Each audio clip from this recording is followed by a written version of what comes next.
Hold 1 second, so I gotta close the door.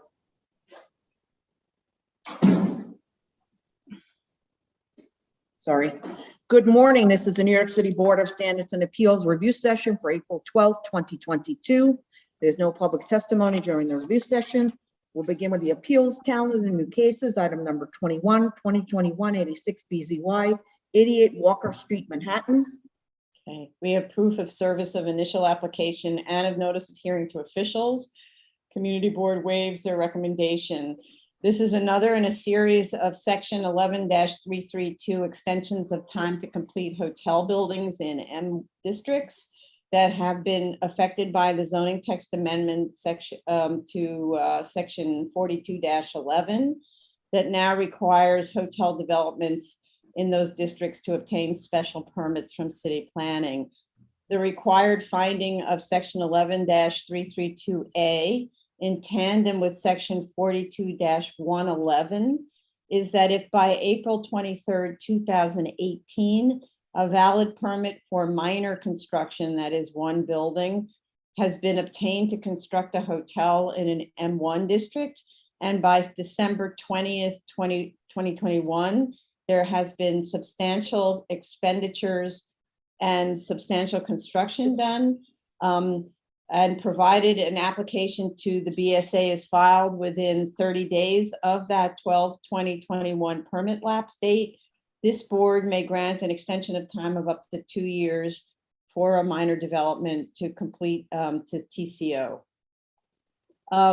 We don't have in the folder that as far as I could tell, a letter from Department of Buildings stating that the permit was lawfully issued. No, We got it yesterday. we received we did? yesterday. We received Okay, it. I didn't see that. Okay, thank you. All right, so we do receive. Okay. My only concern with that, they reiterate that there's a lot of some violations and monetary fines. Okay. Oh, I didn't see that. Okay, could you read it? Oh, hold on. Oh, God. I can find it. Sorry. So while you're looking, I just want to note, we do have DOP approval plans, but the stamped approval date is January 2019, so that doesn't add any information. So we rely on that letter from DOB. Right. It says this is an letter dated April 8th from one of the council at Building Department.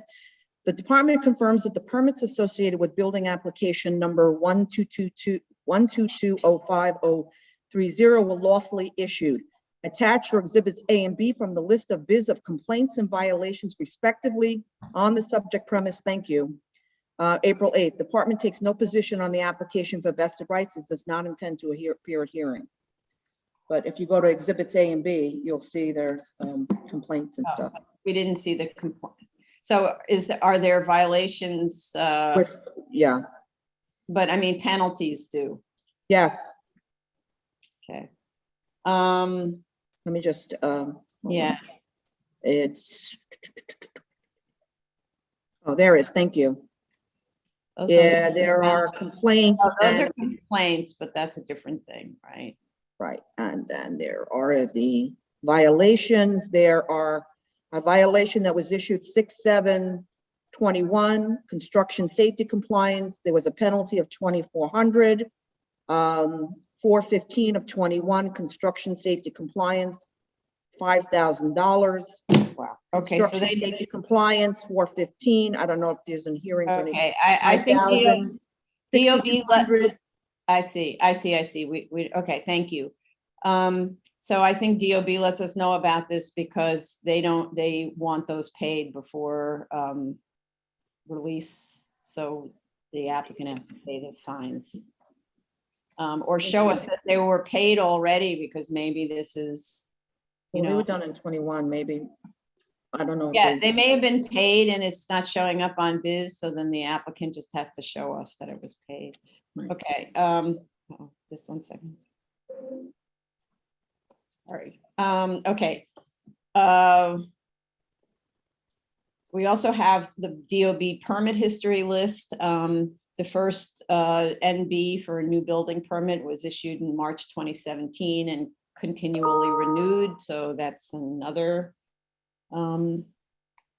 another proof that the application was done and made in time.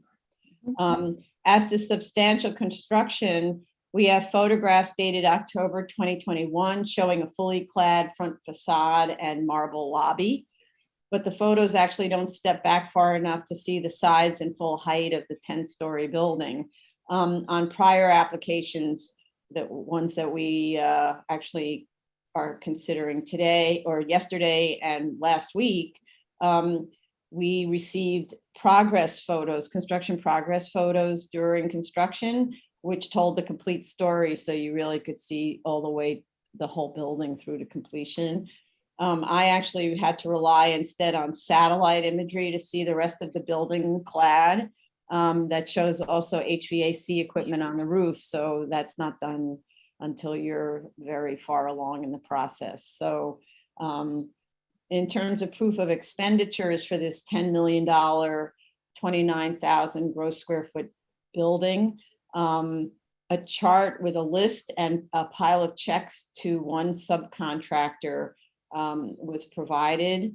And we have to rely, therefore, on the signed and sealed statement of an architect that there's 95% completion. Normally, I rely on the AIA requisition for payment, which is used by lenders to release funds and which were submitted in this case by the HVAC and concrete contractors. But what often happens is where you have an owner, contractor, investor, who are basically all the same entity, they don't use those AIA forms because they're just kind of releasing monies to themselves in a certain way because it's kind of one company within. So it just makes it easier for us to understand. But that's not the case here. In any event, we're looking at an investment of many millions, whatever it is, to accomplish a 10-story building with that much finishing for this mixed-use building, which is certainly a substantial expenditure. So other than the open violations, I'm okay with the application. I think it makes its case, even if not as artfully as some of the other cases we've seen. Okay, Vice Chair Shanda. Thank you. Yes, it meets the findings. I don't have any additional comments. Okay. Commissioner Otley Brown. I agree with the two of you, and I don't have any additional comments. Thank you. Commissioner Shetta.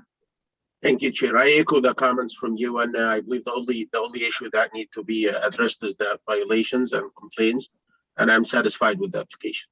Thank you. And Commissioner Shabeta. Thank you, Chair. I too only have the issue with the the violations, and I'm satisfied with the project. Otherwise, I believe it meets the findings. Thank you. Right. Hold on. Yes. Zoning calendar, new cases, item number 22, 2019-256BZ, 1508 Avenue Z, Brooklyn. Okay, we have proof of service. Could everyone mute, please? Sorry. Thanks. We have proof of service of initial application to officials. We have proof of notice of hearing to officials and neighbors.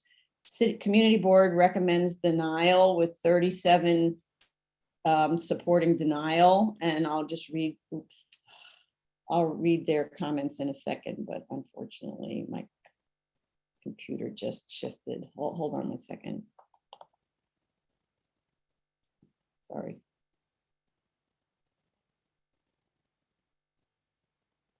Okay, they say the board believe that this application is not a reasonable request, that this proposal is a poor location choice and would add to the congestion of an already heavily trafficked area. The property abuts the BQ train line and would cause harm to the community with ambulances and visitors as well as employees trying to park. The proposal, the board voted unanimously against. There's a long list of DOB objections that were provided as, you know, that's a typical objection sheet, not one that's just directed at the BSA. But they're related to what I think is an earlier version of the project. So it isn't clear that all of those objections are relevant to the revised project. If the applicant could clarify, verify this and give us one that's modified, just like cross out the ones that are not relevant or something. With respect to the objections required for our review, no height waiver is needed any longer. Our uniqueness and hardship, this is most definitely a burden site. It is narrow, oddly shaped through lot up against railroad tracks with an abnormal frontage hampered by the supporting structure of the bridge. And though it may not be the only open lot along the railroad tracks, it is one of few and probably the only one with a strange bridge support condition that hampers site access and frontage. So I do think it's a unique site. In trying to understand the costs associated with those burdens, I note the breakdown on page 86 of the financials for more than $11 million for what is described as, quote, track protection roof.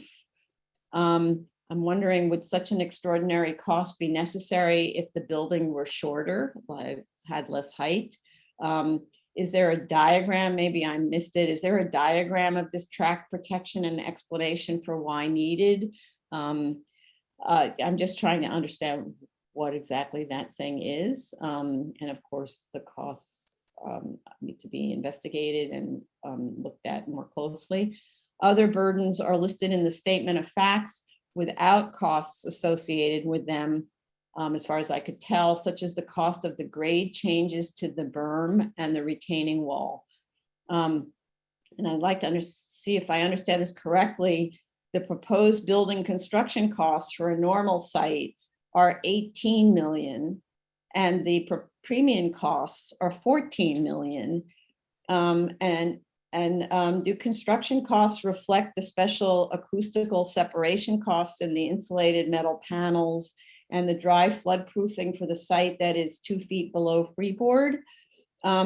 This is a scenario where if the costs are true, I might ask why anyone at all would build on this site, because the burdens far exceed the general construction costs. So it's kind of, why wouldn't you just pick another site or build something much lower, smaller, whatever on the site? But I do ask also, in terms of some of those costs, why not lift the floor to clear by 2 feet to clear freeboard, so that you don't have to spend extra money on the flood proofing costs? I don't really understand why you would build subterranean if you could just lift it up slightly to clear that. There is a chart of all the premium costs on page 23 of the financials, but I had trouble finding the backup for some of them. So I'm going to leave to Commissioner Sheta to see if he can figure out what actually is going on, or maybe ask for additional materials to figure it out. This is described as a community facility use group 4 in a C4-2 zoning district. So all zoning regulations citations should be in Article 3, not Article 2, except where Article 3 sends you to Article 2, as with interior courtyards. Then you cite to the Article 2 regulation also. So this is a request to fix the zoning analysis, because it's making reference to Article 2 on its own, when actually it's Article 3 that's directing you there, or it's making reference to Article 3 on its own without telling you what section is guiding, and that section is actually in Article 2. So, and for the interior lot rear yard exemption, for example, it should be section 33-301. But you need to be sure that you're right on the angle of the intersecting streets, because there's a limitation on that applicability. And the rear yard equivalent exemption is 33-281. They refer to a different section. But further on this, with respect to the designation of the use as use group 4A inpatient care facility, which is what they're calling it, inpatient care facility is not one of the uses listed in use group 4. There isn't such a thing listed. The closest equivalent in use group 4 is ambulatory care that has a very high parking requirement. and I'm not understanding why they're selecting ambulatory care. This use is more akin to use group 3, not-for-profit philanthropic institution with sleeping accommodations that has a parking requirement of 1 per 10 beds, or even a use group 4, a hospital and related facility, or more likely a use group 3 long-term care facility with a parking requirement of 1 per 10 beds. The use group 4 ambulatory care is specifically ambulatory, not inpatient. So it's the wrong designation, which means that the parking requirement they're showing, which is very high, like 160 spaces or something, is the wrong one. And if anything, their parking requirement is just referring to the bed count that they're proposing, both in the as of right and in the proposed, which might even reach the number of waived, in which case there's no waiver necessary.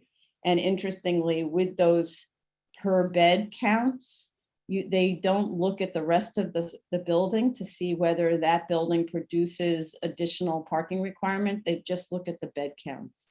So even though there's 3 floors of kind of supporting facility, they don't, that's not how the parking calculations are handled when you've got like a use group 3 long-term care facility. I note, and to that precise point, I note that there's a Schedule A for a proposed 16-story new building on Lot 3 that was prepared or filed in 2018 on DOB's website. And in the voided plans that were submitted to BSA in 2019 also, the use was shown as use group 3A long-term care facility. So I really like the applicant to explain the reason for the shift. I think also designated, it makes no sense. It's not an ambulatory care facility, so that's just wrong. It's inpatient. But I think also designating it as ambulatory care gives the wrong impression to the community.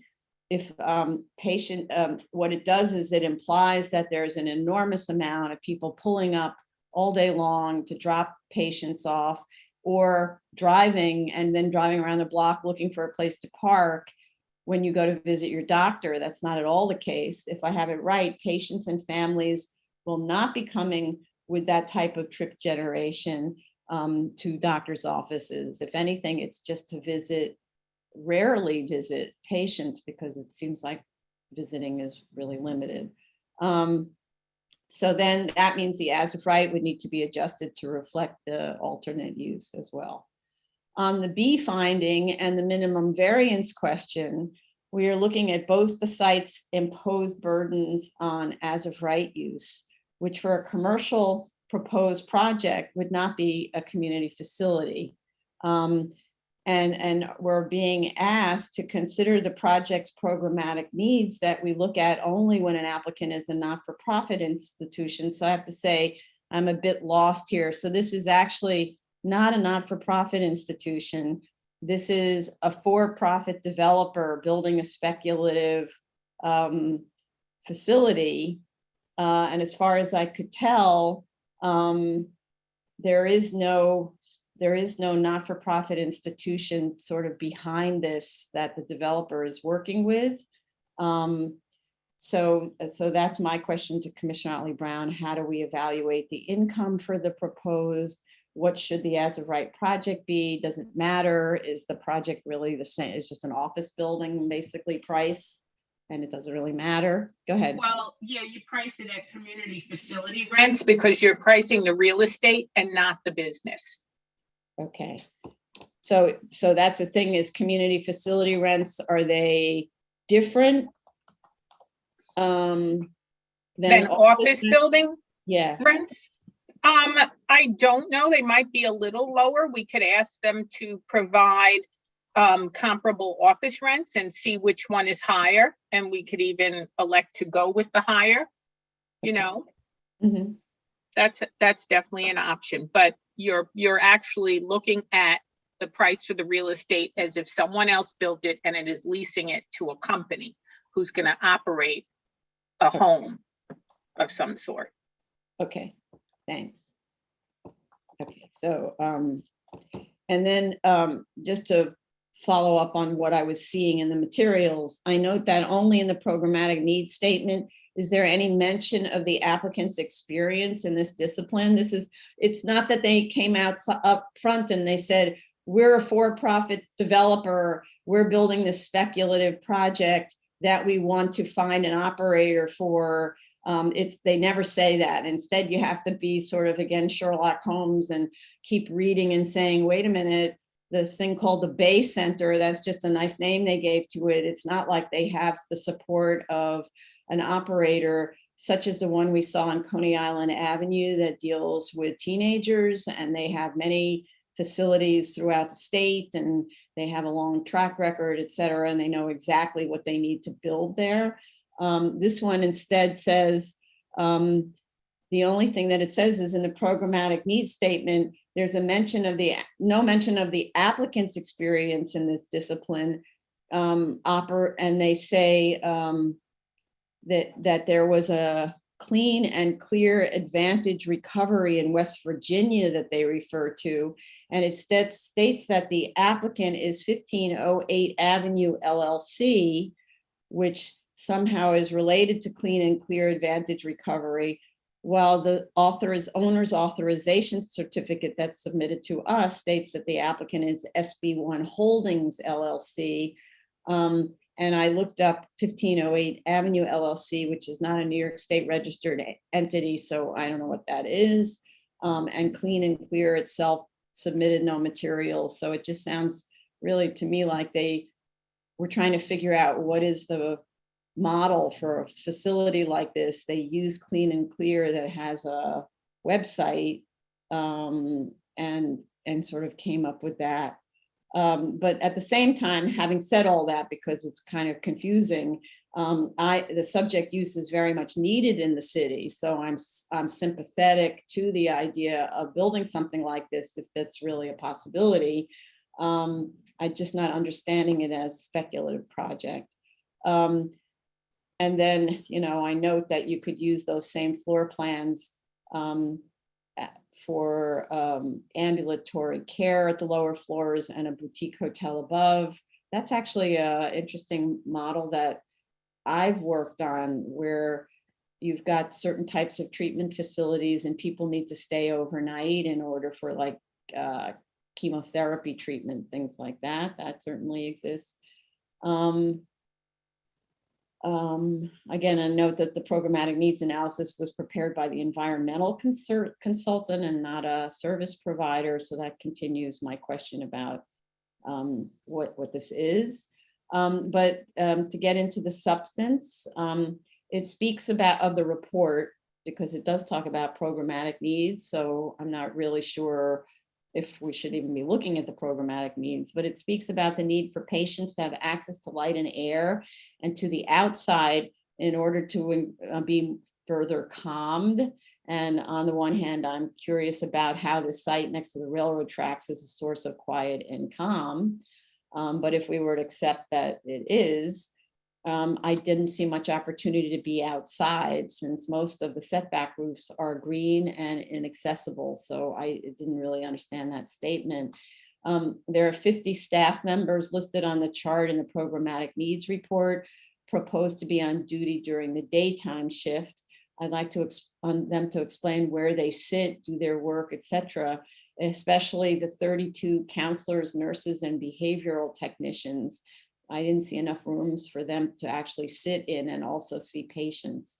I also don't understand why on such a narrow site, the building is set back so far from the street, forcing very small room sizes and perhaps adding height unnecessarily.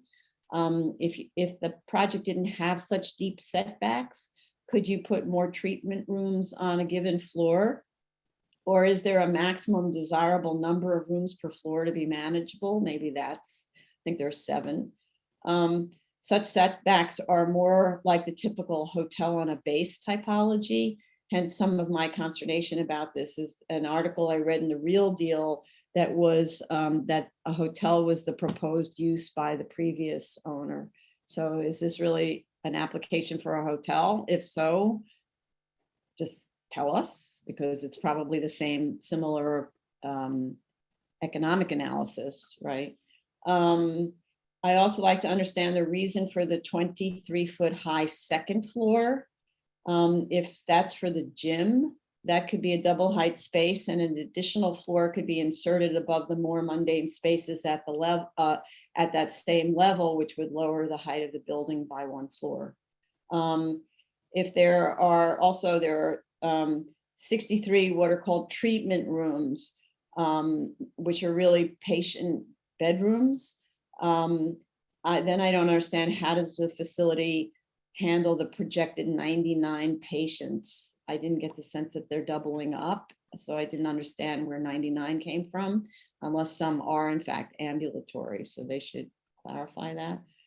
Also, I'd like to know would it help if the balconies were deeper? There's a note on the plan about balconies being permitted obstructions, but they don't penetrate the sky exposure plane, so I don't understand why that's there. Also, balconies are shown on the Avenue Z side of the building in plan, while the elevations show them also on the Sheepshead Bay side. So either there's a mistake on the elevations or on the plans, one or the other. There's a staircase right in the middle of the gym and cafeteria that appears to be really messing up the layout. Is there a reason for it being in that location? The stair appears to connect only those functions at the 2nd and 3rd floor to the 1st floor. So maybe it's a second means for those uses, but it's really in an odd location. So could it be moved? And I'm curious whether that cafeteria is really large enough for 120 person occupancy. You need to lay out the tables to figure that out. This is me talking about the programmatic needs because they submitted it, whether or not that's what they really need to do, So I'd like to know what the dashed red line on the bulkhead roof plan is. That's not labeled. I don't know why it's there. There's a stack of deed searches without explanation, the purpose of which I assume is to show that the current lot was not held in common with adjacent lots since 1961, and that the claimed hardship therefore was not self-created. The applicant must provide an ownership history to explain the stack. For example, it describes old lots 5 and 25, but the current tax map has no such numbers. So it's difficult to follow their story, especially because the numbers are hard to read in the PDF.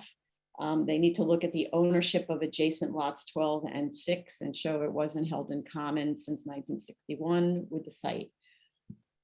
As stated in the statement of facts, there is recorded against former lots 3 and 13 an off-site parking declaration dated 2010, covenanting to DOB to provide 69 parking spaces to a building on block 7459 lot 1. The statement of facts states that the applicant will endeavor to cancel the declaration, but doesn't explain by what right it's allowed to do that. Was a building on lot 1 constructed that relies on these spaces, or are the spaces somewhere else? Or they need to explain why they can cancel it. On the shadow analysis, they didn't include the intervening buildings that might overtake the shadows that are produced by this building. They need to show those intervening shadows. It's not a complete shadow analysis. And those were my comments. Vice Chair Shanda. Thank you.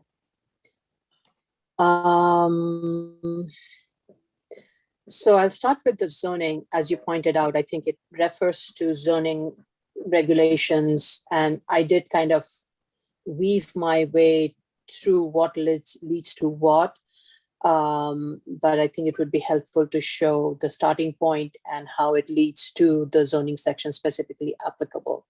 But I think it's accurate. With regards to, so let me start with the findings. I agree with you, the applicant meets the uniqueness. It is a very complex and challenging site. I was satisfied with the information that was provided to that respect.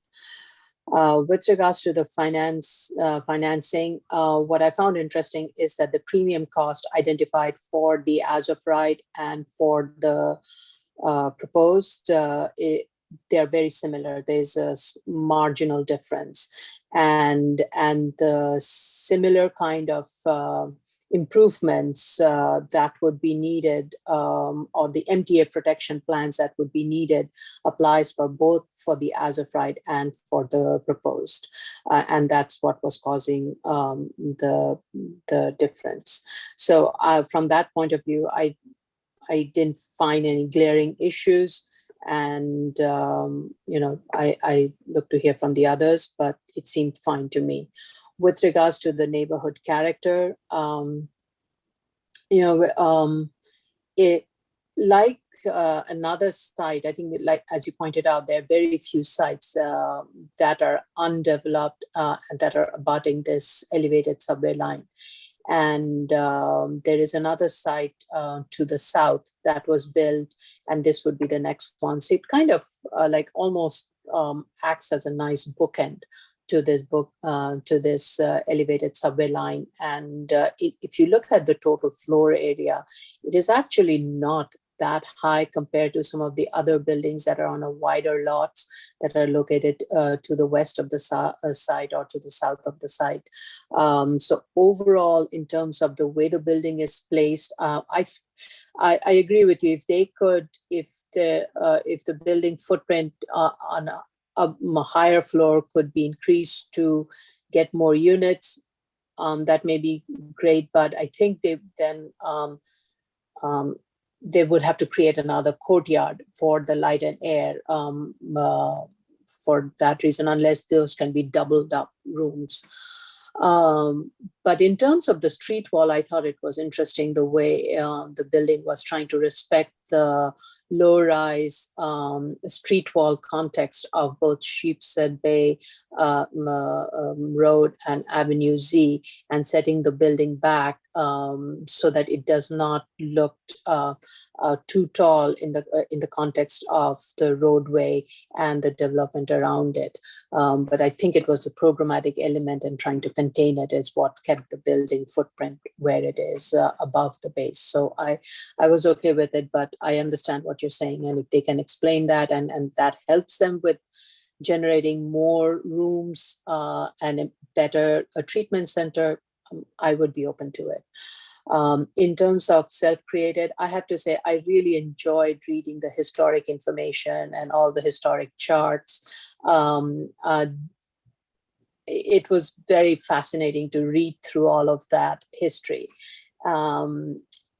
I do agree with you is that they still need to provide a title chart, just show if the site was previously owned and in common ownership with lots 6 and 12. In terms of the minimal, I think there are still some questions I have, and though the programmatic need is not before us, but it is a component that is driving the design of the building.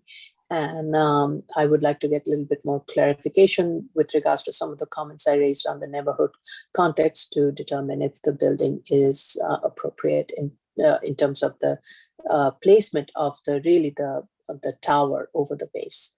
But otherwise, I have no additional comments. Okay, thank you. Commissioner Otley Brown, Commissioner Schitt maybe talks about the costs first. Absolutely. I would let him, because his costs are related to the A finding, really. So he goes first. I have no problem with that. Okay. Thank you, Chair. I want to start with the uniqueness thing. I don't want to rush into judging the uniqueness of the site, but if you look at the statement of facts, it talks about uniqueness because of the adjacency to the MTA, and it talks also about the shape of the site. When you look at the coast, you can clearly see that the majority or maybe all of the cost burden is coming just from the adjacency to the TMTA. That includes the excavation support, the monitoring, the noise issue treatment, and in addition to that, the most like contributing item, which is the protection. And I wasn't sure exactly what did this item mean, and I'll get to that in detail. But let me talk about uniqueness. If a site is 150 feet from a TA structure or a TA track, it owes the TA to do two things. Number one, to monitor, and the monitoring here means that they have to make sure that the vibrations, the ground movements are within tolerated limits that the TA imposed. And the second component, if they are digging next to the structure, they have to make sure that they provide a very robust excavation support system. Now, when I went through the explanation of the uniqueness finding, why the site is unique in the application, I can clearly see that they are comparing the site mostly to vacant sites. And I understand that some of the already built sites were there, but if you look at the aerial map of that neighborhood, you can clearly see that there are many built and unbuilt lots that are within 150 feet of the TA. Now, is there a difference between an already developed site and a vacant lot when it comes to the adjacency of the TA? If somebody's coming to us with a lot in, let's say, M district, and he's asking for a waiver to build the residential, I totally understand that a built site is totally different from a vacant lot. Why? Because at one of the built sites maybe already accrued the residential use like long time prior to the zoning resolution. So differentiating between a built site and non-built site when it comes to a use waiver, for me, it does make sense. But when it comes to the burden that's imposed by the monitoring, by the excavation support, by the noise, I don't see that issue. If a site is built last year and a site is vacant, why should we differentiate between them? And if this argument, I'm not sure about it, whether it's intact or not, but I'm trying to thinking loud here before judging the uniqueness finding, because I believe that this finding, the A1, is like the head start for the variance. So this is on the uniqueness. Now I'll go to the details, the cost. When I looked at the submissions, and if you look at the very latest submission on the financials, you can see that it refers to actually one of the previous submissions. And that's why I went to the void folder and I took out the financials that were voided and looked at them. And when I did that, I was really surprised, because if you look at the financials submitted back in 2019, September 2019, you can see that the construction cost, the total construction cost for the as of right was almost 20 million. And with a soft cost of about 4 million. The MTA is nothing. And I understand that the MTA cost was factored in the number that's about 20 million. So the 2019, the total cost of the project was about 18.8 million, including the MTA. Then I moved to the submission on March 21. And again, you can see that the construction cost is 18 point something, almost 19. And again, that includes the MTA.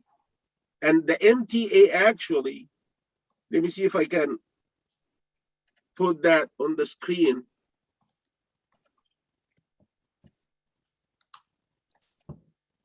This is the submission from 2019, 9/9/2019. If you look here, item 1.4, MTA issue, and the number is about 250,000. That's all. And I would, if the number before us now is about that, I would buy this, because 250 probably it's some like stringency in the excavation support. It's some stringency in the monitoring, because when you monitor next to a regular building, you need that big monitoring plan. But because of the sensitivity of the TA structure, if you're adjacent to the TA, that big plan could be that big. So you need some more extra cost for the TA monitoring and probably the excavation support. But sometimes if you're building, let's say next to a building on shallow foundation, that's 10-story building or 8-story building, and it's right at the lot line, and this building doesn't have a cellar, and let's say it's on mat foundation. If you dig next to that and you have the same situation that we have in this case for the adjacency to the MTA, probably the cost for the excavation support for that 10-story or 8-story building that's on shallow foundation is much more than the cost for the SOE that's needed for the TA. That's clear. Then cost-wise, if you move to the 2020 cost, and this is the surprise for me here, that apparently I looked at the notice of comment. There was a request from the project manager to them to use Marshall and Swift. Thank you. And when they used that, they came up with a construction cost, and all these numbers are associated with the as of right. I'm not talking about that proposed here. The total cost is 11.2 million, and that excludes the MTA cost. And the MTA cost was presented separate, and the budget for this is 14 million. And let me say this is the first time in my career I see that the temporary works cost like 1.2 the main structure, the excavation support, the monitoring, the protection, all these kind of works, we call them in the civil engineering world, we call them temporary works. We need them temporarily to make sure that the construction goes smooth. But this is, for me, this is the first time I see the cost for the temporary work is more than the cost for the structure itself. So we need explanations to that, and I'm gonna come to the explanations needed. But if big picture, if you look at this site, I wanted them to like explain to me why would this site be any different from a site that's adjacent to an 8-story building founded on shallow foundation, no cellar. By the way, on this site, the excavation is the support of excavation is only needed partially along the TA according to the TA drawings they submitted. And it's not just partially, it's 1 out of 4 sites. So if you look at the excavation support, any site has 4 sites. On this one, the excavation support is just needed on half of one of the sites. So why would the excavation support for this site be any different from any other typical site within the city? They need to explain that to us. They submitted to us a geotechnical report. I thank them for that. Long story short for the geotechnical report is that subsurface is very good. The soil is really dense. The bearing capacity given is 3 TSF for a shallow foundation building. But I haven't seen a geotechnical cross-section nor a bore location plan. So I need them to submit a geotechnical section or sections and a bore location plan, a plan that shows me where the borings are done.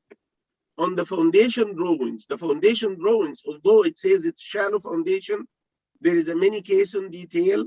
Maybe I'm afraid that I missed something. There are piles or so. I'm not sure, but that kind of material, the subsurface material is very good. So I don't think many caissons are needed, but I just want to understand why this many caisson detail. Many caisson is one of the pile types. So I want to understand why the many caisson detail is there. on the survey shows some elevations. However, the elevations are like more or less towards Avenue Z. This side, this is a snapshot from the TA drawings. This is the TA structure here, or TA property here. The side starts at this point and goes that way. This is the sheet pile they are proposing. So if we forget just the sheet pile a little bit, you can see that the grades on the lot is more or less matching the grades for the TA. And then there is a retaining wall here that goes all the way to the adjacent building. That means that the grades on site, on the subject side, are matching the TA grades. But this is true when it comes to the portion next to Avenue Z. When it goes to the other side, I'm not sure. I couldn't see actually like many elevations given on the survey. So if they can provide us with these elevations, that would be helpful for us. If when I looked at the plan, you can see that this is not the entire site. Again, this is a plan view showing the excavation support of the TA, and this is not the entire site. The entire site is actually goes beyond that vertical line. The only excavation support provided, again, is here next to Avenue Z. Probably, again, the grades over there on the other side are like lower. That's why they do not need excavation support. I need to understand what's going on there. So when I looked at the TA drawings, I totally understand and I totally respect that these drawings were approved by the TA.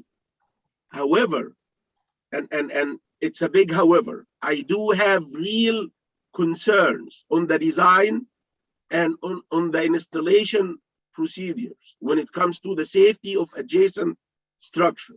So if they want to hear about that, they are more than welcome. I could explain it to them when they are on the hearing. But for now, I just want to say that there are real concerns with the drawings. Then I'll move to the construction cost. Like I said, the 2020 cost is based on Marshall and Swift. That's good. I have no comment when it comes to the number, the cost per square foot. My only comment is on the TA budget, the 14 million. I want to get breakdown for that. I know that they are provided breakdown for noise, for excavation support, for monitoring, and then for the shed protection. The shed protection is the major component here, and they need to give us like details on the numbers and tie them to the drawings that are approved by the TA. Just throwing numbers in a table is not going to be helpful for us to like buy these numbers. Bear with me, I have to navigate here. Okay.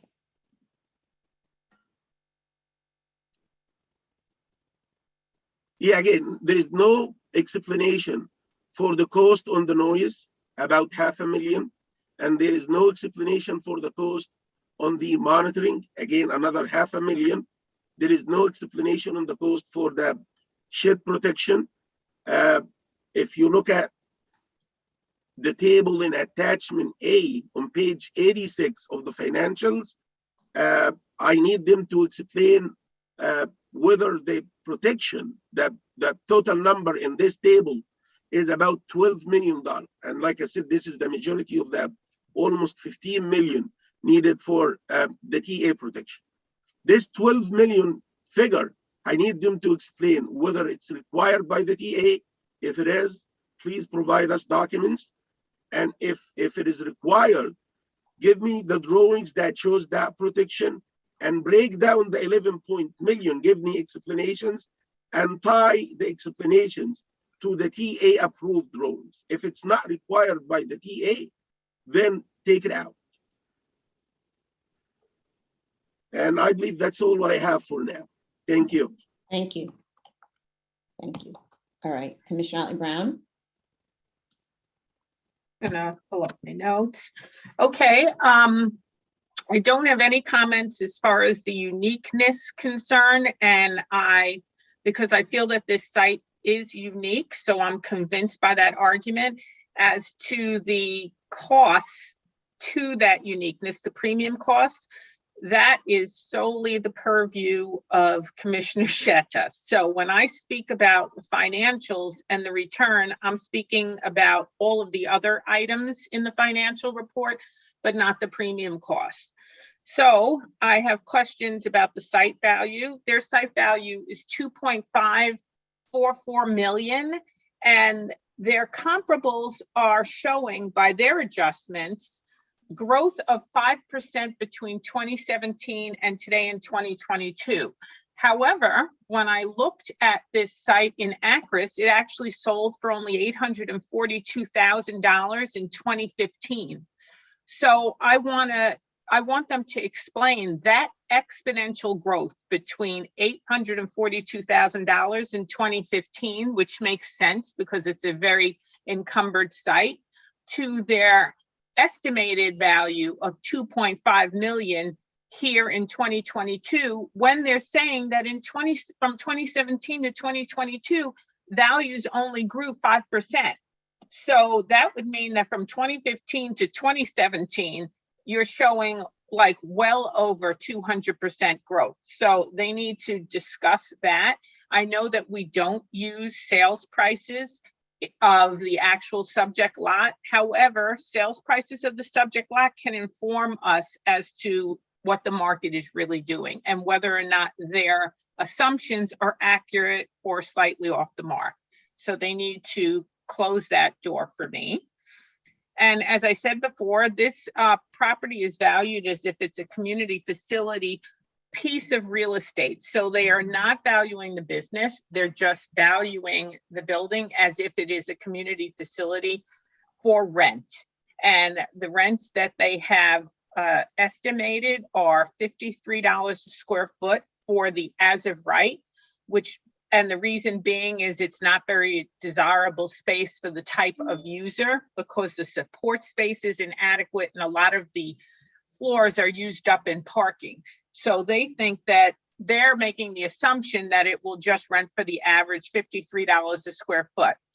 My question to them, though, is shouldn't there be an upward adjustment to all of the comparables in the as of right for the provided parking? Because one could say that the provided parking on site would be a plus, but that's not addressed at all, at least as much as I could see. However, the proposed, they say, is very attractive for this type of user. So they expect that it's going to rent for $60 a square foot. Now, here's a question about the comparables and how they were adjusted. The comparables are all much smaller and they're adjusted for size as if the subject, sorry about that, as if the subject is also very small. And I don't understand why, because the building is much larger and you're selling like tens of thousands more square feet you're renting than what those comparables are. However, there is a premium applied to the fact that the site is going to a single user. And so I'm okay with that part. I know this sounds a little confusing, but I'm trying to be brief so that we can move on to the next case. Now I'm going to talk about the regular construction costs. The regular construction costs they're used Marshall and Swift, which I'm very appreciative for. And not only did they use Marshall and Swift for the hard costs, they did make sure that their soft costs were excluding the things that the Marshall and Swift hard costs were taking into account.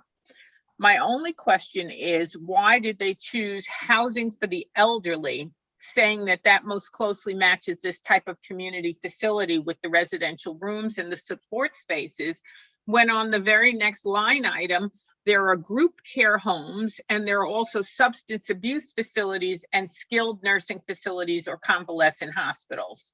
So that's my question. Why say housing for the elderly is the most appropriate? So they could just give us a little more explanation as to their choice.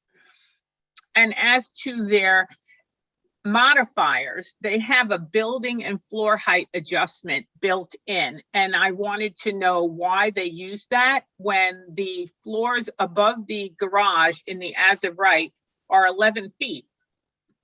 And the garage floors are 20 feet high to accommodate the quad stackers, but they're also not finished because they're garage floors.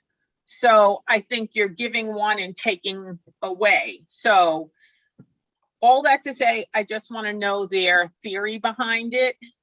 It's still in all, their as of right hard costs to me seem reasonable at $286 a square foot. So the questions I'm asking are really just to flesh out the background of their thinking. And their proposed as of right costs are $366 a square foot, which makes sense. Their proposed hard cost rather, which makes sense because all of the floors are fully finished floors versus having some garage floors. Still in all, they use the housing for the elderly. I wanted them to address that for this as well.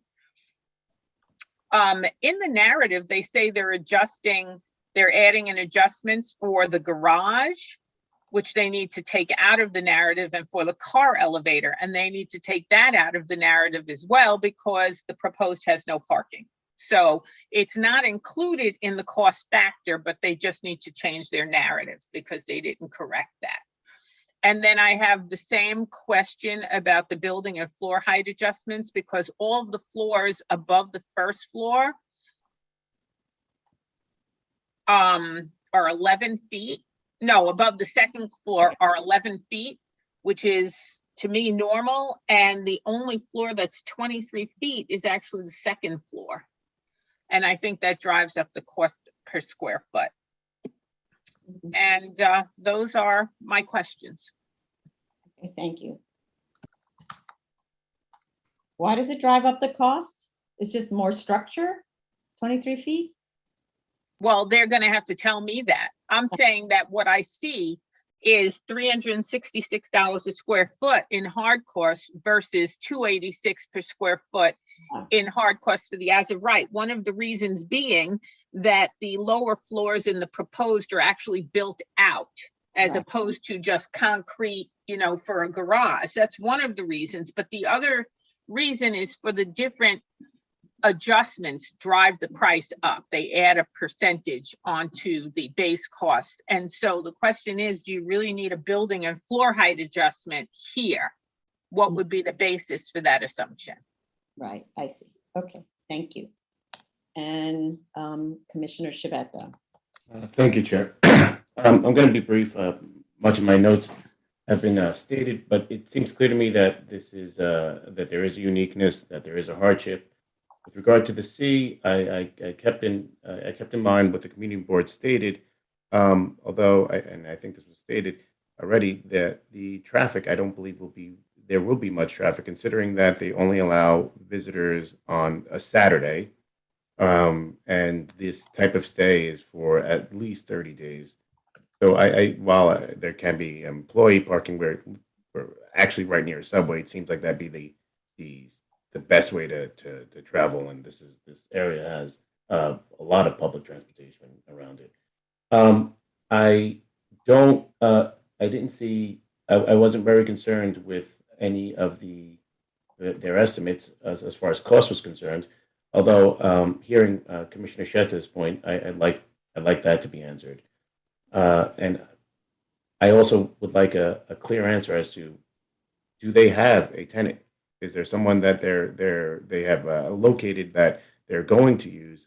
And if so, I think that would help us in perhaps entertaining a programmatic needs assessment. Okay. I just want to, in terms of the parking, and I see Commissioner Sheta's hand up. There is an environmental assessment statement done, and that's where the parking analysis should be, but it needs to be based on the right parking criteria. And I think it's wrong at the moment, based on the wrong use group. So, Jella, if you could take a quick look in the break at the EAS to see what was analyzed for parking. because I think it is based on the wrong parking requirements in the zoning resolution. Yeah, Commissioner Shaitan. Thank you, Chair. I just forgot two of my comments. One of them is regarding the foundation drawings. When you look at the TA approved drawings, and I'm talking about page 23, the foundation system in the TA drawings, it shows something. It shows spread/strip foundation, 2 to 3 feet thick. And when you look at the drawings that were submitted to us as foundation drawings, they are totally different. It's just a mat foundation, 4 feet thick. So this is a discrepancy. I'm not sure if this is going to contribute to like changing cost figures, but I need them to clarify that. This is the first comment. The second comment, it's I would call it, it's a big picture thinking. I'm trying to think with them to probably we can help them. And this is this is what I'm trying to do with all the applicants. If this variance is asking for, I believe that if you look at the as of right, it's 80-story building. The proposed is 12. So they are asking us to like give them a variance for almost 4 floors. And based on the hardship that they are claiming, it's coming from building next to the TA. In this picture, this is the TA property here. This is the site. The hardship starts to arise from the excavation. When you need to put this sheet pile wall, when you need to dig like that, remove this retaining wall, then put rakers, all that kind of work is triggering the need for the monitoring, the need for the excavation support, the need for the protection, which I'm not sure about the components of that protection. But this is my idea, that, and I want him to like discuss this and tell us why this is not possible. If you just leave the grades here like that, no excavation, what you gonna lose? You're gonna lose actually this. I'm not sure if you can see. Yes, we can. Yes, you're gonna lose that, which is the foundation system and just 1 floor here. How about this? Leave the grades like that. Don't touch them, and put your structure here, like this. You lose 1 floor, we give you 1 floor. If you prove it to us that your site is unique, done. It's not 4-story. That's why I'm like puzzled by the size of the variance that's presented to us. It's not 4-story waiver. It might be a story, maybe. Nothing more than that for now, for me, unless they convinced me on the 11.9 budget for the protection. And I want to know why a solution like this is not feasible. Thank you. Thank you. I have a question about that. Does the survey have enough information to indicate how much fill would be needed, if any, or whether that even matters? Or whether it would matter. It would matter. And I tried to think about it during my review, but I couldn't, because the survey doesn't show elevations all the way from Avenue Z to the other side. Right. So yes, if the survey shown that, I could have thought of some sort of confinement system for the backfill that you want to put. And yeah, if they put some fill, if the substitute for that retaining wall, for that sheet pile wall with the rakers with and the protection system is, if the substitute is just some retaining wall similar to what is existing now with some fill inside, and make the site flat at the grades of the adjacent TA and build from that elevation, I believe it's a feasible solution. But I'm not sure about the grades, and that's why I asked them to give us information on that. Okay, and because my question is, but you don't have the information, is wouldn't you be increasing the height of the site as to the other side, not the TA side, but you might need a retaining wall then for the other side? You already have a retaining wall on one side. Right. Hold on. You see this here? Yeah. Oh, that is That already, one. I see. This is an existing retaining wall. I see. So and of course there is a retaining wall like close to Avenue Z. The retaining wall turns actually. So the Okay. only side that you would need a retaining wall on is the one that's parallel to Sheepshead Bay Road. And this is the shortest side of them. It's gonna be a very tiny piece of retaining wall. And Mhm. all what you need to do after that, just backfill inside that box to the grade, build from there, you're done. Mhm. I see. Okay, thank you for reminding me of that picture. Okay, thanks, appreciate it.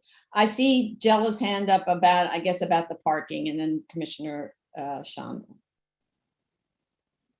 Hi, I did look, based on their plans, the EAS, it seems that they are basing the parking requirement of 169 spaces on section 3621 of the zoning resolution for the ambulatory care facilities. It's one ambulatory diagnostic or treatment healthcare facilities listed in use group 4, 1 per 300 square feet of floor area and cellar space, except cellar space used for storage for the C42 zoning district. So that's the calculation that they used Right. for the But that's- requirement. But so my question is, because that's in their zoning calculations as well. My question is, in the EAS, Mhm. they do a parking demand study for this facility. Mhm. Okay, so that's the thing that, so Commissioner Shabeta made a comment about parking needs and parking demands. And rather than loosey-goosey feelings, there's supposed to be a kind of a scientific analysis if there is to be a parking waiver. But there should be a parking demand study, and if it wasn't done, it needs to be done. Based on whatever the correct zoning calculations are for parking, and I'm sure they're wrong on ambulatory care. Okay. Okay, so you can look at that and get back to us, during the hearing, whatever. Thank you. Okay. I'll take a look. Vice Chair Shanda, go ahead. Yeah, I was going to say the same thing of the 1 per 300 is what the requirement is based on the zoning. That's what I had looked at. In terms of the parking demand analysis, they did a very similar kind of analysis that we look for when somebody asks for a parking waiver for ambulatory care facility. But I think the narrative in the statement could be borrowed from that to kind of clarify those elements. I just want to go back to one thing. But before did they do a parking demand study? Yeah. Okay, they did, using the typical DOT requirements. And so what was the demand that came out of their study? I have to open the SECRA thing. Oh, but okay, that's what I was asking. Right. I mean, I did go through the SECRA thing, and basically it showed that, they did the on-street, they did the off-site parking, and basically there are two municipal parking facilities, and there's a private facilities, and using the daytime modal splits and all of that, it could accommodate this capacity. They did not use the on-street, they only used the off-street facilities for the demand analysis as a conservative estimate, and based on that, it does meet. But we don't know what the demand is based on you don't have it in front of you. That's my question. I have to, it's a huge document. I know. Okay. I don't have the exact page number. Let's leave it alone. Okay, I'm gonna have Jella investigate while we're going through the rest of the cases. Yeah, it's page 85, 86 of the thing that I remember. I looked through that. I just kind of want to,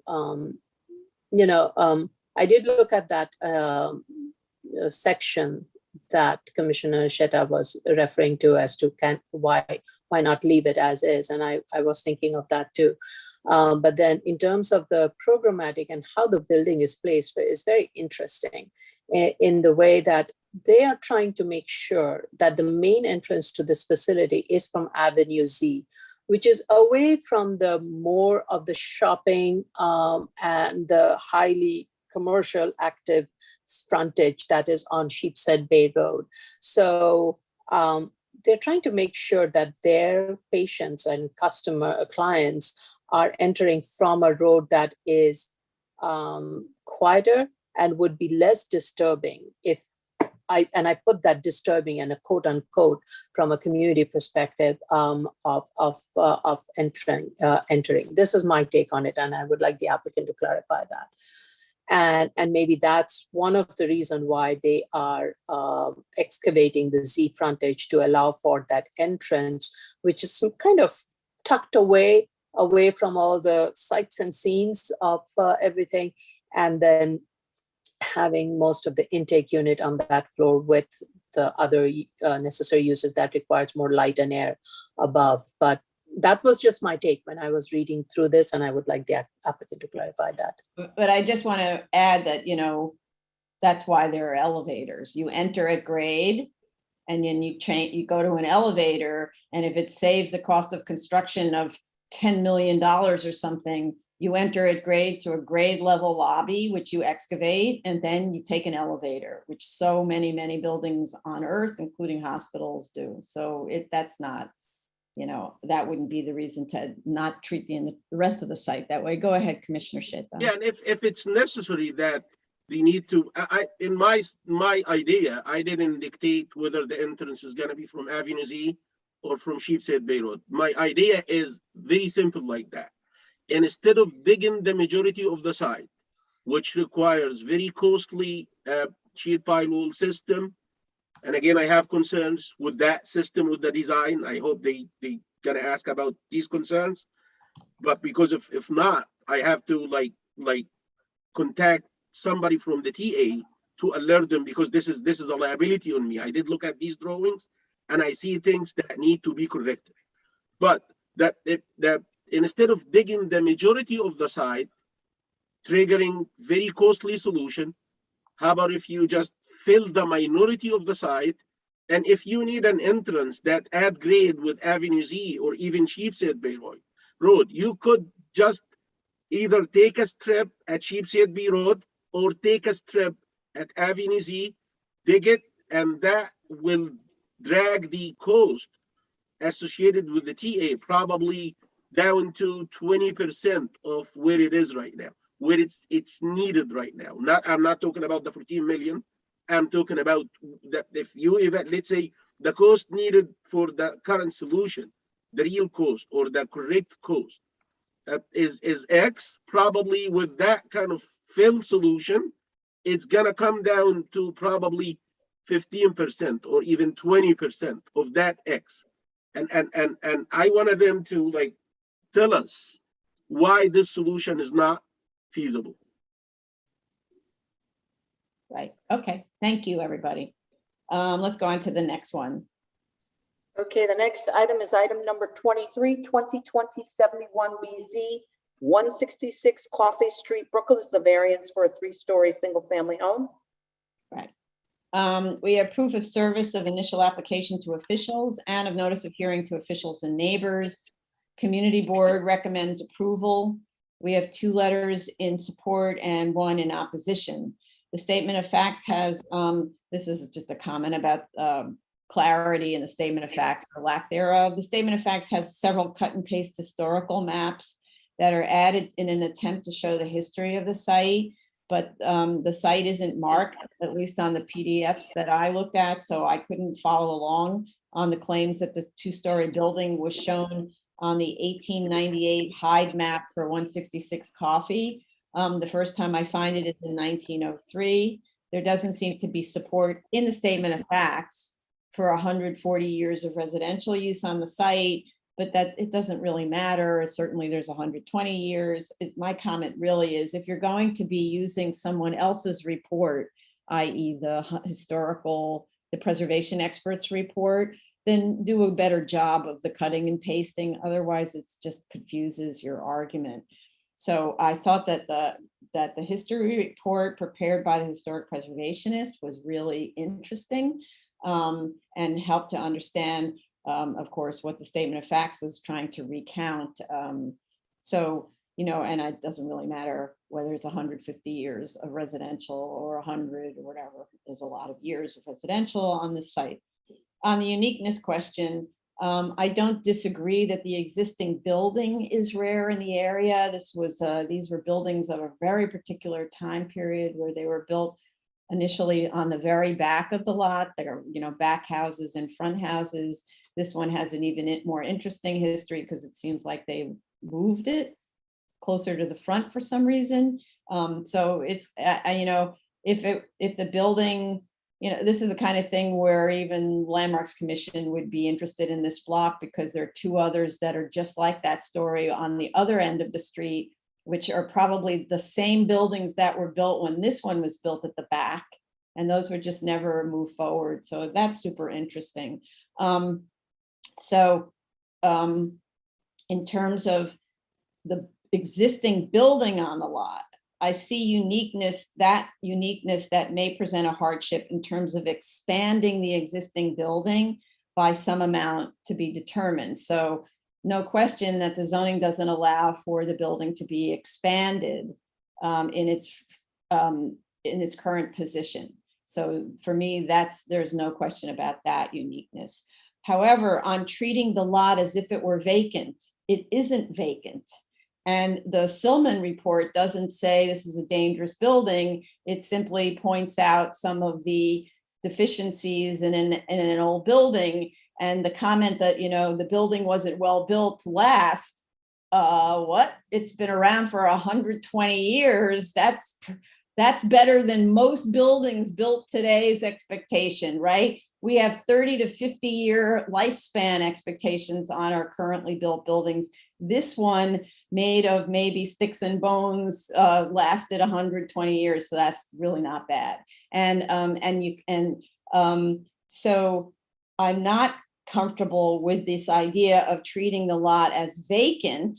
And because if you do that, then you have to look at all the 25 by 100 lots in the area, all of them, that are improved upon with buildings. So that they identified 50 small lots in the study area that are 25 by 100 or less.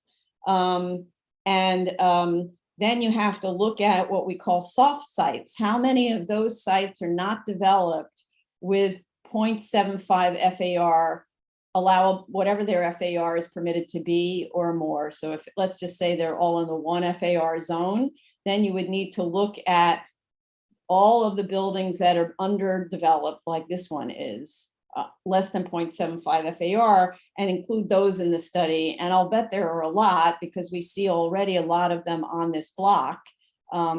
So I'm looking, many of these buildings are on 25 by 100 lots, and those are underbuilt.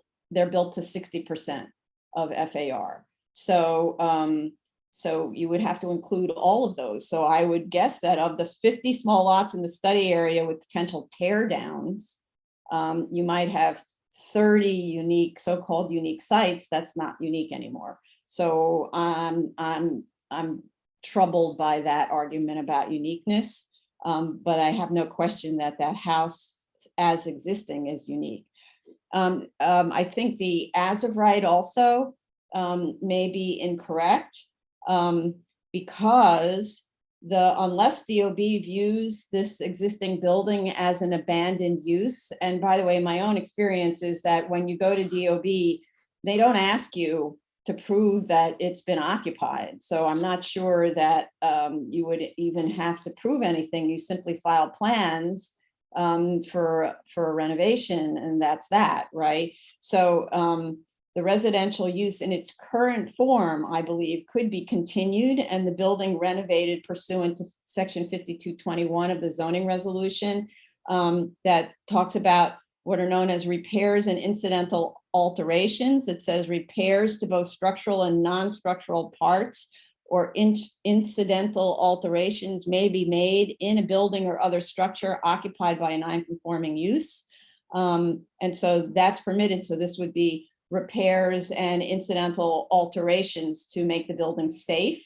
So, and proof that that was allowed to happen is a building one of the buildings down the street, which I'll talk about in a minute. So, so I think that there should be a cost analysis to renovate this building as part of it. So, because it's not that the entire, there's a little addition, it's not clear to me. The addition is obviously later and kind of made of sort of very jerry-rigged construction, right? It's not clear to me from the Silman photographs which thing we're looking at on those interior shots. Are we looking at the exterior walls of the little addition, which are obviously like a little shed that was added? Or is that the exterior walls of the main building that was moved in 1903 forward? And in terms of, and in terms also of the lesser variance, where I'm sort of skipping to the lesser variance, why wouldn't then you go to a 2-story horizontal enlargement instead of a vertical enlargement to the existing building, that the existing building could be stabilized and horizontally enlarged without adding any additional weight to the structure? And in terms also of the as of right, I just don't understand in terms of the commercial that is being shown, why would a 1-story commercial building have an elevator? This is something we see often used to sort of jack up the cost of this 1-story kind of warehouse use. As to, so that I'm not looking at the financial aspect of it, because this is this is a single family. So though they provided financials, I didn't consider the B finding. Commissioner Otley Brown may view it differently. On neighborhood character, this block is characterized by both residential and 1-story commercial structures. So either use is actually appropriate on the block. There's even a 1-story garage building on this side of the block that's sandwiched between residentials. That building is at 174 Coffee. And furthermore, close to 75% of the opposite side of the street is manufacturing.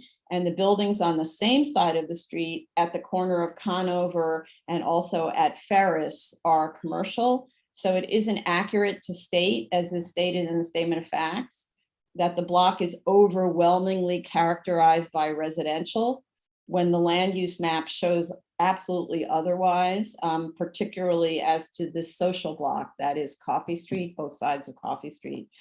They need to show on the drawings, I am jumping around a little bit. They need to show on the drawings the finished materials on all facades. They need to discuss the appropriateness to neighborhood character of the proposed front yard setback that is different from the existing conditions. So they're moving the building forward somewhat, but not all the way. So what's that based on in terms of neighborhood character? It makes it a complete outlier. It's set back differently from the existing conditions and unlike any other on the block. And ditto for the absence of a front door that faces the street or is accessed via a stoop or a porch, which is typical of the other buildings on the street. So the building is truly an anomaly, but not in a way that's respectful of what is currently there on the block. As to self-created hardship, a deed search and stack of deeds were provided, but we need a chart that shows ownership of the adjacent properties since 1961 to establish that there was no common ownership. To just give us a stack of deeds really doesn't help us. You need to do the analysis. On the minimum variance question, I'm looking at the unusual nature of Coffee Street, which is a fairly intact block with original buildings dating to the late 19th century.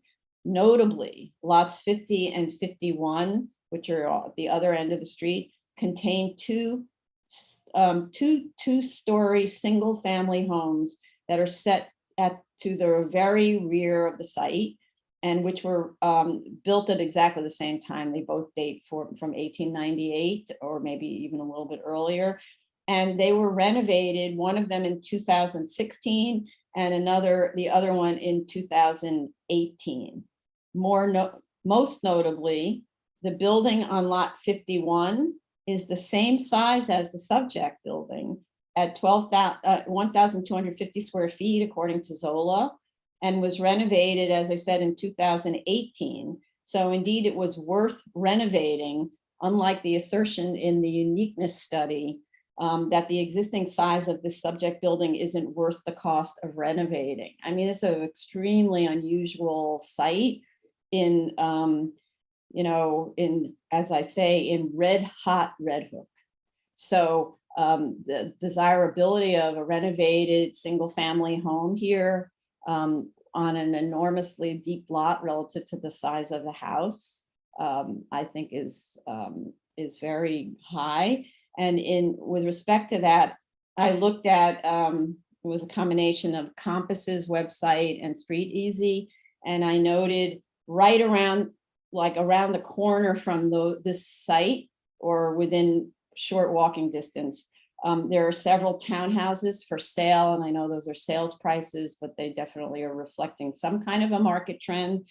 19 Walcott, there's a new townhouse listed at $2.5 million, and it's sold within a week of listing.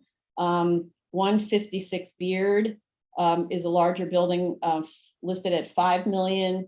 91 Pioneer is listed at 1.6 million, which is similar size to the subject and renovated, but not fancily renovated.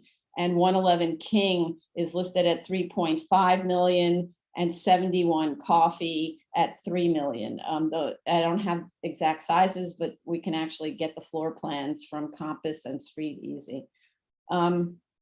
Lot 38 is also a 2-story single family building. That's just to the whatever that is, east of the subject site, as is the low building that's adjacent to it. That may be a separate building from the taller multifamily building next to it. Most of the other residential buildings on the street are 2,000 square foot, 2-story plus English basement or cellar, according to Zola. So this is to the minimum variance. So assuming that the A finding is made, I don't see how this building should benefit from a variance that puts it at an advantage in excess of its neighbors. So I think the ask is far too great. And from my perspective, uniqueness is established by retaining the existing building and expanding it. And then in terms of seeker, this was incorrectly designated by the applicant as a type 2 action. It is not, it is an unlisted action because this is a use variance, not an area variance. If you look at the type 2 list, type 2 lists only apply to area variances. Okay, Vice Chair Shanda. Thank you. So, with regards to the uniqueness, I was satisfied with the uniqueness study. I truly appreciated the historical analysis that was provided. And the Silliman report was very helpful in helping me understand the structural integrity of the building, and that the report determined that the subject building is structurally unsound and needed to be demolished. What I found interesting was when the building was moved from the rear to the front, then owner decided to do away with the two side walls and relied on the two buildings abutting it to use that as its side walls, and kind of just took the kind of roof and the floor and kind of pushed it there, which I found kind of interesting. And I guess in those days it was possible to do that. So I think to me that itself was quite convincing that this building has a lot of structural issues, and the uniqueness study was established. What I also found the uniqueness study in establishing was that, yes, there are some sites within the 1,000-foot radius that are on lots that are 25 and less of similar lot area. What is interesting is pretty much as I was going through the Zola files, every one of these buildings pretty much have undergone some major alteration or renovation. And many of these buildings have more than 2 units, 3 units actually, especially along Coffee Streets. These homes have 3 units. So in terms of them being considered soft sites, I think from a purely, simple way that city planning used to do soft site analysis when we were studying, when you have a lot of rental units on a site, it basically doesn't remain soft because it is difficult to vacate them and therefore, and then to tear it down. So given that some of these buildings have taken the enormous cost of going through renovation and converting them into 3 bedrooms, 3 units and more, I think it is safe to say that many of these will kind of get ruled out as soft sites, and that would leave possibly 1 or 2 sites that would be soft. And from that point of view, I do consider this site to be unique as a vacant site. In terms of the financing, I think based on the numbers, it seems to me, I'll wait to hear from Commissioner Otley Brown on that. The neighborhood character, again, the Coffee Street block front is predominantly built with residential use. And of the 27 lots that are fronting on Coffee Street, 20 are built with residential use, predating 1961 zoning resolution. And blocks to the west and the north and south of the subject lot, they consist of larger lots that have historically been used for manufacturing, and the smaller lots have remained as residential. There has been a few small lots that have been combined to, and those combined lots are being used as non-residential uses. I think introducing a non-residential use is it's a not a go. Residential use definitely makes sense. So from a use point of view, I'm fine with it. Regarding the build form, I had a couple of questions. One was, I understand why the proposed building is being set back. I'm assuming it is to, though the applicant has not stated it, it is to kind of replicate the same footprint, trying to take the same footprint of the existing building and therefore set the building back, which unlike all the other buildings are 3-story buildings and they're built to the lot line, whereas the 3 small sites, single family homes that are 2 that were in the rear, this one has been pushed in the front, were 1 story or 1.5 story, and they were kind of set back. So maybe that's what the applicant is trying to do, trying to recreate or keep the historical street line as is, but that wasn't clear in the statement. And I would like the applicant to provide a streetscape diagram to show how the proposed context, the proposed building fits into the context. Self-created hardship, yes, I appreciate all the historical evidence, but a simple title chart would be very helpful. With regards to the minimal, as I mentioned, the use variance seems totally fine. My question is the floor area requested. Is it the minimal based on the built residential use? To determine if the proposed residential floor area is minimal, I wanted to see the range of existing. Residential floor area. So I just quickly looked through the ZOLA, and I would like the applicant to provide this information. So for now, I looked at the subject block front, and most of the residential lots, which are 20 foot wide, are built with residential floor area ranging from 2,700 square foot to 3,750 square foot. It would be helpful if the analysis can provide this information for the study area, including those in R5. The proposed floor area is in between the built residential floor area. It's about 3,590 square foot, which is about 1.44 FAR. And then I looked at the immediately surrounding residential zoning district, which is R5. R5 allows 1.25 FAR, 1.65 in a predominantly built up area. I think the ask is within that amount, but I think it can be a little bit lower.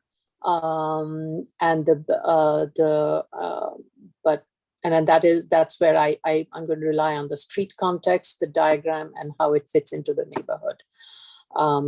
And those are my comments. Thank you. Okay. Just one thing, you said that in the study area, most of the buildings are multiple dwellings. Where are you getting that from? I looked at the Zola. Zola gives a number of units, and then I also looked at the BIS sites for all of this to see if there has been any recent renovations and alterations that's been done. And those are the two factors. And the applicant should provide that to make these arguments to your question of the uniqueness. But that's how I kind of went through it to kind of justify that these were already a significant amount of investment has been made to these individual homes and units added and improvements made. And those are not going to be torn down, therefore, that quickly. Okay, I'm just, so what would be helpful for in the study area, there's a radius map that's already done that shows which are the multiple dwellings. So it should be overlaid on top of the ones that are of similar sizes that are being compared to this one. Because if you just look at that study, there are more individual one and, let's say, not multiple dwellings, whatever that is, 1 and 2 family, according to the radius map. So the applicant needs to. I looked at the Coffee Street frontage primarily, and based on that, what I'm just looking at my self-created table, most of them have 3 units. There are some that have 2 units and very few 1 units. There is 1, 2, 3, 4, 5 1 units. And most of them are 3 units and 2 units. Most 3, followed by some 2s. Okay, so that's not what the radius map is showing. So if the data on the radius map is not accurate, it needs to be corrected.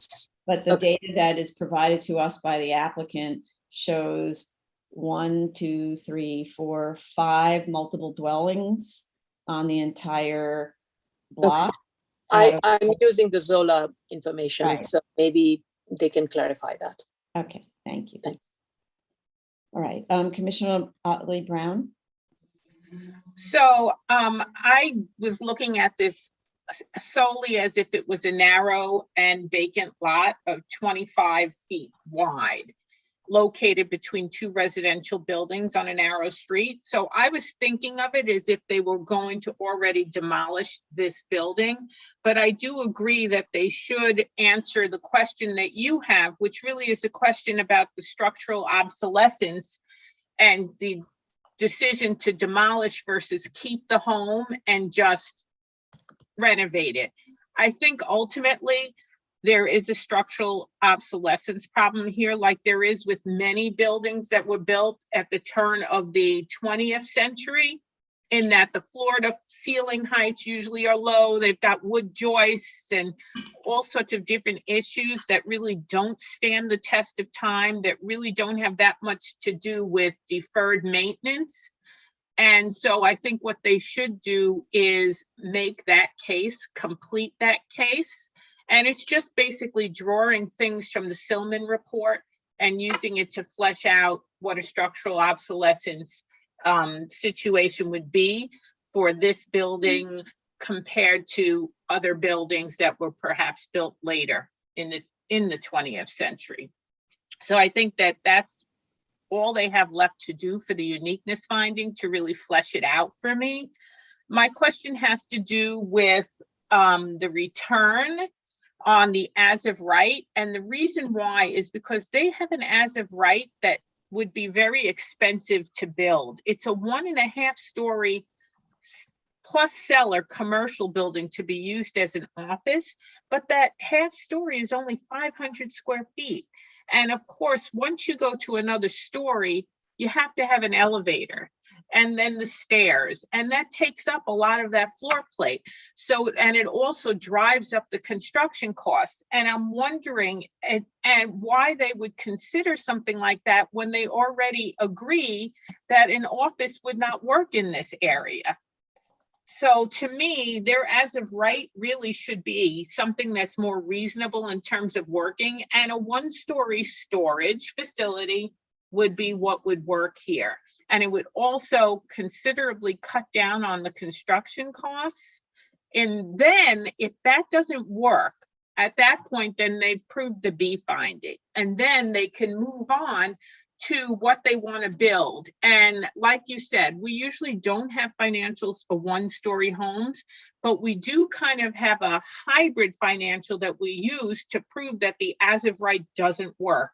And so that's why my questions really have to do with making sure that the as of right that they choose is something that has the greatest chance of success in this area. If you look at this block, and I did go to see this site, it has a lot of residential on it, but they're low row houses. They're single and there's some multifamily, but there are no more than 2 stories plus cellar or 2 stories plus basement. There aren't that many 3-story homes. And then the rest of the block is still industrial on the larger lots. And so I could definitely see why office would not work here. It would probably be like a spec project that's trying to attract somebody who has some kind of a creative business and they want to be off in Red Hook because it's starting to become very cool to be in Red Hook, like Bushwick. But anyway, all that to say, I think that they can make that application stronger if they change their as of right and use that as the basis point to show us what they want to do. As for the residential townhome, I really don't have much to say about that in terms of the financials, except to say that I think that they might be undervaluing it based on like what you saw on Street Easy, I saw also on Street Easy. And I've also noticed that not only are the homes on Street Easy larger and closer to be comparable than what they have actually chosen for comparables, but they're also very beautiful, high quality, single family homes, which seems to be what all of the new construction in Red Hook is. And so I think they should be aiming towards that in terms of what they're constructing. And if they would do that, then they should definitely have a higher sales price. Now, I think that the most important issue with the extra floor area to me is not so much in the financials as much as it is in the character finding, because I don't see anything that is as large as this. And so they haven't proven to me that this fits the character of the residential homes that are on this block. So all in all, I think that there is definitely validity to their case, but I think they need to work on the details and slightly refine their ask so that it's more in character with the neighborhood. Thank you. Thank you. Okay, Commissioner Sheta. Thank you, Chair. I don't want to be repetitive, but with respect to the uniqueness, I believe there is a uniqueness finding here in this case. I believe the site is unique.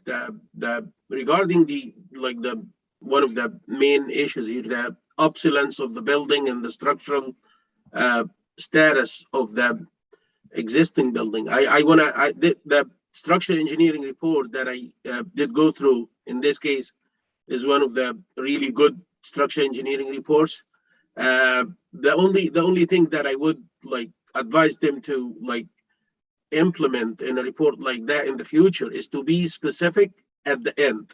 In the conclusion section, put the findings or put the conclusions very clear and direct. Because I am a structural engineer and I'm a geotech engineer, I was able to read between the lines and get to a conclusion that the existing building is really in bad shape. I'm going to share my screen. This is probably one of the first clues. They are talking about witnessing erratic stud placement, structural stud placement, and walls. And actually, if you go further down in the report, it talks about one of the rear walls and studs appear to be sitting directly on earth. There is no foundation there. And then even the go further, and this is one of the pictures that actually tells about the structural health of that structure. But if you go to the summation section or the conclusion section here, there are like many signs, and I have seen these signs in the photos given in the report, that this structure is, I wouldn't say irreparable, because there is nothing that is irreparable, but I would say that the repair of this structure might be not financially feasible. So they are talking about cave-ins, the rear and front wall are caving. In one of the pictures, actually, this here, you can see a collapse in the basement wall. I'm not sure if this is in the rear or the front, but I believe this is the front because the mirror is there. But I do believe that the structural engineering report is kind of like there in proving that the structure is in a very bad shape. So I believe you don't need to like go further than that. Regarding the financials, hooray! This is the first time I look at financials and I'm happy with them. Although this is a single family home that maybe doesn't need to like pursue financials, but I did look at the cost figures, and they didn't do Marshall and Swift. They did like regular site specific cost estimate, and I'm happy with it. It's fine. It looks reasonable for me. On the size of the proposed building, I'm not sure if what they are proposing compares to the building next door, but I will defer to the chair and vice chair. You're more experienced in these kind of issues than me, so I don't want to opine on that. But like, uniqueness is there, hardship is there. I don't think this is a self-created hardship. And regarding the character, even if the as of right, when the financials are ran, is kind of there to make it about feasible, I would be sympathetic with the residential use on this side because of the adjacent neighbors. The neighbors are kind of like mainly residential.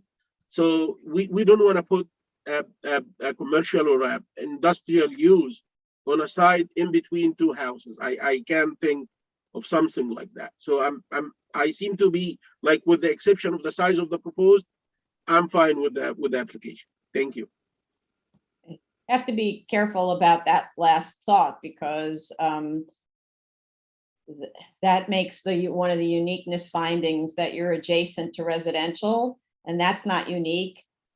Many places are adjacent to residential, and we have denied applications because they didn't make the A and the B findings. So we don't want to add adjacency as a unique condition. It's a character condition, but it's yes, that's what I'm talking about. I didn't talk about adjacency as uniqueness. The uniqueness is the obsolescence of the existing structure. Mm-hmm. Okay, thank you. But I'm saying, even if the as of right is about to be feasible financially, I would be like reluctant to put industrial use in an area that's mainly residential. Yeah, Right, but can I this just has step in nothing- here Yeah, really yeah. quickly? Because these are two different conversations. One is, how do we make the findings for an application for a variance? And then the other one is like a philosophical conversation of what really would work here, what wouldn't work here, and that kind of stuff. You still have to make the B finding, which is that an as of right won't work. And I'm simply saying, yes, nobody wants them to put a warehouse right next to a residence, and it's probably not going to work, but neither is putting the office right next to the residence. And so therefore, in order to satisfy the B finding, let's try something that is a little less elaborate in terms of construction and show us that that doesn't work. Now, the delta between the cost and the value of the as of right is pretty wide And making a one-story warehouse is not going to make this all of a sudden feasible, just looking at it. It's just going to make it a little bit less elaborate. So it's going to cut down on some of the extra costs that are going to be in a 1.5-story warehouse, in which the second floor is big enough to put a desk and a bathroom and a small conference table. That's it. Why do you need to go up to a second story for it? I would even be more accepting of a 1-story complete lot coverage office, if you want to call it. And usually that's what they'll say. It's like a nondescript commercial building, 1 story. Right. That's all I'm saying about that. And I got that. Thank you. Okay, so I just don't want to go down this road where the touchy-feely part is a finding, because touchy-feely isn't a finding. That's like a neighborhood character analysis, but it's not a finding that says we're going to give it to them, even though they prove that they can build as of right. They try, they do the numbers, the as of right works. We can't grant a variance if the as of right works. It means you can build as of right, and then that's the end of the story, right? Not the touchy-feely that, oh, I wish it were, right? Because their as of right is, by the way, also, when I talk, is renovating the existing house. And unless we have the financial analysis on that, you can't go to the touchy-feely, give them a variance if you've never looked at how much it costs to renovate the existing house. And from the Silman question, I want to make sure that the photographs that they were showing you, and there wasn't looking at that little rear yard 15 by 15 addition.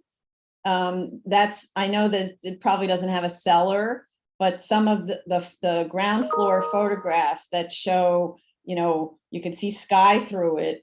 Those might be that 15 by 15 foot addition that I have no question is built directly on soil, because it was probably a little shed that ends up getting enclosed and incorporated into the house. So I would like more information on that to be able to understand exactly what the report, like the report doesn't have a key that shows where the photographs were taken, for example. So, okay, let's go to Commissioner Shabeta. Thank you, Chair. I too found uniqueness. I found it through the small lot size coupled with the structural obsolescence that I thought was well detailed in the Selman report. I do agree with other commissioners that they should flush that out in the statement of facts. I do believe that the residential development is the only viable option here. I agree with many comments that were made by my colleagues. And from the 3D rendering and from being familiar with the neighborhood, I don't think that this ask is out of line with the character of the community. I am interested to hear what the applicant will respond to those comments. And I have nothing further. Okay, thank you. Next item is item number 24, 2021-16BZ, 302 West 128th Street, Manhattan. Okay.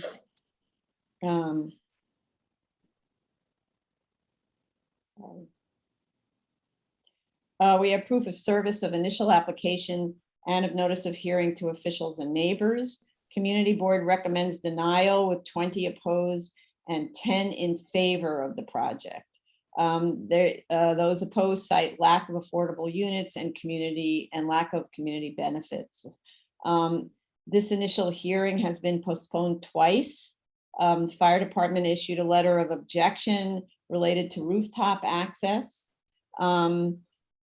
Just to start with a little bit of housekeeping to clean up the application. The statement of fact states that 15 feet are in the R8A, while the statement of findings states 9.5 feet are, so clean this up. The correct answer is 9.5 feet. The site plan doesn't note the distance from the intersection with Frederick Douglass Boulevard, so that's part of what makes it hard to figure out how much of it is in the R8A. The statement of fact cites to section 77-11 for the proposition that all of the site may be treated as if in a C24, which is correct. I'd like them to amend the site plan to show the distance from the corner with Frederick Douglass, the heights of the abutting buildings, and all applicable yard and setback requirements, both on the as of right and on the proposed plans, because a lot of it is kind of guessing your way through the drawings. They need to provide also a survey to establish the heights of the abutting buildings, because I don't know what those numbers are based on. I needed to look at the zoning calculation chart to understand the statement of fact statements about corner and interior lots relative to lot coverage under section 23-156 exemptions for shallow lots. The statement of facts is just a mess with respect to that explanation.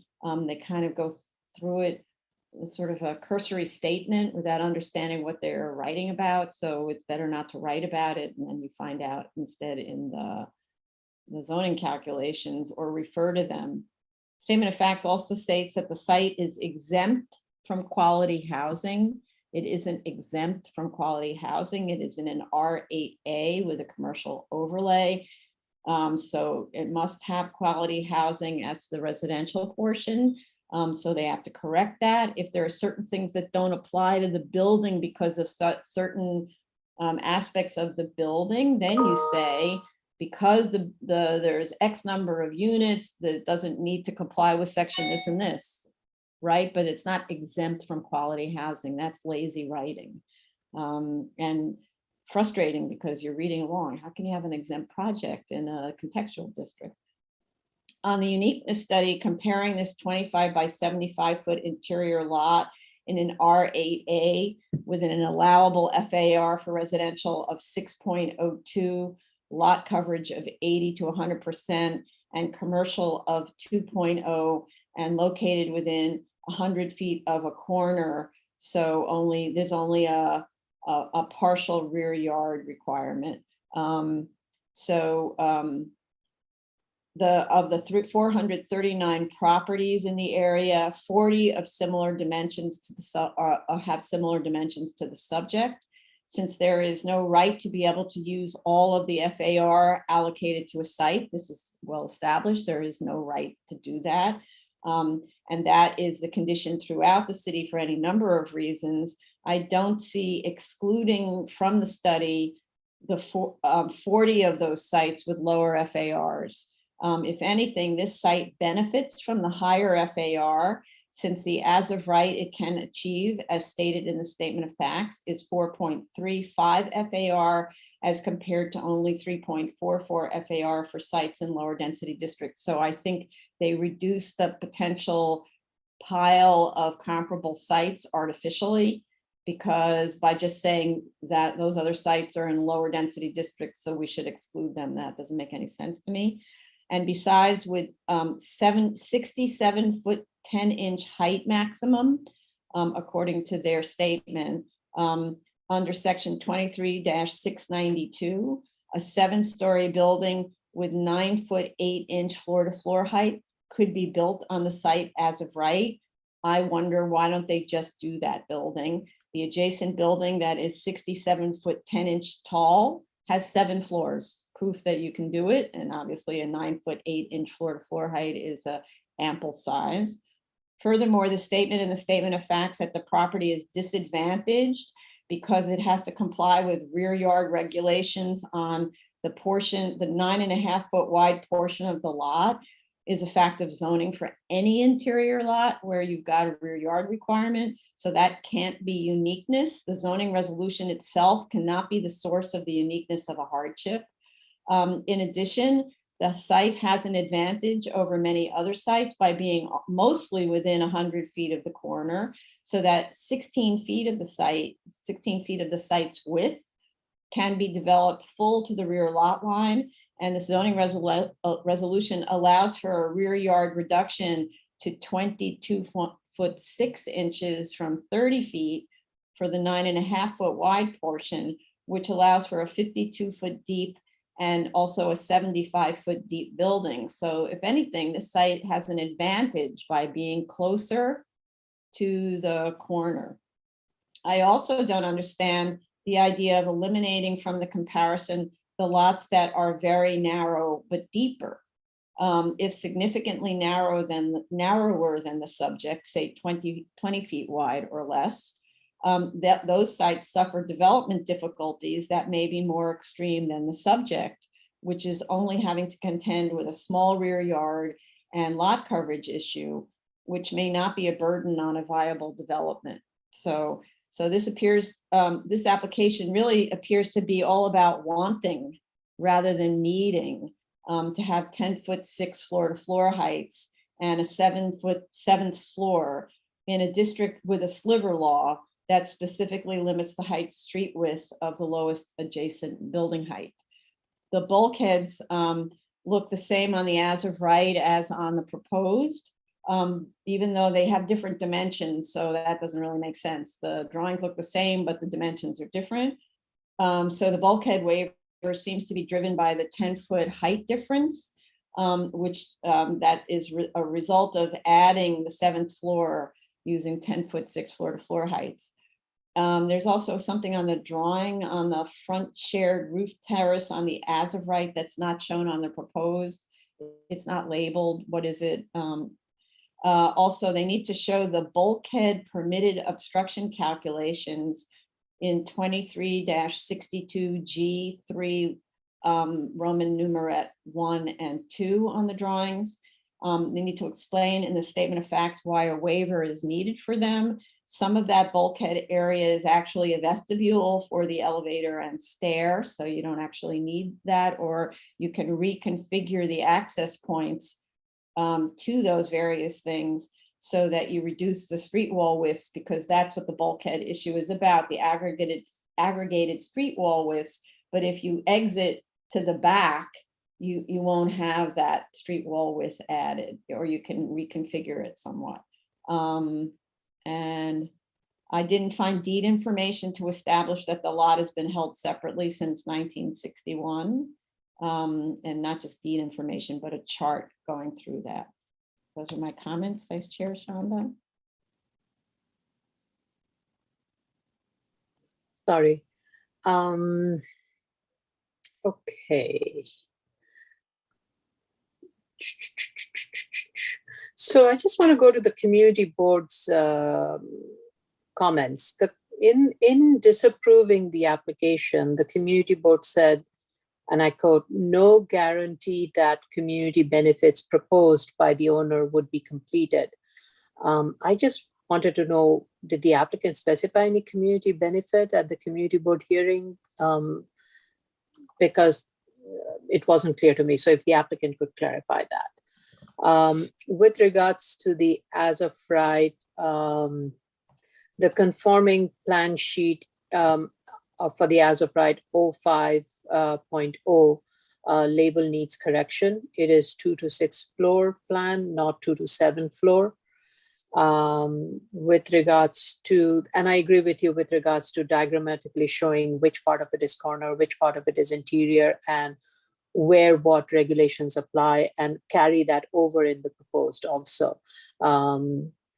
It was a little difficult to read the diagrams also with regards to the sliver lot as to how the abutting two buildings, if those could be the volume just be shown and indicated what the existing built height of the two abutting buildings are, and such. To apply the reduced lot coverage per zoning resolution 23-156, reduce rear yard depth in the interior portion of the lot per ZR 23-52, and to apply the split lot by zoning district ZR 77-11, the applicant needs to establish that the subject lot is a pre-1961 zoning lot. So that has not been done. The applicant is saying that it is going to use the zoning resolution. It's using the lot coverage and the 77-11 to extend the commercial overlay onto the entire lot. But for that, it needs to be pre-1961, and that needs to be established. I'm sorry, before you do that, can you go back to the ones that you said, the ones that where you need to get pre-61 zoning lots? You said 2352, what else? 2352, that applies to the split lot. Then 23-156, which is regards to the, to apply the reduced lot coverage per 23-156. rear yard depth in the interior portion of the lot per zoning resolution 23-52. And to apply the split lot, it's the ZR 7711. For all of those, the pre-1961 condition has to be met. Right. That needs to be provided.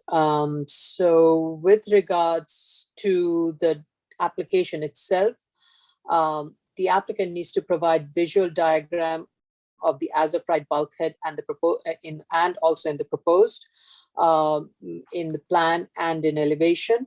I agree with you. The applicant needs to provide the clarification of the bulkhead calculation for both for as of right and proposed.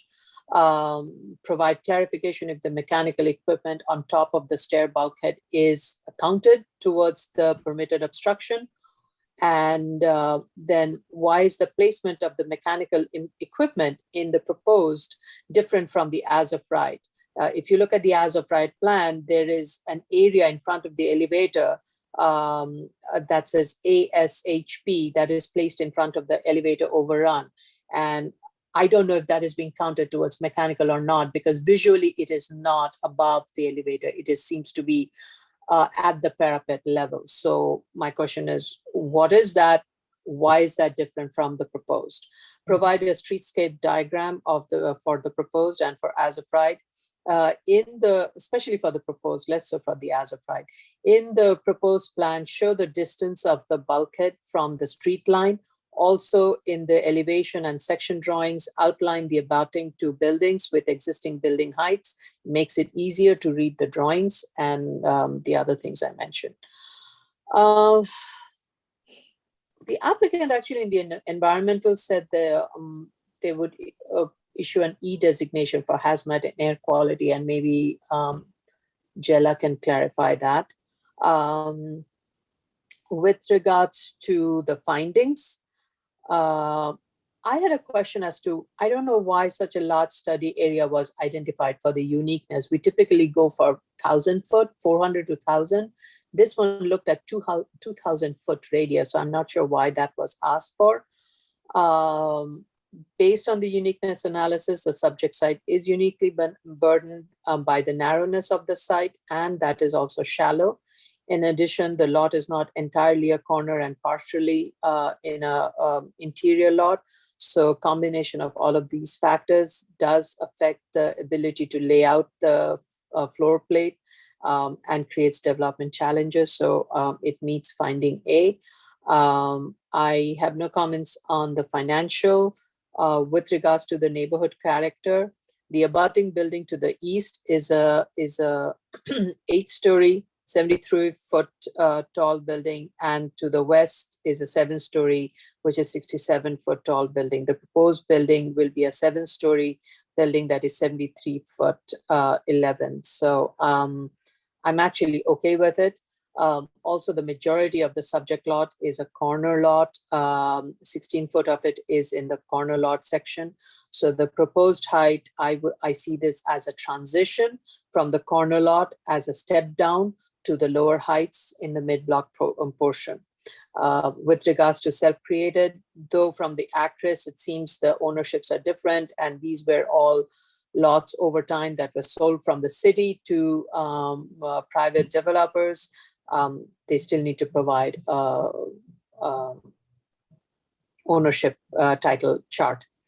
And in terms of the minimal, I think the ask was modest, and I didn't think the building was out of context with regards to the built environment. And apart from the mechanical thing, which I want to understand if the mechanical height can be reduced a little bit, but lacking the analysis, I couldn't quite make it. I couldn't quite understand the whole thing clearly. So that is the only part of the ask that I'm not fully on it. I haven't fully closed the chapter on that one. Okay, thank you. Commissioner Ali Brown?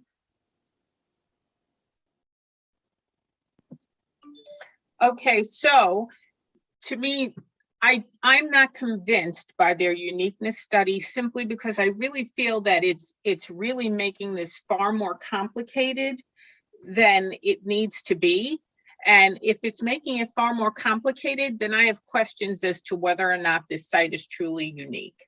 So they say the uniqueness is the narrow, shallow, interior, vacant lot. And they choose a uniqueness study that, like the vice chair said, is very vast. It's 26 blocks worth of homes, of buildings rather, in which there are 439 properties. I think what they needed to do was characterize what this lot is in terms of the narrowness and the shallowness and the fact that it's vacant, focus on that, and then try and drill down in a very systematic way to the characteristics that you've identified that mean that you are unique. But what I see in this is there's a lot of bouncing up and down and up and down, and it makes it very difficult for me to understand. So you start with 439 properties, 40 properties have a lot width of 25.5 feet or less and a depth of 75 feet or less. But then they say, out of those 40, 34 are in zoning districts that allow less density or lower FAR than the subject. 28 are substantially developed, but then they hop back up to 36 are fully within 100 feet of a corner and don't have to provide a rear yard. Then they drop down to 11 are narrow and shallow like the subject. Then 5 are located in a district of the same density. 11 are substantially underbuilt. 3 are vacant. So you keep going up and down and up and down. And without looking at the radius diagram, you're like, where are we going with this? And all that was to say that they're like 1 of 3. So I think that it was incredibly complicated in the way it was written, and it didn't convince me. It just made me feel a little more doubtful of the fact that it was truly unique in that it's like 1 of 3 that actually are just narrow, shallow, vacant lots. So I'm not there yet. They need to simplify that analysis for the uniqueness finding. As for the return, the B finding, I have some questions, and some of my questions just are simple adjustments that they would need to make in terms of errors in the financials, but others are a little bit deeper and go to the heart of the case, which is, it's very difficult to prove that a 6-story residential building is not feasible, but a 7-story is feasible. It requires a lot more analysis, because it's like, what's 1 floor? Really, what is 1 floor or the absence of 1 floor do to a project? And that's what basically stays in my brain. And so, given that, their construction costs, they did not use Marshall and Swift, and that's probably because they fell in between our policy change. But not using Marshall and Swift has left this site with higher construction costs for the as of right, which to me are driving the project, and the fact that it is not working and that the ask is for the extra floor. So if you're not using Marshall and Swift, the result is you're ending up with $487 per square foot in hard costs alone for an as of right, for which there are no subsurface costs.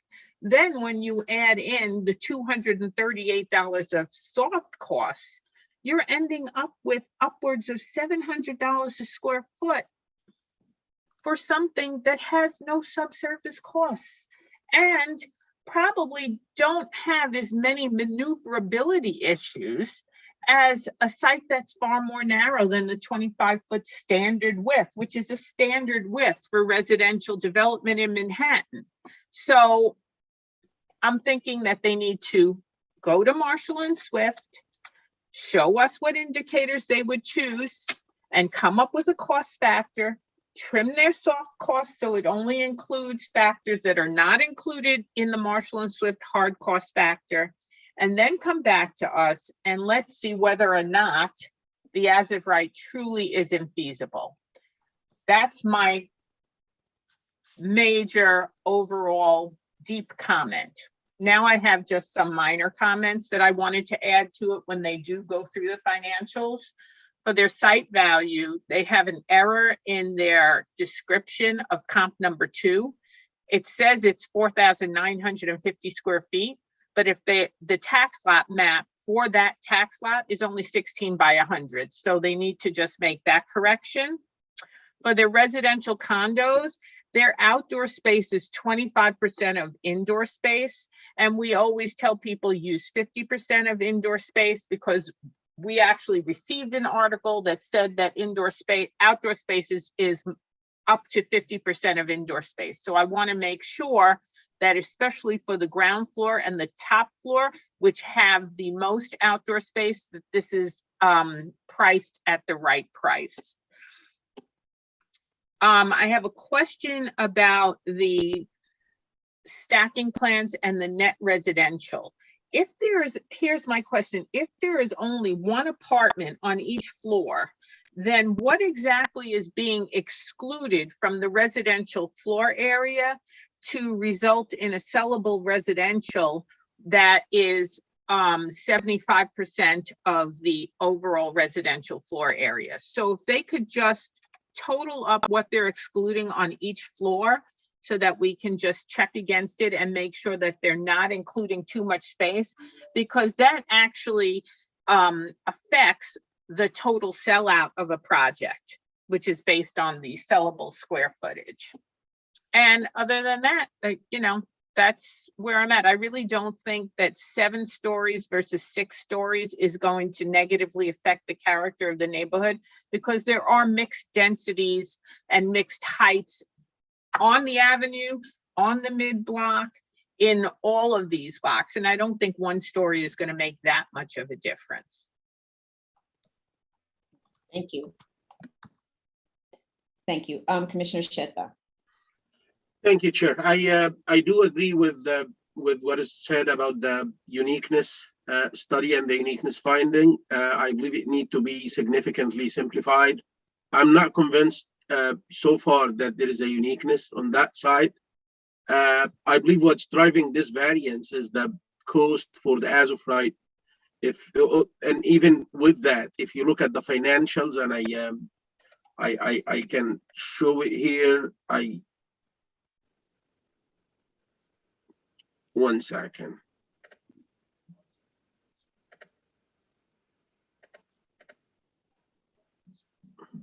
Yeah.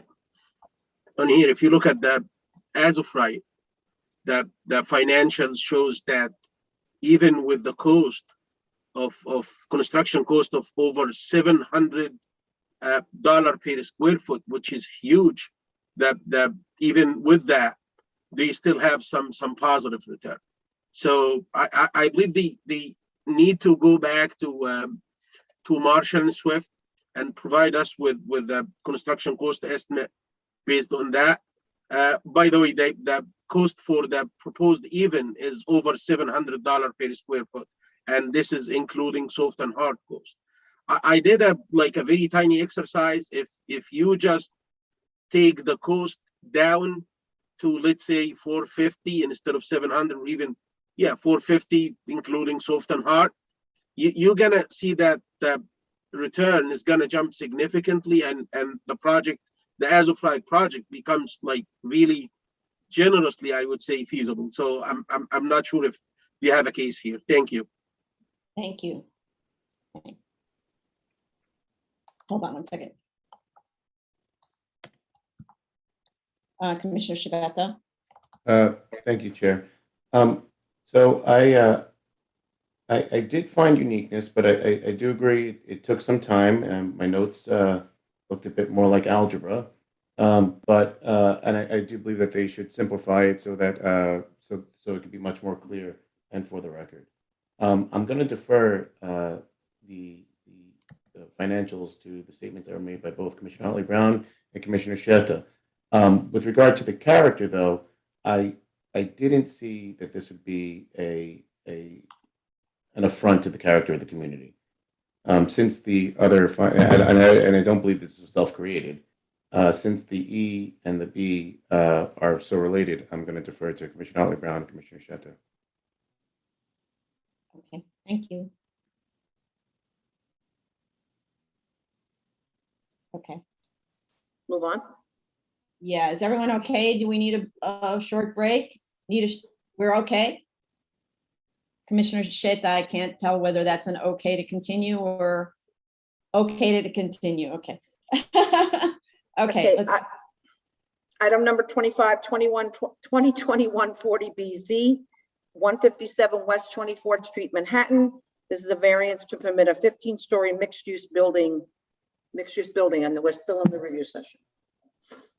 okay. Okay, we have proof of service of initial application to officials and of notice of hearing to officials and neighbors. Community board recommends denial with 3 in favor of the project and 1 abstention. And I'm just gonna, it's pretty long, so I'm just gonna read the introduction. Community board finds that the applicant does not meet the requirements to grant a variance to allow the development of a 15-story residential tower on the block. The proposed 155-foot tall building is out of line with the neighborhood and does not architecturally fit into the context of the block. So we'll alter the essential character of the neighborhood. We also find the arguments for economic hardship and minimum variance necessary to afford relief unconvincing, and they go on, but it's too long to read. We have 62 letters of objection based on incompatibility with the character of the neighborhood. One comment from testimony I thought was interesting, and I like Commissioner Otley Brown's opinion on it. It says, this amendment imposed the need to obtain a special permit for most new hotels in M1 districts. But prior to the amendment, hotels were an as-of-right use. Therefore, all of the sales prices reflect the potential for as-of-right hotel development, and the comps are outdated because hotels in M1 districts have required a special permit since 2018. So I don't know whether the financials were updated to reflect this fact or what. So before I go through the findings, I want to clear up some history on the site, in part because I'm assuming that we have neighbors listening to this application as we speak. So, and I see someone already raised their hand. This is a review session, an executive session. The board speaks, and then after the board is finished speaking, then we take a break because we've been at this for 2.5 hours. We take a 30-minute break, and then we come back and we begin the public hearing, at which point members of the public will be allowed to speak. So please put your hand down now, and you'll be invited to speak later in the afternoon. Thank you. So proof that there are neighbors listening. Okay, so I wanted to go through the history on this site that in part may run to the self-created hardship question, and also to clarify what's permitted as of right or was permitted as of right in this district. A copy of the BSA resolution for 454-77BZ was provided. That's an old 1977 variance application. It is, as were most of the resolutions of the time period, brief on details, but it refers to 2 addresses and tax lots that are the subject of the variance. The 2 addresses and tax lots were 149 to 157 West 24th Street, lots 9 and 10. It also refers to a 6-story building and allows conversion to residential use of floors 2 through 4.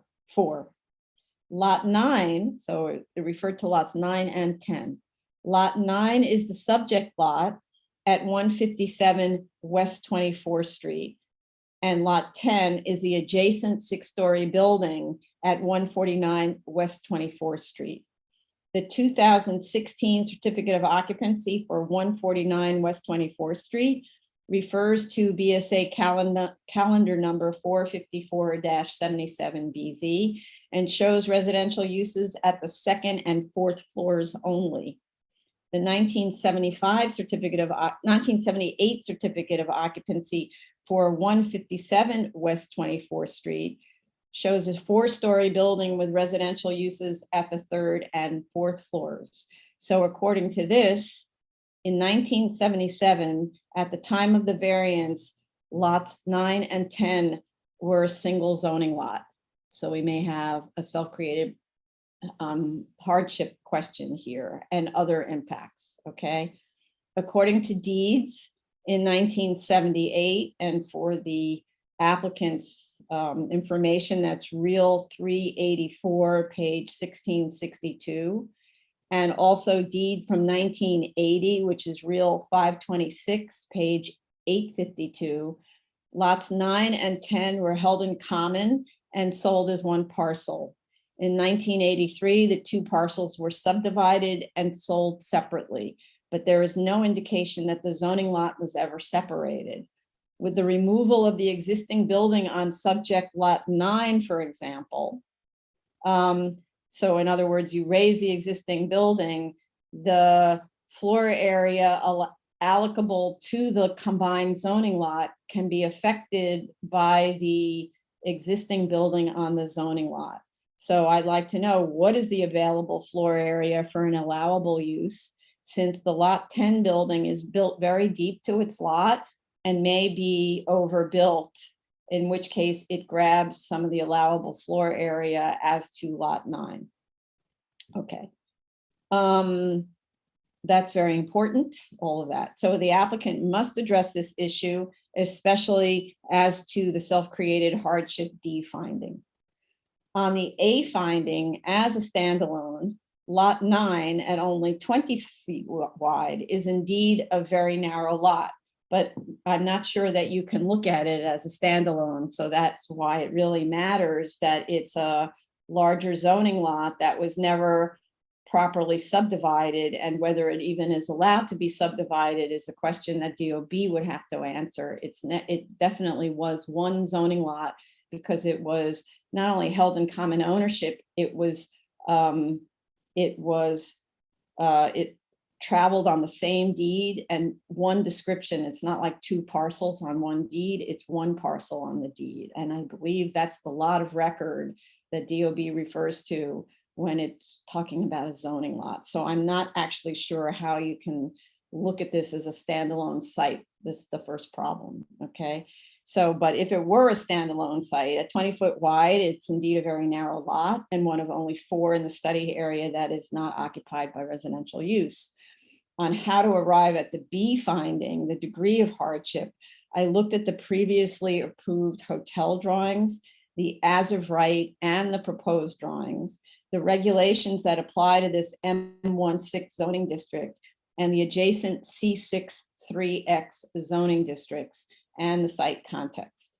Neighbors who gave testimony should know, and this is again for the neighbors who are listening, that this is an M1-6 manufacturing district, which allows certain as of right commercial uses today, but not hotels, to be built to 10 times the lot area of the lot, and that the only limitation as to height for a permitted commercial building is a street wall height of the lesser of 85 feet or 6 stories. So that means you can go straight up 6 stories or 85 feet. And then you need to set back 20 feet. And then you have to follow what's known as a sky exposure plane that rises at an incline of a rise to run ratio of 2.7 to 1. So 2.7 feet to 1 foot.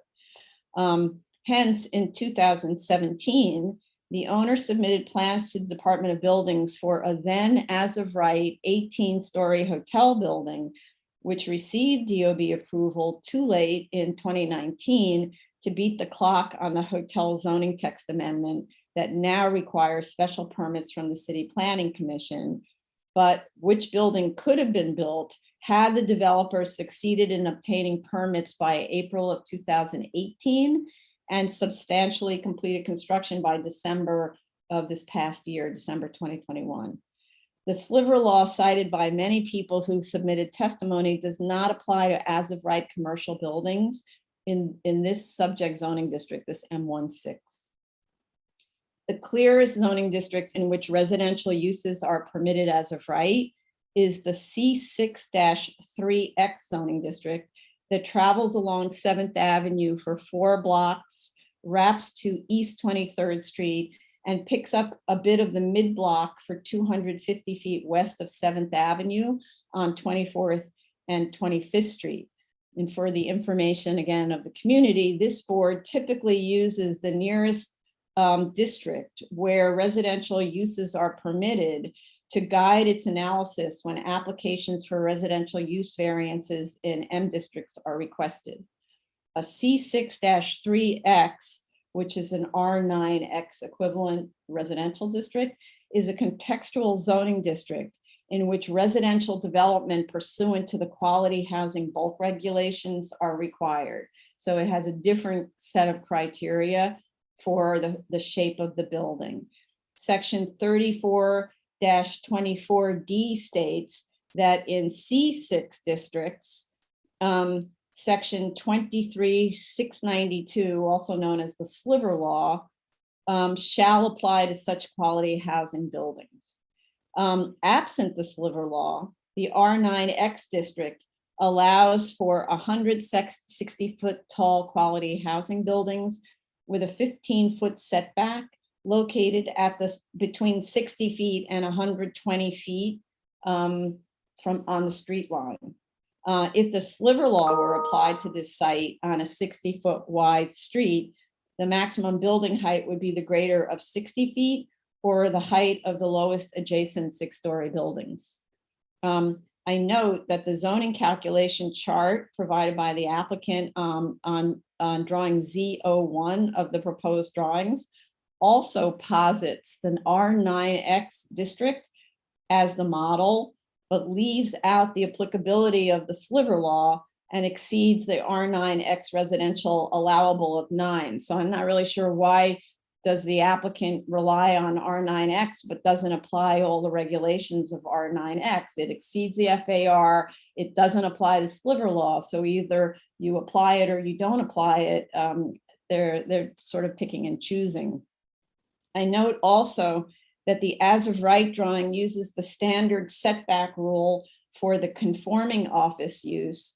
And that's another bulk regulation that requires to start with a 20-foot setback of the street wall, setting it back from the street line. Then you rise 6 stories, and then you follow a sky exposure plane of, I think I might have that one wrong, of 2.7 to 1. That might be wrong, but while the 2017 Department of Buildings approved, but now expired hotel project applied the alternate setback rule. Sorry, that was the standard setback rule. So sorry, let me start over.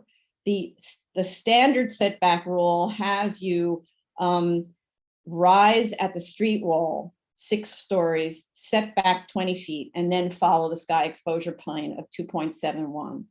The 2017 DOB approved drawing for the hotel actually followed a different bulk regulation, which is that you set back the whole building right away, 15 feet from the street line, and then you have to follow a much steeper sky exposure plane. So it effectively is allowing kind of a skinny tower or a shallow tower on a site, and allows for fewer setbacks. The 2017, what's known as the ZD1, which is what the Department of Buildings requires architects to file once the project has been approved at the Department of Buildings, and it provides a diagram of what the proposed building will be. That 2017 ZD1 shows that using the alternate setback rule results in 1,285 square foot floor plates at every floor above the first, while the as of right standard setback shows floor plates diminishing after the 6th floor from 1,600 square feet to 1,000 square feet, so less useful. Notably, the proposed project benefits from 1,000, almost 400 square foot floor plates to the 12th floor using the R9X quality housing regulations. And the reason I keep looking at this is I'm looking for setback approaches that put as much floor area into the lower floors as possible with reduced rear yard. And I'd like to know what the rear yard depths of the adjacent 6-story buildings are. So for me, I'm looking at to assume, just for argument's sake at the moment, that you can look at this lot as a 20-foot wide standalone lot and therefore entitled to some kind of waivers, if there's a way to pack the floor area down and so that there's less floor area not utilized and still keep the height of the building somewhere in reasonable height levels for neighborhood character. I note that nearly 10,000 square feet can be constructed within 6 stories at a 20-foot rear yard, with a 20-foot rear yard at every level. And that the 2 adjacent buildings to this site have much shallower rear yards probably than 20 feet because they were built as some kind of commercial building.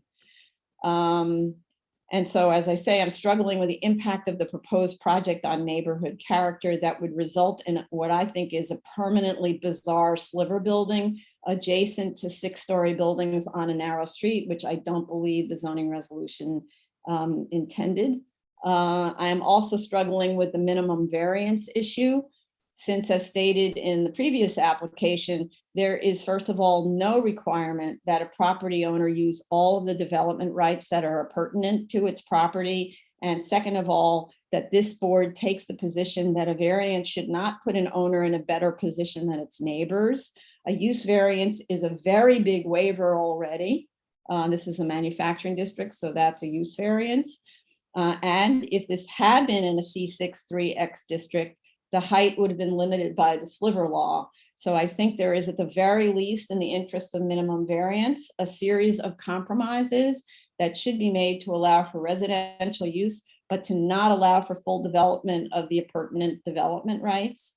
On the self-created hardship question, I already discussed the size of the zoning lot, but I am also noting the timing of the filing for the hotel building in November 2017, which had the first plan examination in January of 2018, and wonder whether it would have been possible to achieve permit for the new building by April 23rd, 2018. So I can't tell whether they were sort of sitting on their rights and didn't pursue, because we've seen a whole bunch of applications now where they work on a tight timing like this. On the building design, sorry, I just have a few more comments. Yeah, on the building design, I don't understand how it's legal to have only one means of egress in this building. The 7-story residential project that we just heard had scissor stairs, which I'm not even sure those are permitted in a residential building, but at least that's 2 means of egress. So this is a much taller building than that. How could that be legal? The units also are very small, and the entry condition seems to be organized to provide the least viable retail component possible without building full to the rear lot line, or for using the entire first floor for retail in an M district. I think the first floor should be retail, which is consistent with the variance granted in 1977 for the conversion of the existing building to residential use, and consistent with recent BSA precedent for residential uses in M districts, and better for neighborhood character street experience, especially this street. And those are my comments. Sorry for the long notes. Vice Chair Shanda. Thank you. So a couple of corrections. The lot area that is stated in the zoning chart and in the statement of facts do not match. Those need to be corrected. The statement of facts states that the subject lot is within 20 feet of C64X, which is an R9 equivalent, as Madam Chair pointed out. The abutting zoning lot is C6 3X. I mean, the statement of facts makes it C64X. It actually should be C63X. So that's a correction that needs to be made.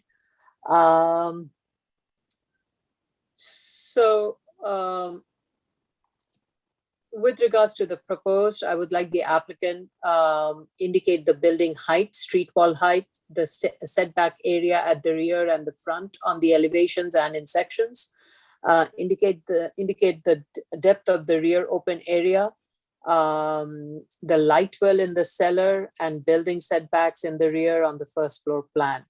With regards to the floor plan, the applicant is proposing a duplex unit that would have a living room in the cellar with a very generous rooftop outdoor area and sleeping area in the cellar, which is not permitted. So that needs to be changed. And the light well is therefore unnecessary. You can just build it to the lot line as and have a commercial use that can use the cellar and the ground floor. With regards to the findings, it meets the hardship element. I do not have any comments on that. Based on the financials and the per square foot development cost, it seems Sorry, reasonable. before you go on, can you go back to the uniqueness? I didn't hear the A finding established. I just said it meets the A findings. You said it meets a hardship. What's the uniqueness? The uniqueness, the narrowness of the site. I'm sorry. Okay, go ahead. Okay. So based on the financial, from what I looked at, it seems to be reasonable, but I'd like to hear more from Commissioner Otley Brown on that. So I had similar concern with regards to what is being proposed, what would have been permitted as of right before the hotel text came in, and how it should be, the proposed development should be analyzed. And I too think the applicant should use the C63X as the equivalent residential district to design this building accordingly and not pick and choose. What is interesting about this block front is that it has a very uniform building. I mean, though the buildings are kind of low, they are kind of at the 7-story kind of benchmark. So if anything, that is, and if you were to apply the sliver law, that would be a requirement in the C63 district, then the building height would be much smaller. So I think either the applicant looks at the build form and bring the building to be more in context, that is with the C63 district, and or with a combination of a C63 and what is built, which is a street wall that is high enough to pack in the bulk and then lower the building height thereby. And I would like the applicant to provide streetscape diagram and axiometric to help kind of guide us through that neighborhood context analysis. The self-created, I look to the applicant to answer the question that Chairman raised. And so the minimal hardship is still not being addressed accordingly. And Okay, thank you. Commissioner Otley Brown? I have questions really about the B and also the E. So if you look at the financials, first thought in my mind was the return on the proposed. There's actually an 18% overall return over the life of the project. And the life of the project, according to them, is only 15 months, which is just a little over a year, which means that the annualized return is upwards of 15%, which is kind of high. It's $5 million on a $22 million project. I'm wondering if that's not an overshoot. So that's my very first thought on this. I looked at the site value, and the site value was $9 million. And without talking about whether or not the site value had built-in speculation, because the lot sales were old, they ranged from 2016 to 2018. I also went back and looked at the sales price of this lot, which in 2015 sold for $6.9 million or $335 a square foot. So between then and now, there was a growth of about 30% in the total land value. And I'm not sure how much of that is just growth over time and how much of that had to do with growth over time minus the fact that a hotel is no longer as of right, whereas previous sales had considered the possibility of having hotel development. One way to say that that increase in sales price is due solely to the growth over time is to show us some recent sales since the zoning change to see if the price per square foot has gone down since their sales prices, because then that would then show us that perhaps the lots are just not as valuable as they were before, simply because you cannot build hotels. And now you're really stuck with office or some kind of industrial / commercial use. So we could definitely do with, if they can find it, some more recent sales. So I would say sales that are after the zoning change to the present. And construction costs. This, like the other project, did not use Marshall and Swift. And as I said before, it's probably because it fell in between when we changed our policy. But still in all, the construction costs are kind of high considering that there are no subsurface costs. They're actually, for the as of right, they're $415 a square foot when you include the hard and soft costs. And for the proposed, they are $615 a square foot when you add the hard and the soft costs. So I feel that that's high considering that there are no subsurface costs, but it's interesting because it's also different from what you see north of this project in the other case we had. And so there's a difference between this and West 128th Street to the tune of approximately $100 a square foot, which leads me to make this statement. We changed the policy to require people to use Marshall and Swift. Why? Because we felt that we were getting so many varied construction costs for similar projects that it was very hard to tell whose assumptions were actually accurate and whose assumptions were amplified. And there is no better illustration of this fact than looking at these two cases, West 128th Street and West 24th Street, two similar types of lots with similar encumbrances or lack thereof, and yet you have a variation in construction costs. How are we to actually know which is more accurate, or whether both of them are not accurate? Well, one way to know that is to ground your costs in the standardized costs that are accepted within the industry. And there's no better way to do that than Marshall and Swift. So what I want this applicant to do is to show how their construction costs deviate from Marshall and Swift by literally recosting the project using Marshall and Swift, show us the pages of what they would have chosen and the cost factor they arrive at, and then trim the soft costs in the same way that they had trimmed them in a different application that came before us today. And then we'll see whether or not those costs are amplified.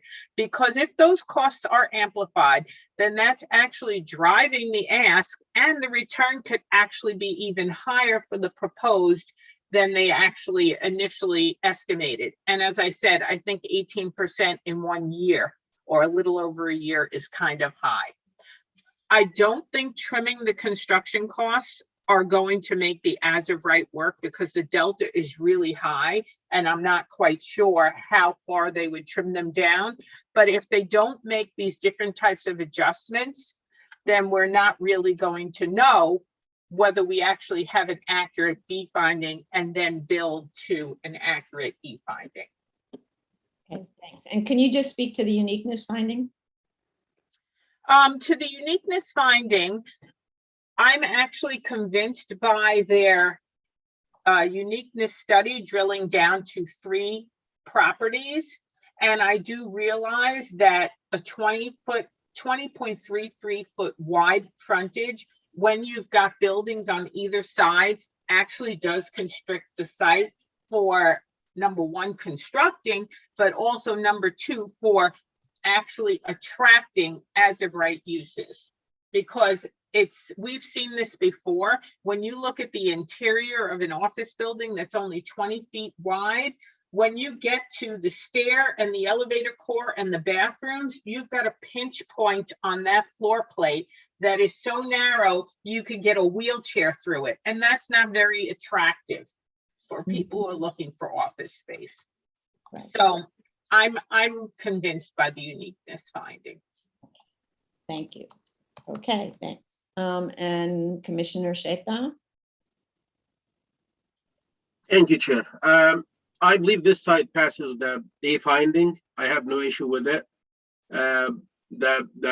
Like after the A finding, the hardship claimed is actually function of 2 things.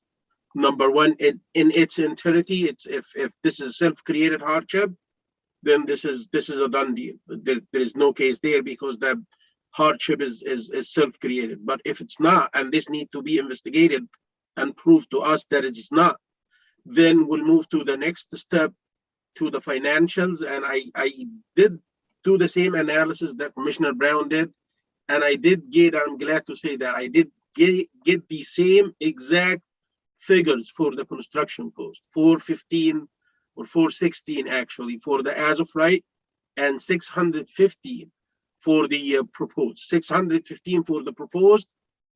Probably this is like maybe 50% more than it should. And if it is, the 18% is gonna go crazy. Like it's gonna be significantly higher than 18% retail. So this need to be looked at. They need to run Marshall and Swift and provide it to us. And by the way, I second the statement by Commissioner Brown. We need to like move forward on cases like these. There is no need to give us tons of pages to review, and then at the end we throw all this away and we ask you to give us Marshall and Swift. Please, applicants, do it from the beginning. It saves you time and money. The next point is that like this is kind of a concept. A variance could not put an applicant in a much better situation than an adjacent neighbor who's building as of right. And because of that, I am asking them to provide us with a residential. It doesn't need to be detailed. It need to be probably schematic, but give us a residential proposal based on the nearest residential zoning district provisions, but consider the entire provisions. Do not just pick. Thank you.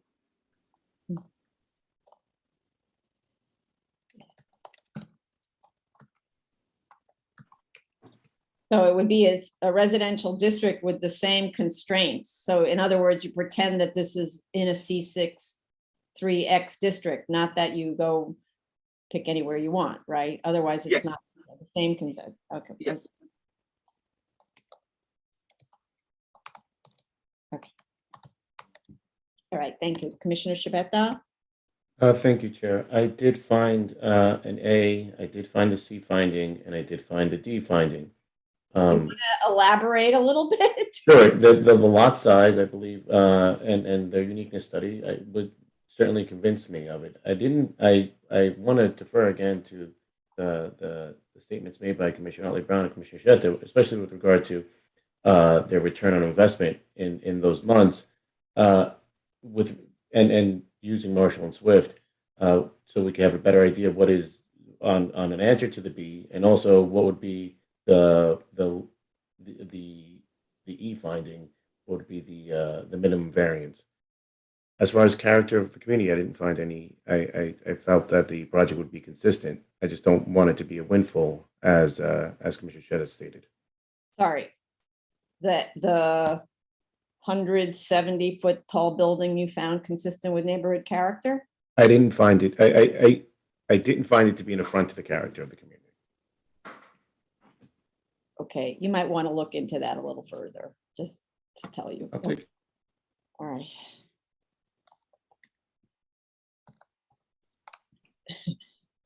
Okay, right, okay. Okay, sorry. yeah. Is Go ahead. there anything else? No, anything else from someone? Okay, so this concludes the public review session for April 12th. We'll Okay. commence with the public hearing after a break. Yeah, so we're going to take a 30-minute break. Apologies to the members of the public, but this board has been sitting here talking for 3 hours. So we'll come 1:30. back 1:30, and then we'll start with the public hearing, where when we get to your case, you'll be able to speak on your case, okay? The applicants will present their case, and then the public will speak after that. Okay, thanks, everyone. Back at 1:30.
Okay, if everyone could come back, please.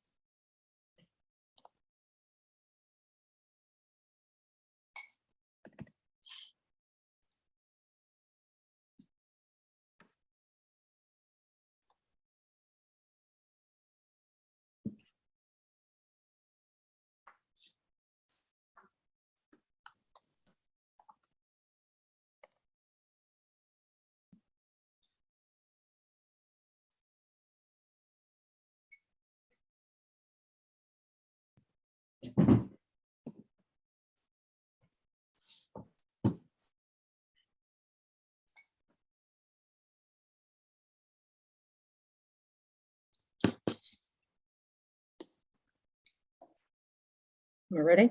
No, not yet. Okay. We're live. Okay, good afternoon. We're back on the record. It's the Board of Standards and Appeals public hearing for April 12th, 2022. Appeals calendar, new cases, item number 21, 2021, 86 BZY, 88 Walker Street, Manhattan. Please raise your hand if this is your case. It's Todd Dale. I know it's a lot of people here, so I can't, it's hard to find them. That's why. Okay, oops, shit.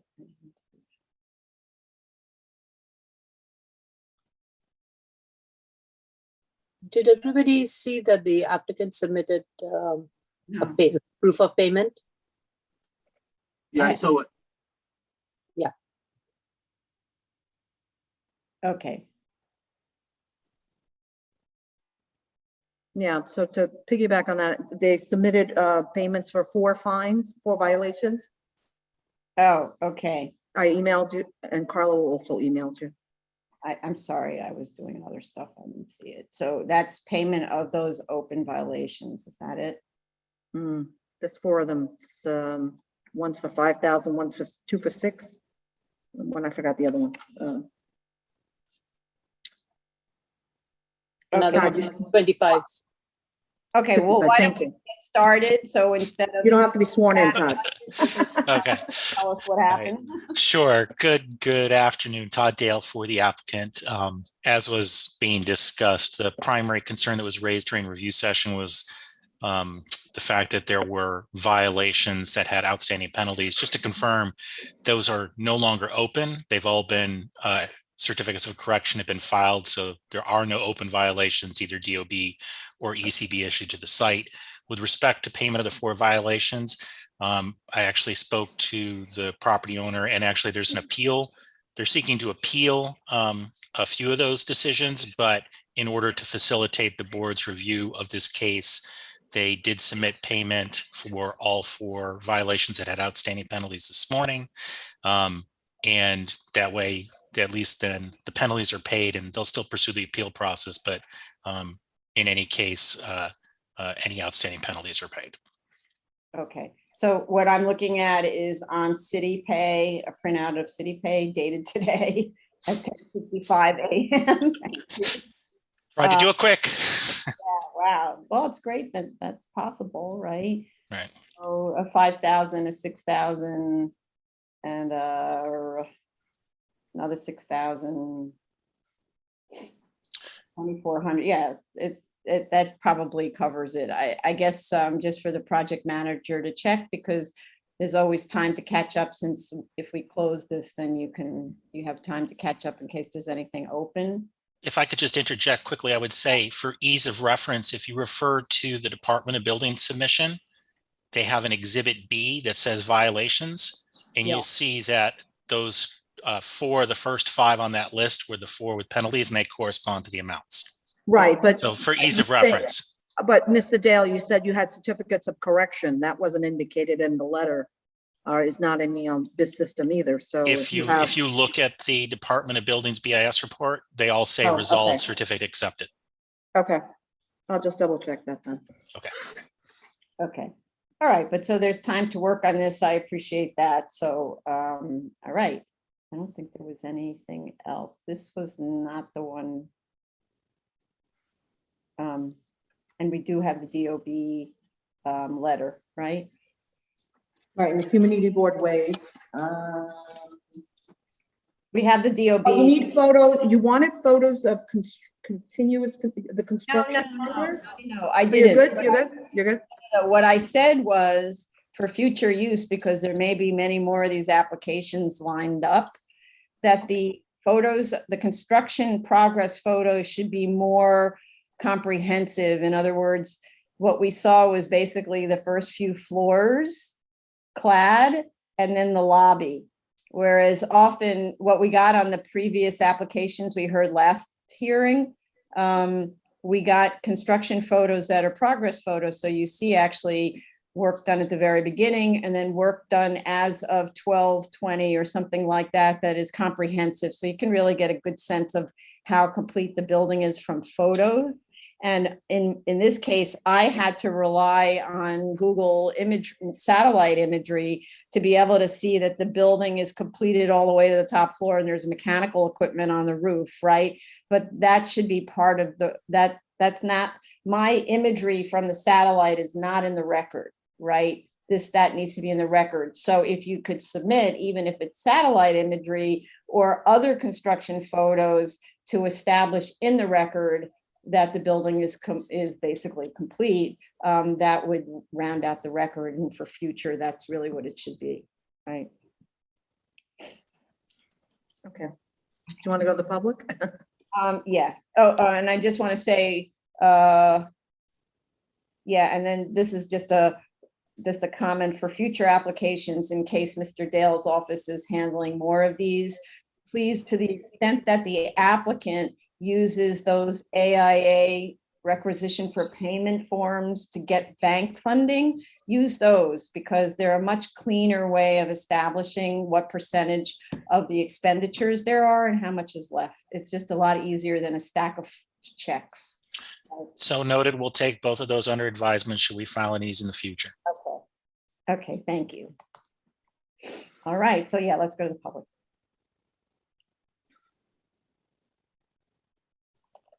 Screen.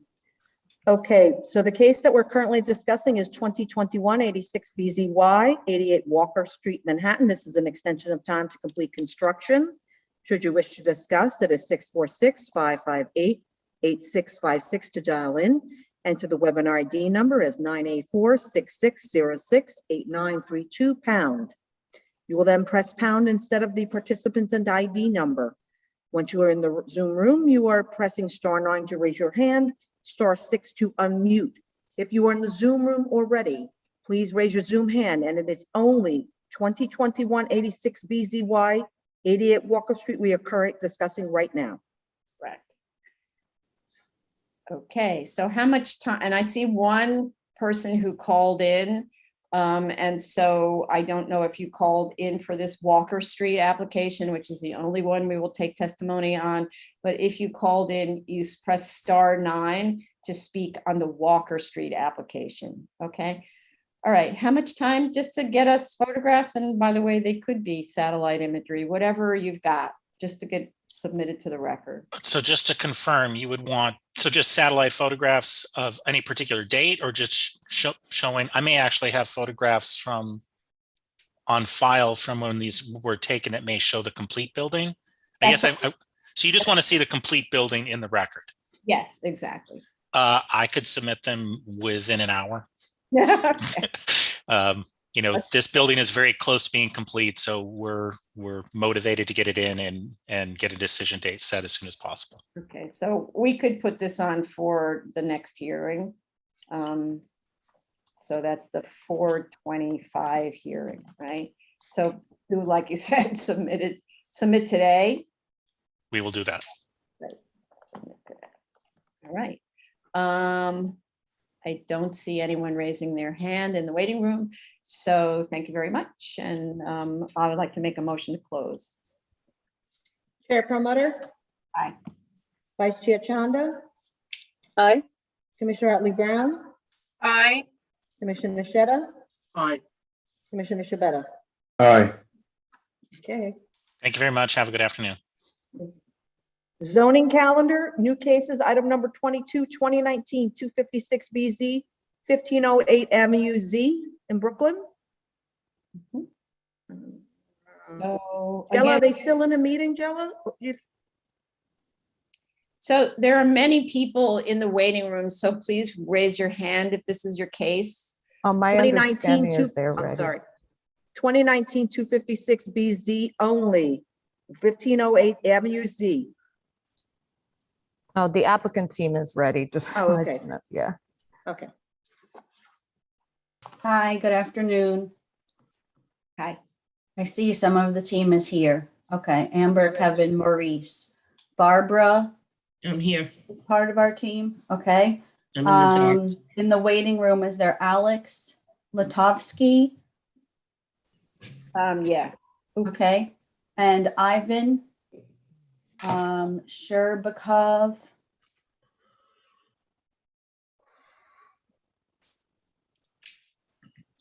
And Emil Blank. Stephen and Ryan Ripa.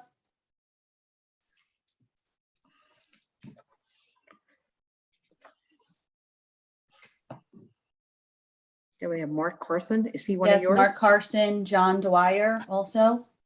If you see a John Dwyer. Let's see. Okay, there's Stephen Ripper. There's Mark Carson. Uh-huh. And can we start or are you waiting for? Also, Alex, you got? Alex Latovsky, right? And Emil yes. Blank. Mm-hmm. Yeah, Emil Blank. Hold on a second. Got him. Okay, see him now. Carlina Osorio. Do you see Can I her? clarify, is Jennifer Chang part of your team? No. No, that was, I'm going to send her back. Sorry, nothing personal, but I'm sending you back into the waiting room. Okay, I can't see the. Just the rest of the list. Carlina. I think the last one that is missing is Carlina Osorio.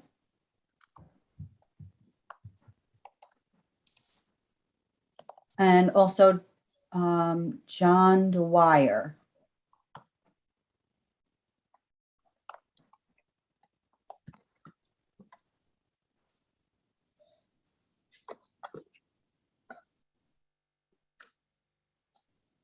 Okay, do we have John Dwyer? Yeah, we do. Thank you. I'm showing on my, oh, Mark's here Oh, I now. think he's the second Mark Carson. Yeah. So there are The two. one with the raised hand. The one with the raised hand, Mark Carson, is actually John. They're Dwyer. both from the same firm, Oh, so wait, no, but we need to know their names. So the person who's there is John Dwyer? Yeah. Okay, So we have Mark Carson, Emil Blank, and Alex Latovsky that are still showing up as attendees and not panelists. They're the top three on my list. so Well, they John's on, yeah. Okay. they have to accept as panelists in order to be. Yeah. We can't control that from here unless they were not invited as panelists, okay? Is Carolina on?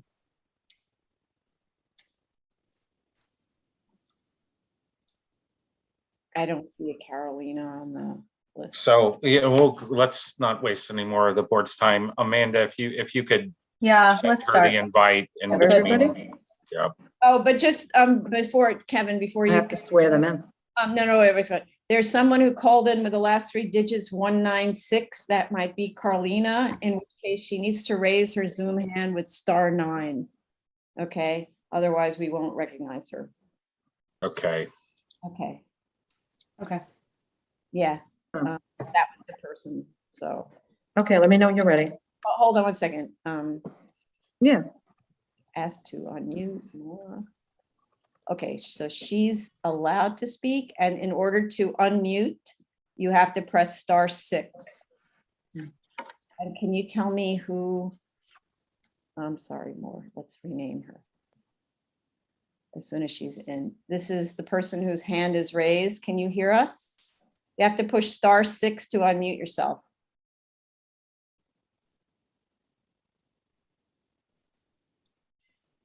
That's not working.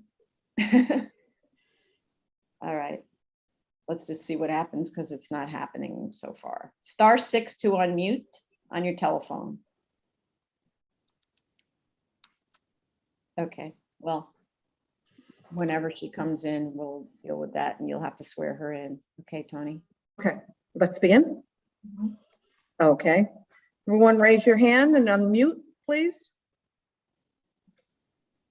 Do you affirm to tell the truth, the whole truth, and nothing but the truth in your testimony before this board and respond honestly to board member questions? I do. Yes. Do. You do. Yes. I do. Mr. Blank, Mr. Ripa? I do. Okay. All righty, Miss Iannotti, your Okay. lead. Good afternoon. Thank you, everyone. We heard all your comments at the review session today.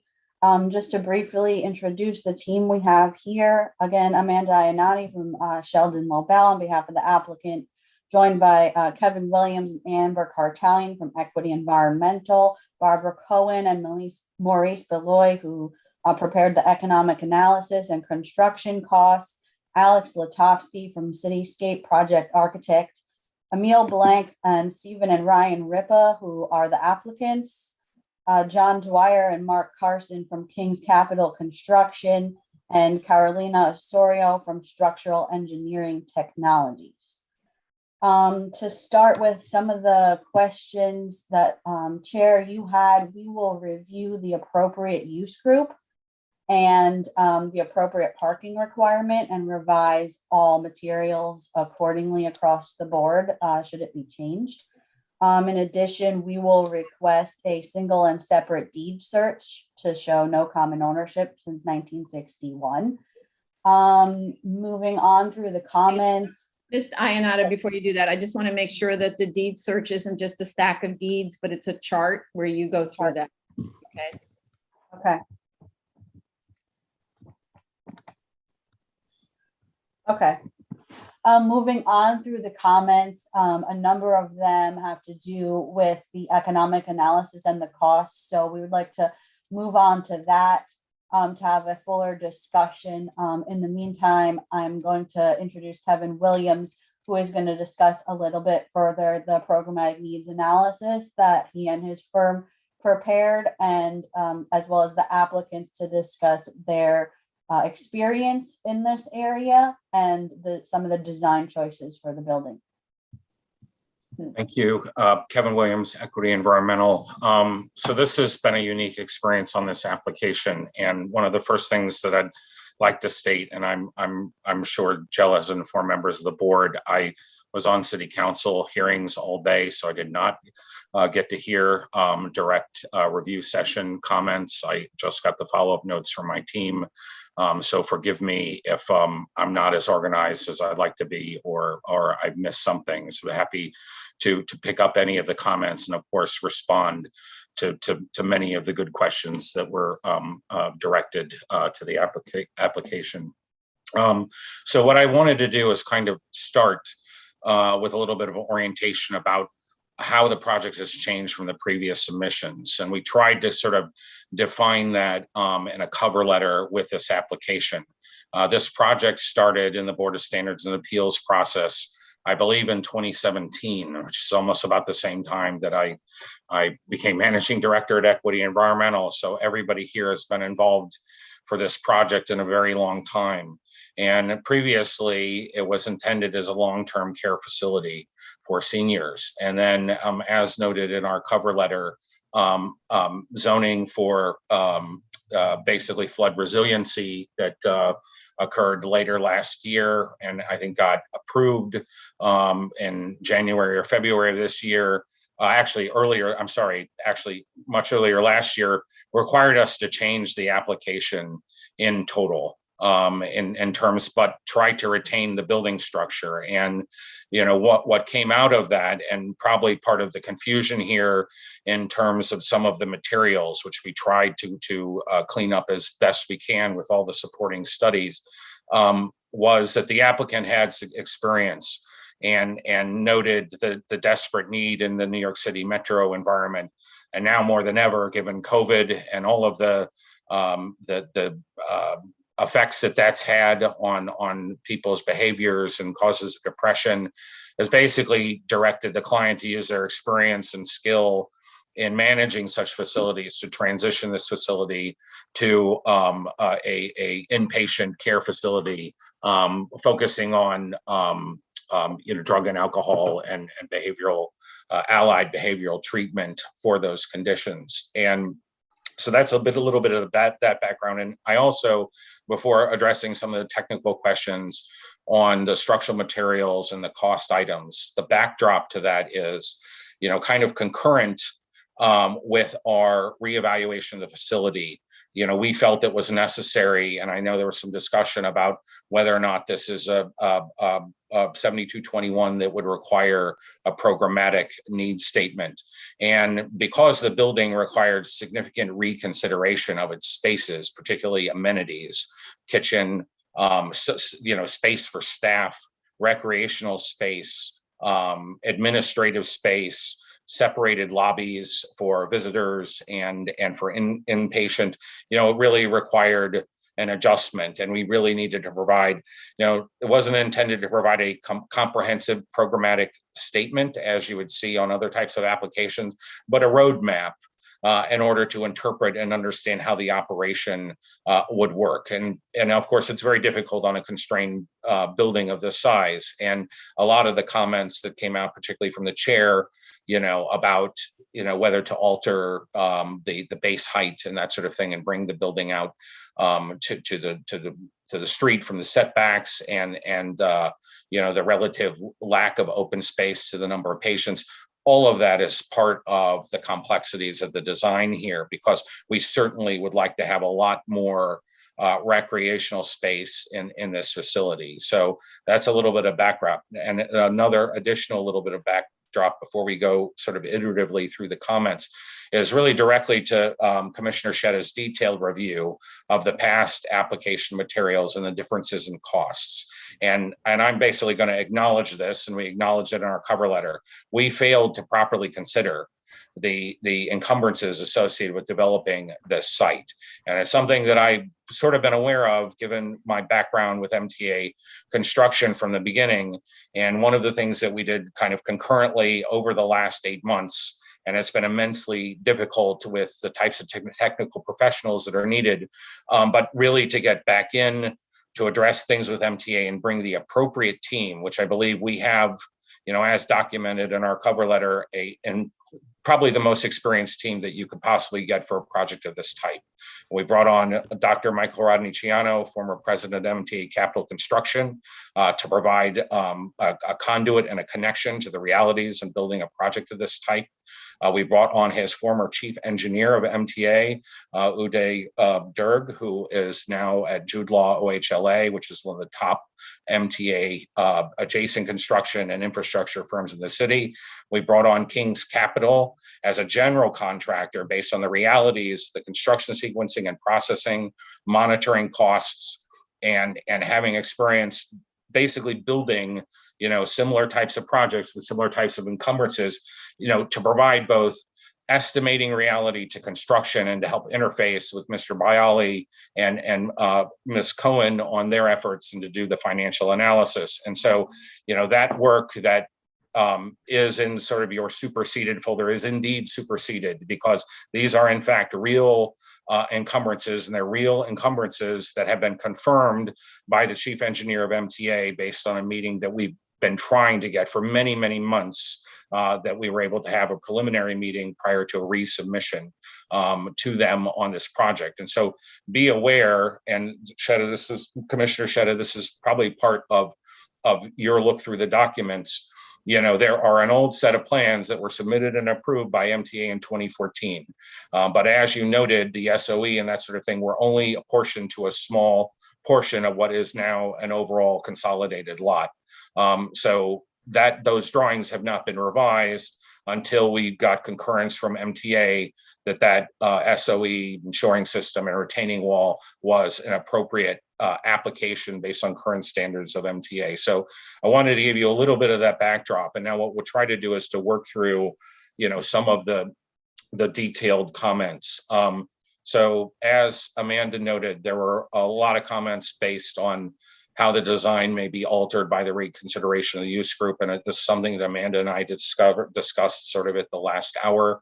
And absolutely, we will, take a deep look at that. And that will, of course, sort of, reset some of the considerations. In terms of some of the chair's comments. So don't have detailed notes on all of this, but there were some of the comments that you had, and I think, uniqueness and hardship, you kind of summarized them, but Commissioner Sheta had more directed, pointed concerns about us meeting the finding, and I'll direct that directly to him when I get through the comments. So the diagram of track protection, and so I understand this is something that you need. And I can provide a sample of what this looks like, but this is exactly what, visually you would think from the words, that this is literally a structural shed that goes over the platform to assure that, general debris from crane or other construction going on site does not foul the track. And along with that requirement, obviously requires you to bring it in. You have to set it up. You have to have all the shoring in place with the SOE. It requires track outages on its own just to put it in place that are very significant, either weekend or flagged deployment of that shed. And then that would have to remain for the duration of the construction period. And then the logical question of that is, do you need that if it's the building sort of lower?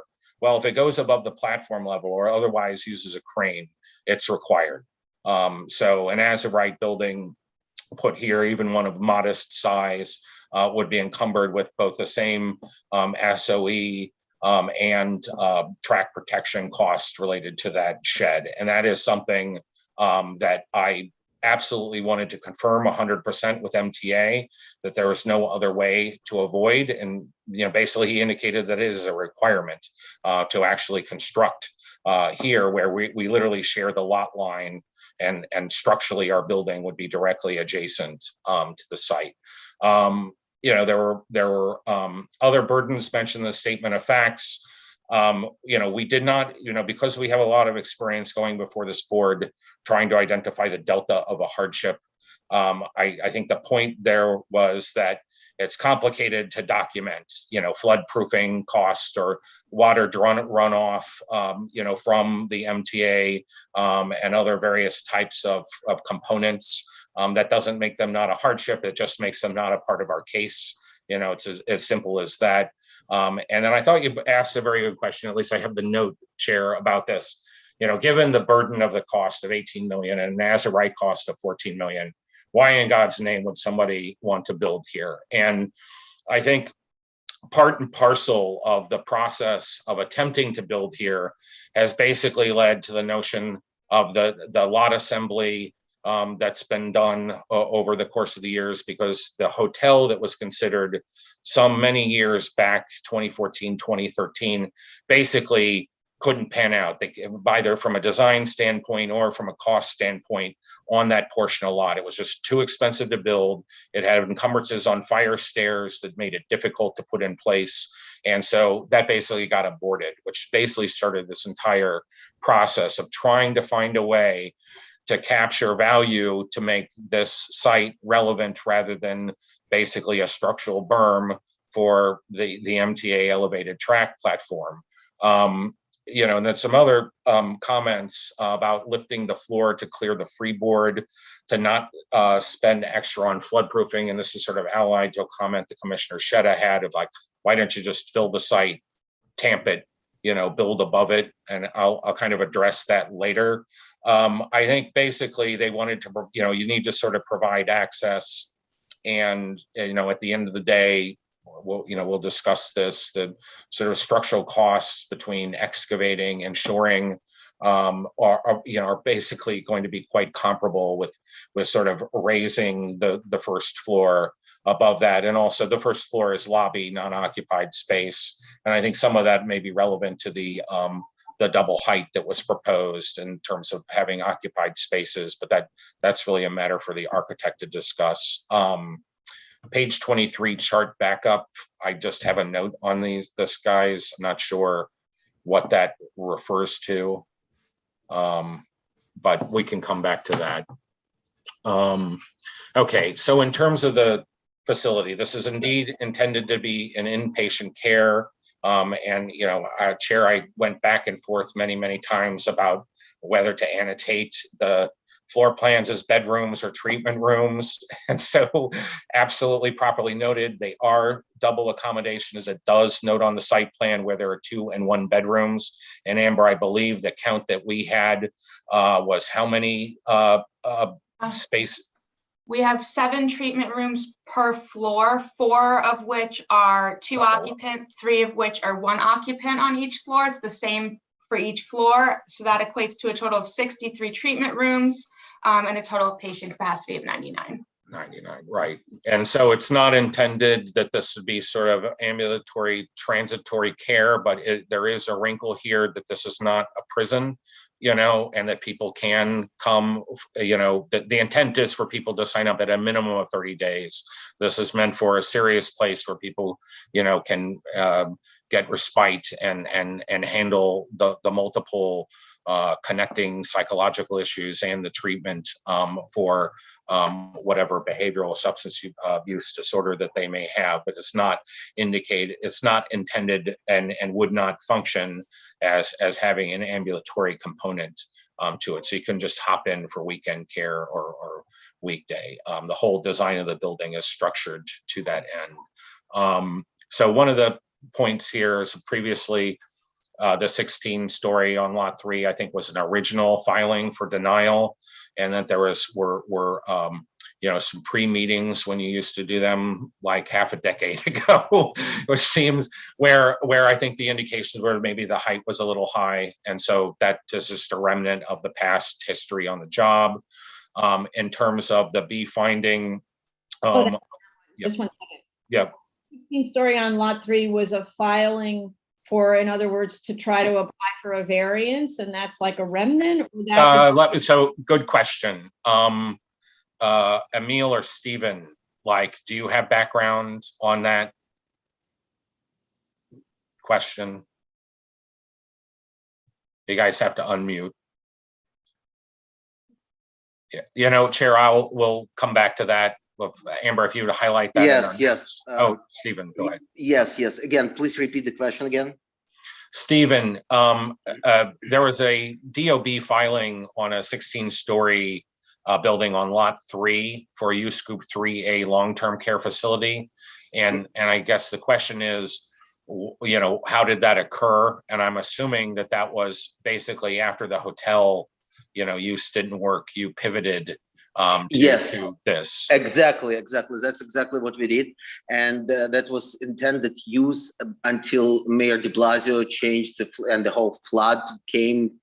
Well, that original submission, Stephen, was just on lot 3 before you had assembled. Before we assembled it, we tried to get away with just having that lot. It was impossible. So we now bought the other one to increase the size of the property. Also, flood zone made it impossible because now we cannot build any kind of assisted living facility. Right, that was as of last year, which is why we shifted the application. So, Chair, we'll provide you a more substantial response. Sorry, what's the flood zone have to do with assisted living? Yeah, so go ahead. Stephen, One person at a time. Yeah, Stephen, I can address that comment, or Amanda. So there was a zoning for flood resiliency that was put out, and the letter of that modification or addition to the zoning code basically made assisted living facilities no longer allowed in areas that were in a 1% flood zone. Yeah, and so we really had to go back over everything, and that was the sort of very rushed submission that you got last year. And it, since that time, we've been sort of texturing it and tried to improve it, prior to that, because what was happening is our submission date was lapsing, but we knew that we wanted to transfer to that. But a lot of the work from that has been to improve and to use our experience, particularly on the estimating and the financial analysis to properly capture the hardship. But yeah, so that's that part. Let's see.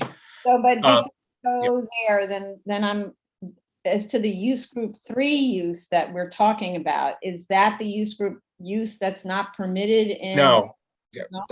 that use group is permitted.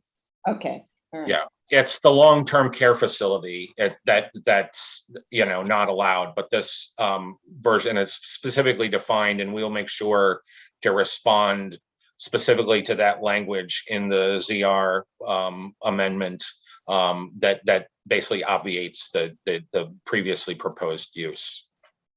Okay, pretty confused, so please clarify that. That's what we'll do, Chair. Yeah, me too.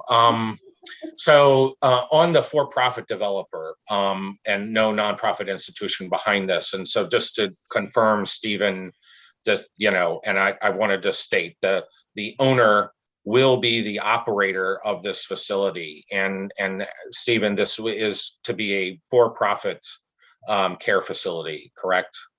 Yes, it's a for-profit care facility. We currently own and operate similar facility, just much larger. So Stephen, and I'll open this to you because there are questions about your experience in this, which we summarize in the programmatic, but the chair is correct. This wasn't wrapped through the entire submittal package because the programmatic honestly was, and as you discussed, the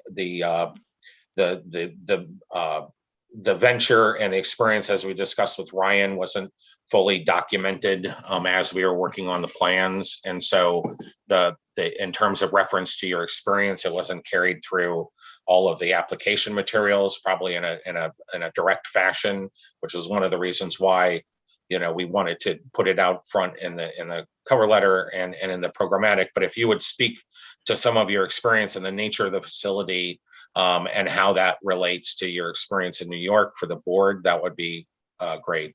Excuse me a second. One sec, Mr. Ripper, you can't open up the video? You press for some reason, it doesn't allow me to open up. I'm trying. It says allows them to access your camera. Okay, okay, settings, privacy. I'm gonna try as soon as I get off. I'll try again. I'm just learning, but he's giving testimony and we can't see him, Yeah, it is a sort of an issue. You don't see an offer to become a panelist? I'm wondering whether, Steve. I have to get to the settings, and forgive me for my, hold on a second. For some reason, privacy settings doesn't allow me on iPhone, and I do not know how to change that. Control center. I will do my best to just change it again. As soon as I answer your questions, I'll work on that. I have no idea. My question is this, before you say, can perhaps Steve, or I don't know if Chase can do it, invite Mr. Ripa to join, and then that somehow or other admits him as a panelist? Something's happening to his site now. Something's actually happening. Maybe it's happening now. Anyway. I'm trying to press everything I can press. Well, maybe I can do this because I'm very familiar with their experience, and I can kind of summarize it. And then if Stephen can become visible, he can sort of confirm my statements. So currently, ownership operates Clean and Clear Advantage Recovery at a location in West Virginia, 425 Juliana Street, Parkersburg, West Virginia. The facility, I believe, currently is being expanded to some 300 patients. There are approximately 130 right now. And their knowledge of modern operations, which are focused on a comprehensive recovery that's very staff intensive, runs multiple components. One is like the actual health of the individual, both from a diet standpoint, as well as whether people have sleeping disorders or other types of anxiety disorders. They would be able to get both treatment or care that allows them to get physical physical fitness and training, allows them to have a good diet, and then the associated psychiatric components of their substance abuse disorder, all those underlying conditions would be addressed as well. The other key components, as outlined in the programmatic, are about, given, wanting to have isolation, but at the same time, in that isolation where you're able to get out of the environment that may have caused you to get in the condition that you are, is to allow those folks to still have access to open space, which is an acknowledged component that we would like to expand here. But the idea is that in modern therapy, the combination of one-on-one and groups limited to a certain size, the opportunity to both, have your own room, but the opportunity to have communal settings, and basically to have a structured environment where every day is kind of the same. And I think, Chair, you made a remark about, is this environment, you're trying to get respite and peace from the things that have led you to your condition, and is a railroad, is a site next to a railroad appropriate for that? And one of the unique things about this facility is, I think it's very important to note, and particularly in New York City and for people that have substance abuse disorders, and this is one of the things that we researched with Stephen and the team, is that a lot of facilities will go and take people in urban environments and drop them out in the middle of nowhere, on farmland, in an environment they're completely unfamiliar with. And one of the unique approaches here, and people that live in New York City are used to living near the train. They're used to living, near traffic, and they're used to living near downtowns and that sort of thing. So I think it's our belief that therapy in context is something that is a unique value to this community, and also makes it easier to schedule visitations, makes it easier to bring in specialists, where New York City is, ripe with all of the types of treatment programs that are required. There's an economy of scale that's present there.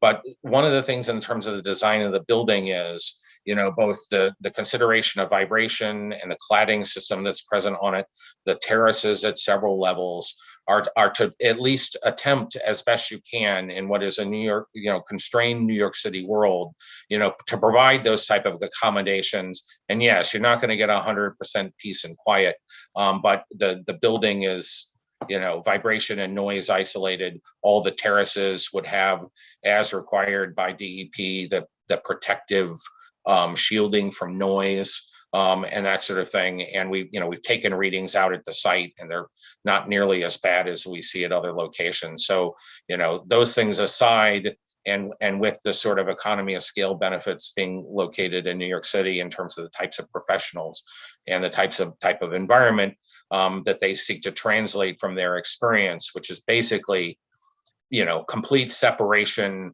very much managed communications with both loved ones and visitors, and having your own, sort of room or a bedmate, and having all the other things controlled in terms of your diet and your physical activity are a critical part of what they have tested at their other location, which includes basketball, court, which they would love to have a half court or something like that in here to have a little bit more room to run, 24-hour nursing and security, the gambit of clinical and medical psychiatric staff, a professional kitchen with chef and supporting components. So all of those are, components were sized and thought about, and the practitioners that are needed were all, sort of gleaned from their, contemporary experience. And so, Stephen, if there's anything there that I didn't mention. Yeah. I do want to, this is the part where I'm quite confused. Normally, we don't look at programmatic needs analyses at all. Right. When it's a for-profit project, right? So to go into this detail, normally for us, we're looking at, I'm not going to say a deference case, but a case where you don't need to make the financial analysis, where you look at the programmatic needs of the not-for-profit, right? And Yeah. But otherwise, we don't look at those needs. We look at the design of the building, and we may say, you know, for instance, if it's a residential building, we may say, well, the rooms look too small or something like that. So really you should design the building better or something. So I'm not sure that it's really that appropriate for us to be spending a lot of time on the programmatic needs when this is a for-profit use and right. And so Commissioner Ollie Brown seems to be agreeing without speaking. And, and that basically you're just taking the floor area of the proposed and the as of right buildings, multiplying it by whatever the acceptable factor is, and then trying to make a case that that should be the acceptable proposed. So I'm interested in it from a point of view of, you know, is the design right? But to go into all the details about, you know, too many things, I'm afraid, well, for one, we have a very long hearing. Right, and so acknowledged, Chair, I brought that up right at the beginning. And one of the things that I'm very aware on non-programmatic cases or hardship cases is that you always delve into the plans and then, do you need this? Do you need that? And that's one of the reasons why we wanted to provide at least a brief programmatic basis for that. It was not considered to be an absolute report. However, you know, there is a setup in this building that is unique, and we have an actual operator here, and it comes with financial encumbrances associated with it are different from an office building or a general community facility. And so for the purposes of evaluating that, and I think to Commissioner Otley Brown's point about matching substance use and treatment facility apples to apples between the as of right and here, you know, that's something, you know, that we can evaluate. Now, if you desire to sort of pull back from even providing sort of brief nuance about the building and how it was laid out, happy to do it. So the intent here was just to provide a little bit of character about the proposed operation rather than nuancing the purpose and size of every single space. Right. So from my perspective, and we're always looking at, first of all, of course, you have to prove the uniqueness. Then you have to prove that there's a hardship inherent in the site that entitles you to some amount of waiver. That's right. Probably why Commissioner Sheta still has his hand up, and I haven't recognized him because I wanted to get this moving. But then in terms of the minimum variance, that's where if you're asking for a lot of floor area, you're asking for height, not asking for height, but the result of it is height. That's where I'm kind of like, well, what if the building were fatter? What if the building right. had, like it seems like the balconies are claiming they're permitted obstructions when they're not. So there's a bunch of things like that that aren't really making sense to me. And then Commissioner Sheta talked about why not just lift the whole thing up to equal the height of the TA platform, and then you don't have all of that other stuff. So these are the things that are going to the design of the building as opposed to the specifics of why you have this many nurses stations or whatever. Not going there, Chair. I just wanted to introduce the ownership and have them briefly discuss their experience to respond. Happy to move on and to address your comments. And Commissioner Sheta, so I'm about to get to you. So yeah, go ahead. I'm sorry, I didn't want to interrupt you, but you asked about, you indicated that you have like a previous approved TA plans. Did I get it right? Yes, which was submitted and noted in multiple sections of the documentation. Yes. I don't see them in the void folder. So if they are there, I will need the project manager to guide me to where they are saved. The second thing you did ask about, Commissioner, you actually looked at one of them, which was the SOE drawing set, which was from 2014 and is stamped as such and noted in the cover letter as such and in the statement of facts as such. So then that's one of the things that we need to discuss because terms of location of submission, it's in the folder titled Design, Structural, and Supporting Materials. Yes, these are the current TA approved plans. Am I correct? There are no current approved TA plans. No, those are the previous approved 2014 plans for one lot. I believe it's lot 3. And that's one of the reasons why we restarted this entire process, because the applicant was under the belief that they could use those plans that are approved by MTA. And, Dr. Rodney Ciano and myself and Uday Durg all confirmed, no, you must take this back to MTA.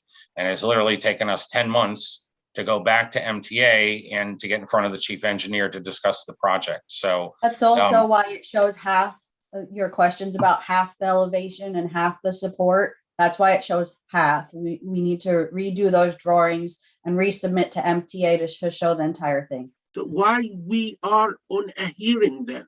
If the entire financials you submitted is based on something that they're you want not, to throw it away. Commissioner, they're not. So I mean, I don't understand. Mr. Williams, Yeah. Mr. Williams. Not interrupt. Let the commissioner finish his sentence and then note that there's a pause and then you speak. Okay, Commissioner Sheta, finish, please. Sorry. Thank you, Chair.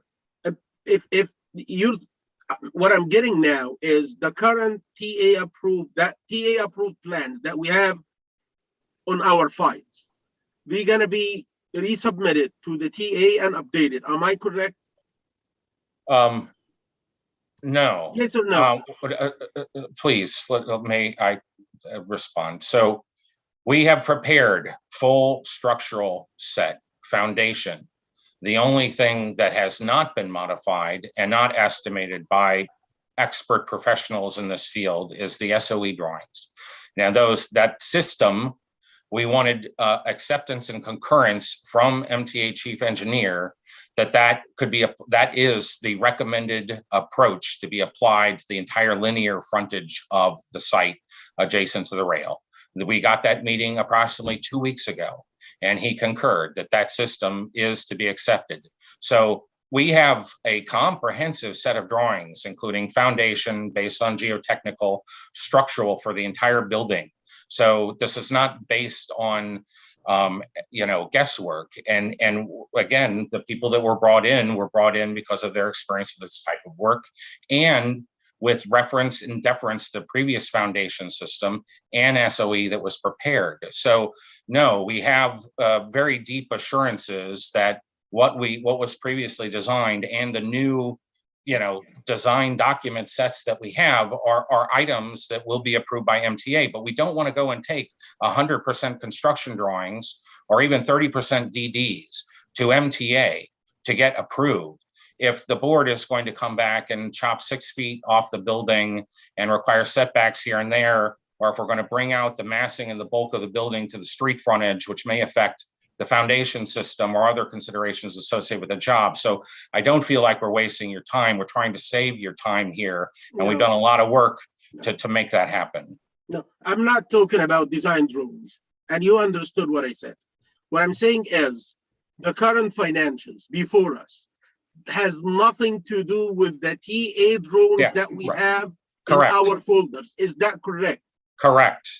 Then I'm reviewing something based on something else. So in order for me to get to the bottom of this, I will need to do the work twice. No, I'm sorry. That's my point. Why? I just went through 5 minutes, Commissioner Sheta, explaining that we have a full and substantial set of drawings that the structural engineer is the one that previously prepared those drawings. So you're not going to be reviewing things twice. Those are going to be substantially identical.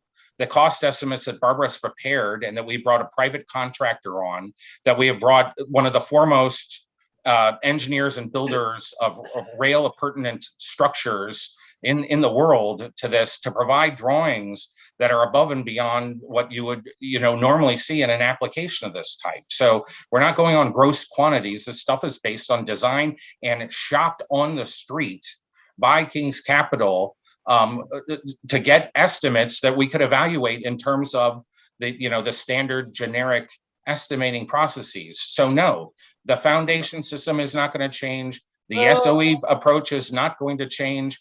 The construction shed that was provided was based on an estimator from a contractor that does this work based on the size of that shed. So if I would like to understand what your concern is in a normal document set that you would not have here, that you're not, and you just said that you don't have any of the previous approved TA drawings. So, which means you haven't reviewed any of those. So I don't understand what the issue is. Mr. Williams, because I don't really, the tone of this is making me uncomfortable. Let's do it like Me this. too. No, please. Yeah. So let's do it like this. Can you please give us a list of the drawings that have been submitted and on which day they've been submitted and which ones apply to this project before us right now and which ones don't?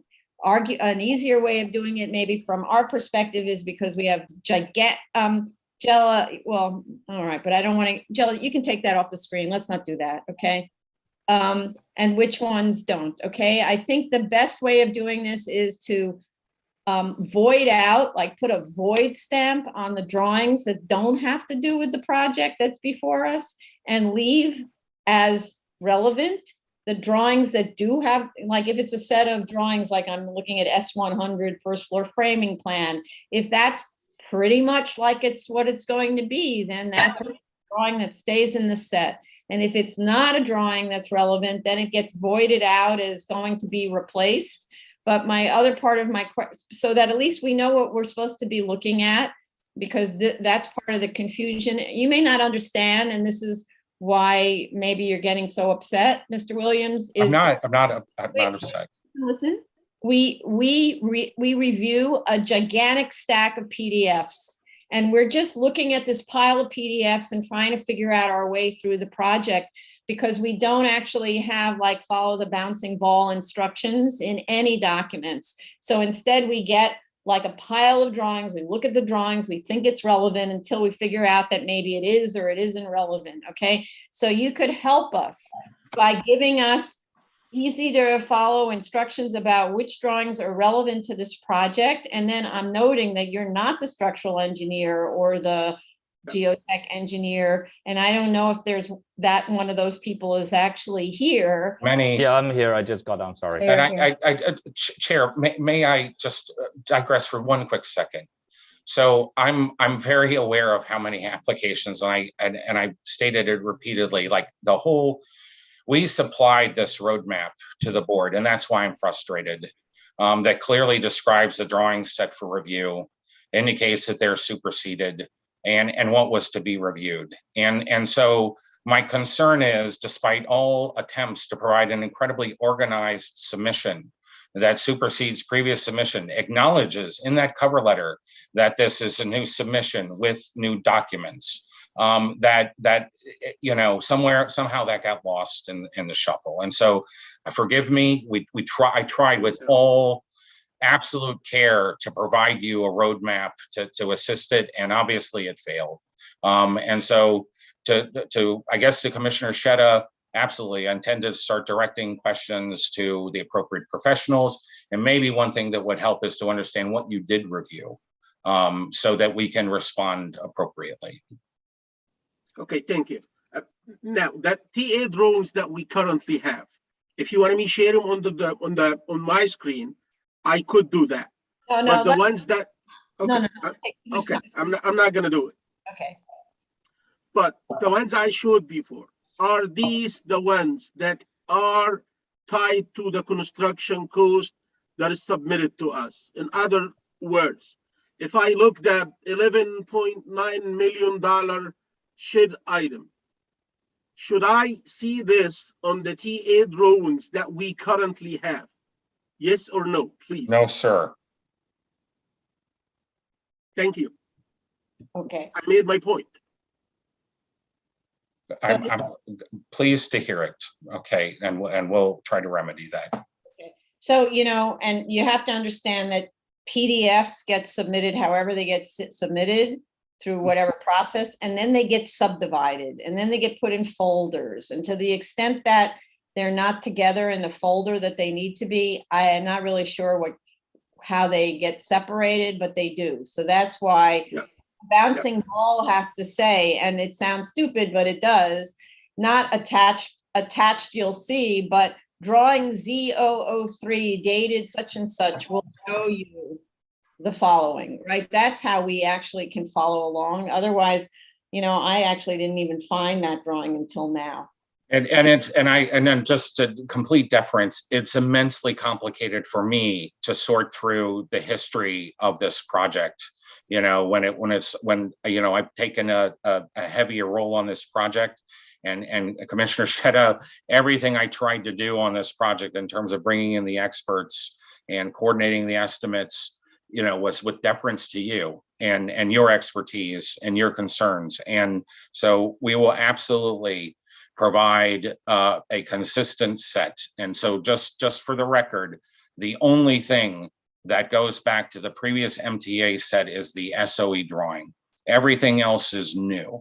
All right, so all of the foundation drawings and the building structure, but our intent is absolutely to provide you with a new, based on our communications a few weeks ago, the structural engineer is working on the submission set to MTA, and before we schedule our next, hearing, which will be many months down because we want to do that work, you will have a complete, structural set that you can feel comfortable looking at and referencing the estimates. Just wanted to state that, and I do get your confusion in terms of the sets of drawings, but it's literally like 95%. But the important part, the SOE, must be modified. Understood. I appreciate that. Thank you for the explanation. Our PMs, please, no more PDFs in excess of 30 to 40 megabyte. A PDF with 135 megabyte cannot be opened. Right. Or even if you open it, the way I review these cases, I open all the PDFs, like 10 PDFs. And while looking at number 7, all of a sudden, because of that 135 megabyte file, the PDF crashes and I have to close and reopen again. Applicants, please, PDFs within 40 megabytes, not more than that. Yeah, I had to reduce twice the historic station drawings, and I didn't know if you would necessarily need those, but I was thinking I'll give Commissioner Sheta the entire record here. But yeah, I mean, it was a very big pain. We tried to append them all, anyway, I don't want to digress. Absolutely understood. The amount of digital paperwork is ridiculous. Do yourself a favor, in the construction cost estimate, in the tables, in the remarks, next to the item, after the explanations and the breakdown, refer to drawing such and such. Right. And this drawing should be TA approved to ease things for us and for you. Understood. TA approval might take 8 months to a year, but understood. Okay, so I think there were some very relevant things to the case, outside, particularly related to uniqueness that you brought up, Commissioner Sheta, that I'd like to summarize and kind of get your approach on that, because that's much more of one of the substantial finding issues rather than the programmatic. And I also wanted to have our team address some of your questions. And so I only got to hear a portion of your statements, but if I have them summarized correctly, you wanted to have it explain why this site is any different from a site next to a channel foundation. There are questions on why the pile type was proposed. And before we get to those, so we did provide a uniqueness study on the site, which is part of the submission. But what I wanted to note is the primary and enduring difference, and I have searched long and hard, particularly in this section of Sheepshead Bay and beyond in Brooklyn, to find a site that has direct adjacency and serves as a berm to an elevated MTA structure. Now, there are sites, of course, all along this rail right of way, but they don't require the same SOE. They don't require the same WeGo track outage flagmen that are required, for this, because we share the lot line structurally with the MTA. There are no other sites in this area that have adjacent construction that would require similar construction technologies and considerations to do it. And you can simply just pull up an aerial and look at it, but we do have a uniqueness study that documents that. Now, that doesn't necessarily meet that it's a hardship, but what I would like to do is I like to have Carolina from Structural Engineering Technologies and John Dwyer kind of respond to some of your technical questions. First of all, Carolina, this will be directed to you and your team. Explain why this site is any different from a site next to a channel foundation. Before you do that, I just want to clear up, because again, I'm looking at this folder that I didn't realize had some things in it. I found in the geotech report, the boring log, but not a plan that indicates where the borings were taken. Is that correct? Because that's get this comment, right? Yeah, I checked that. So we and Structural Engineering Technologies prepared that, and you know, we will provide that in the record. Okay. So And as we the other one was geotech sections. right. Yes. That's also not in there, right? I just want to make sure that we're right. No geotechnical sections, no geotechnical borrow location plan. In response to what just Mr. Williams indicated, I personally did work on a site that's about 1 mile away from your site, and it shares the property line, actually not the property line, the column for the elevated TA structure is less than 10 feet away from the property line of that site. It's 532 Neptune Ave, almost 1 mile. And as far as I understand, we didn't need a shed. We didn't need to do that like very extensive SOE system. You know why? Because we didn't dig a cellar over there. Mm-hmm. Okay. Again, it's 532 Neptune Ave. All right. There's no elevated structure there. Yes, there is. There is a train on a bridge, double railroad. Okay, make a note of that. Let's not debate this one, but now you have a note. Let's go to your structural engineer. I think they need to be sworn in because they joined after as panelists. I just wanted to point that out. Is that rude? Hey, yeah, this is Ray from SCT. I'm the geotechnical engineer working on the SOE. Nothing. Okay, but I have to swear you in. You weren't in before. Okay. Carolina Okay. as well. And Carolina has to come in. This is Carolina. Right. This is What's your Carolina last name, Carolina? Osorio, Osorio. Okay, so you two have to be sworn in. Raise your right hands. Do you affirm to tell the truth, the whole truth, and nothing but the truth in your testimony before this board, and to respond honestly to board member questions? Yes, Yes. I do. Okay. Go ahead, Mr. Gio. So we're proposing a sheet pile system for the proposed excavation and foundation work. And based on our microfilms obtained from the TA, our sheet piles is anywhere about between 1.5 feet from the chain link fence that's currently on the property line between us and the track. And as far as the track itself is concerned, we are about 8 foot away from the edge of our proposed sheet piles to the center line of the track, the outside track.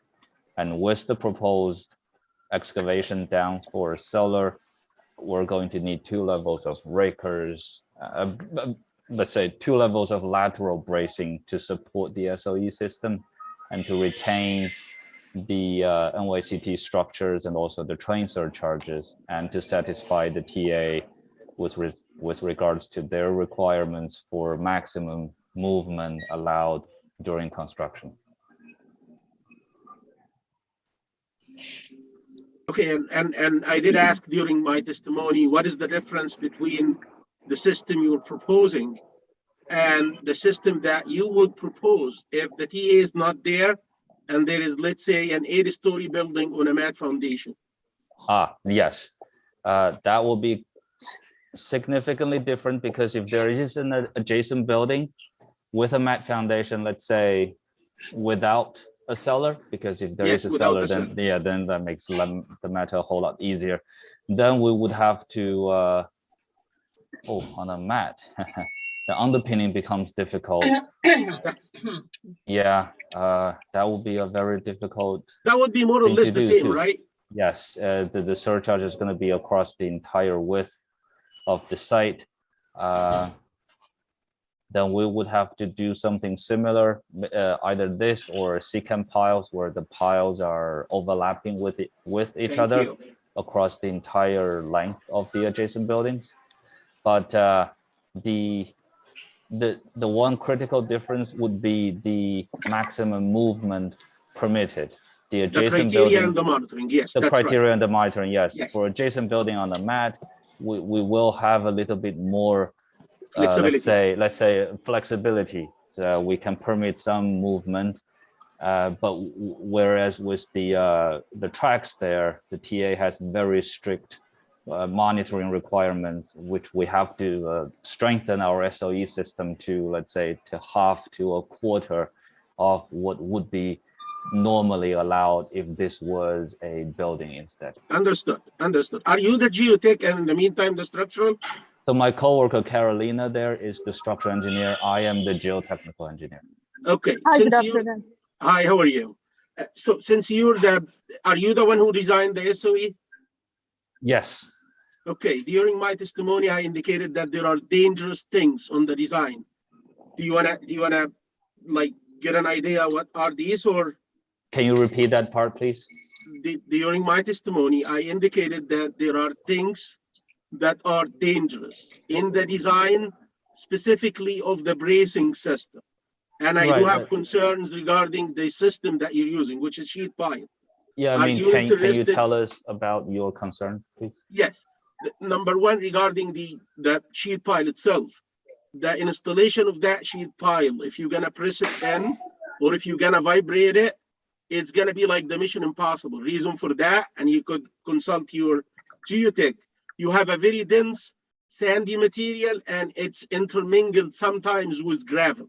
This is gonna be like a nightmare for the installation of the soldier pile. So I would look into a drill solution like a secant pile, or there is a much cheaper solution that's called soilcrete.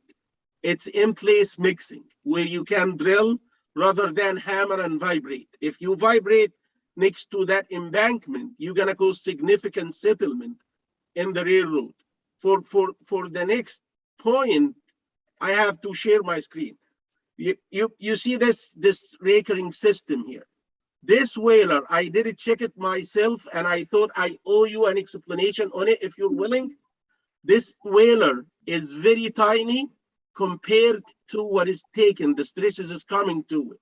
I'm not sure if you looked at this whaler as it's resisting two things. It's resisting axial X moment, MX, and it's resisting MY. It's a biaxial state of moment. So I'm not sure if you evaluated based on that, but I'm pretty sure that you didn't.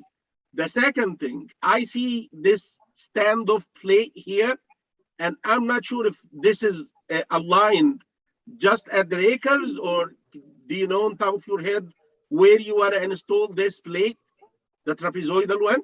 Is it just at the place of where the breakers exist? It's where the rakers are. Okay, if this is the case, let me tell you that your whaler is useless because the whaler is not getting any loading from the sheet pile. The only loading that's coming from the sheet pile is where the raker is. This plate is gonna buckle, it's gonna crumble, and this whaler is gonna like be up in the sky. The moment you excavate, this whaler is gonna collapse. Take a look at it one more time. The next point is, I'm not sure what bearing capacity you used to design this truss block. I'm pretty sure that probably you used the 3TSF. The 3TSF, and the geotech is there, is just like usable when you have a foundation that's loaded against gravity. So the factor NB, which is one of the three bearing capacity factors, is fully considered. But if you have something like that, you don't have the full NB. And even when I evaluated the force in the raker, and I divided this by the 5x5, the raker could withstand up to 100 tons. If you divide 100 by 25, this is 40 SF. What you're gonna be getting from the soil is not gonna be 40 SF. It's gonna be probably half of that, probably 2. So you're gonna have 4 against allowables 2. This, again, this trust block, most likely will start moving. If you install this system and you start excavating, you're gonna go, and what I just said is accurate. You're gonna cause significant movement in the embankment next door. So I hope you look at these, and if I'm wrong, I'm interested to know why. Sure, these are very good questions, and I definitely see that you know what you're talking about. Now, can you go back to your previous screen? I'd like to start by the last point, since we talked about the last point first.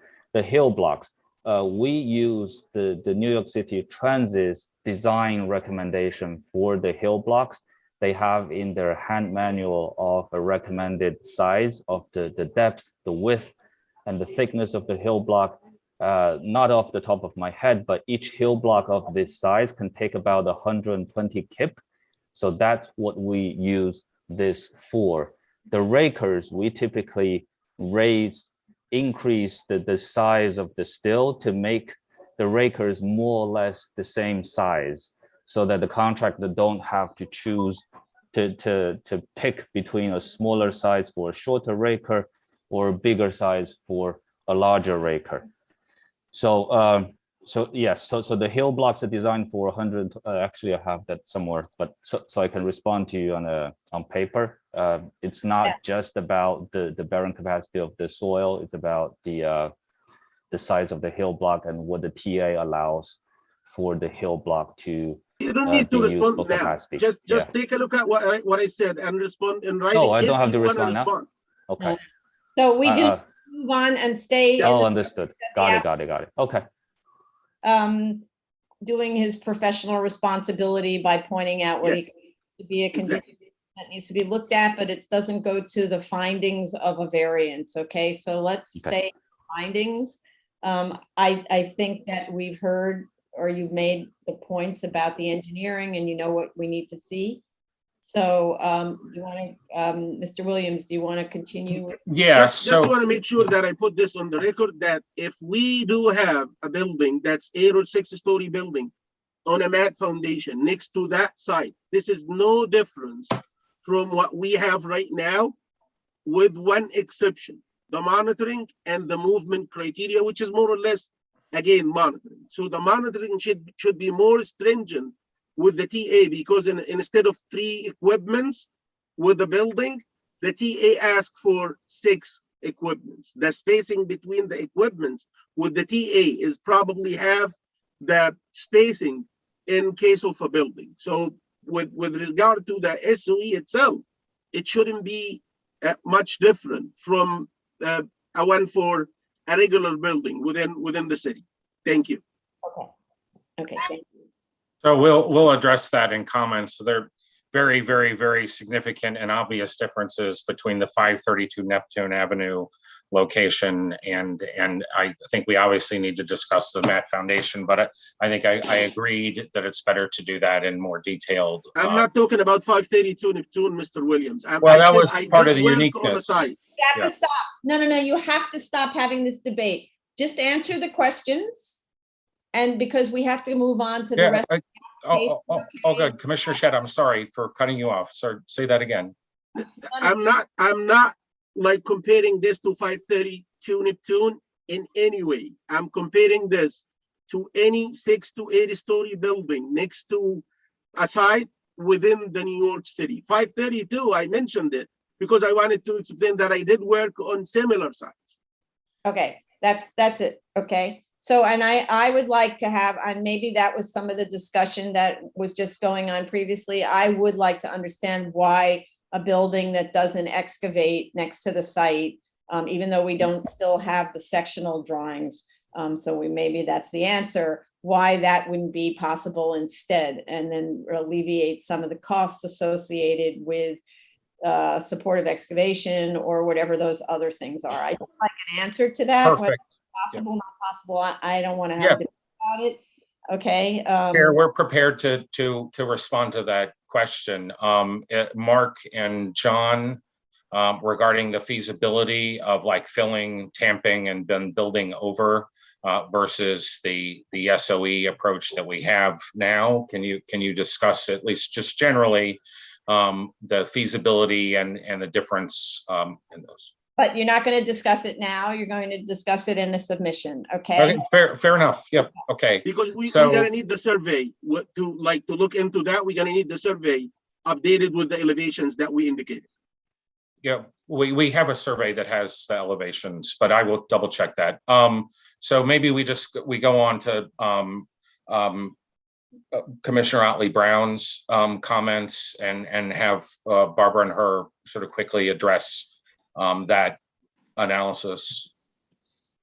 And so let me Okay. just bring up the comments that I have in front of me. Again, this is, like I said, very hard for me because I did not directly hear the Yeah. hearing. And I know Barbara's on. So We can, it's all right, we can do it. so the site Yeah. value cost comp shows 5%, but sold for 842. Explain growth. Yeah, so keep in mind that all the comps, the site value hasn't changed since the original report from 2019, July. I'll take another look at them to see, I guess, well, one question is, should I go back and look at more recent stuff and make those changes, or keep staying with the original report items? I just wanted you to to explain what accounts for that exponential growth between what would be 2015 and 2017, because if you start at a sale in 2015 of 842,000, and you're saying that there's only minimal growth between the years of 2017 and 2022, then that means there was astronomical growth between the 15 and 2017, or you're overvaluing your site. All right, I'll look back and take a look at, I think, if I that's may a- just jump in quickly, I think we just added the additional properties. That's why the property just increased in value. We just added additional properties. well, I'll go back. Yeah, I mean, look, I don't have all of it at the top of my head or can remember every thought I had. So I'll go back, take a look and explain it or make it make more sense. Right, I'm just saying because the growth is over, what, 200% in growth. In 2015, it sold for 842,000, yet today's value is 2.5 million. But it's not today. It's unchanged from 2019, but. Well, even then even worse, if No. you think about it, it was even less time and the So- value jumped so much. So that's my question is, you Understood. don't even account for that kind of growth in your comps. So let me see where I was and what I did and come to a And reasonable explain it. answer. So that's not a problem. You mentioned something in the narrative parking, and Oh, yeah, if you look at your, go down to the construction costs. So the as of right, you have adjustments in that you have add-ins in the as of right for the garage, the car elevator.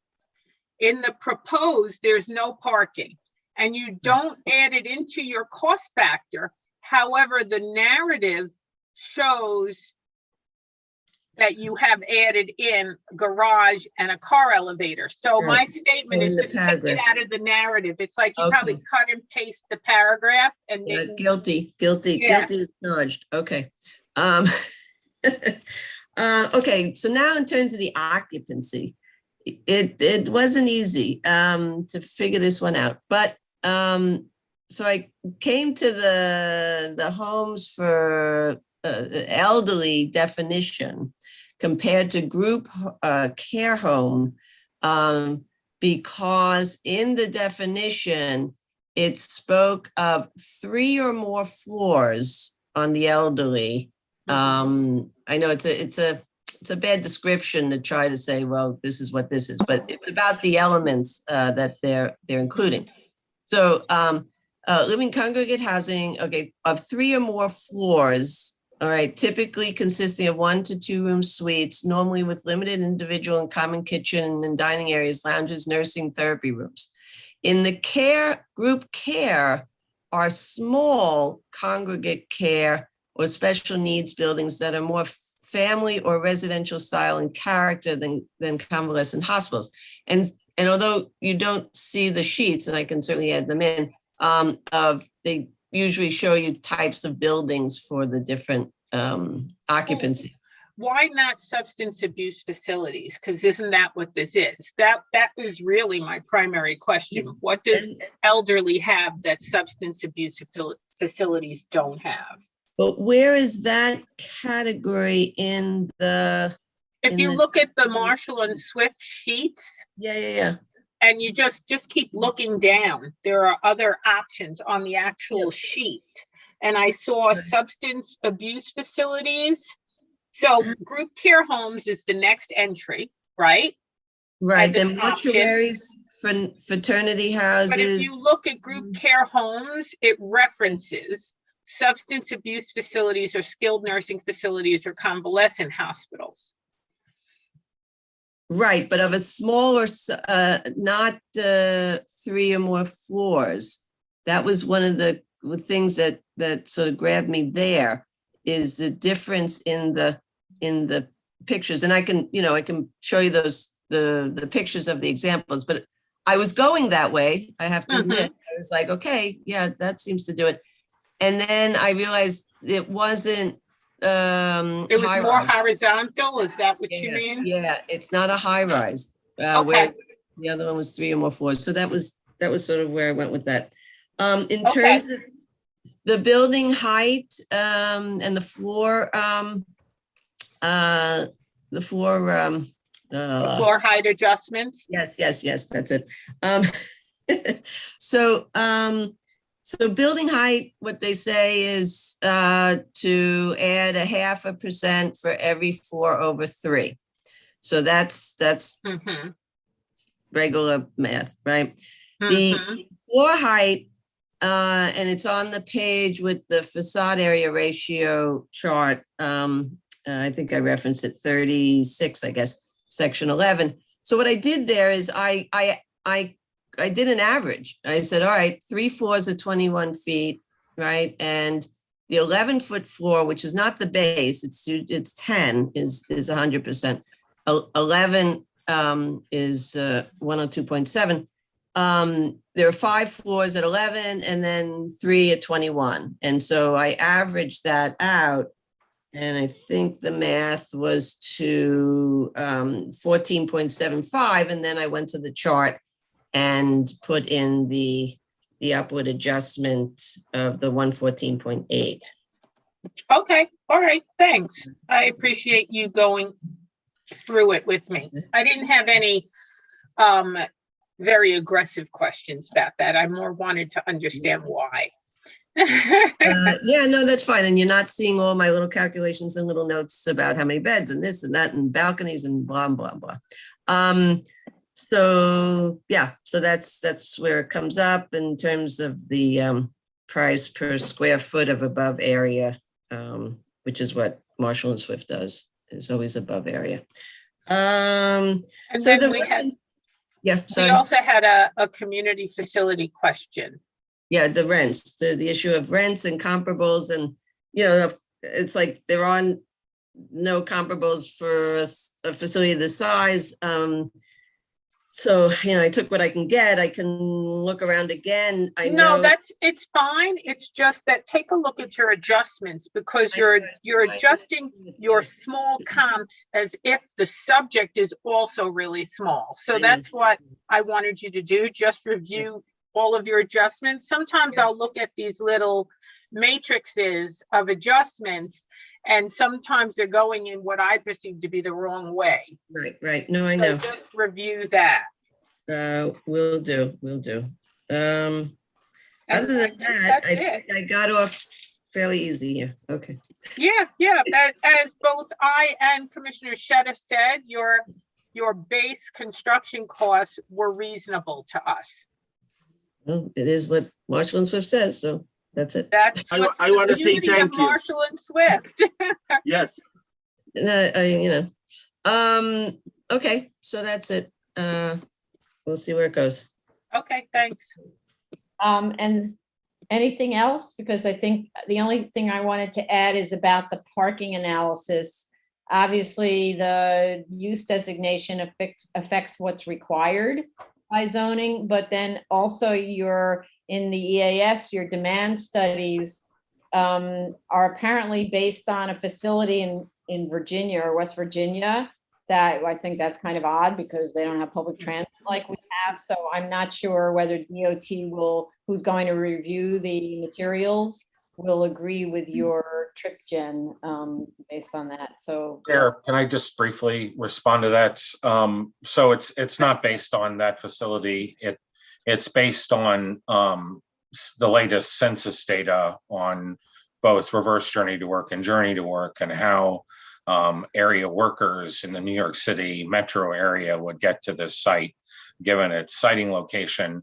The only thing that is maybe even remotely analogous to the West Virginia location is the staffing and the staffing accommodations unscaled. So what Amber did was basically marry those two to get a very textured arrival and departure, given the mode split characteristics of the location. But all of this, of course, is subject to DOT review. And here we don't have a lot of good urban examples to provide. So we'll just have to, that'll be no doubt as unnecessarily complicated compared to the important complications with the MTA review. So we will probably need some time to button up all of these issues, but that one, I think we're in pretty good stead overall, but noted in terms of the making sure it's clear methodologically how that's done.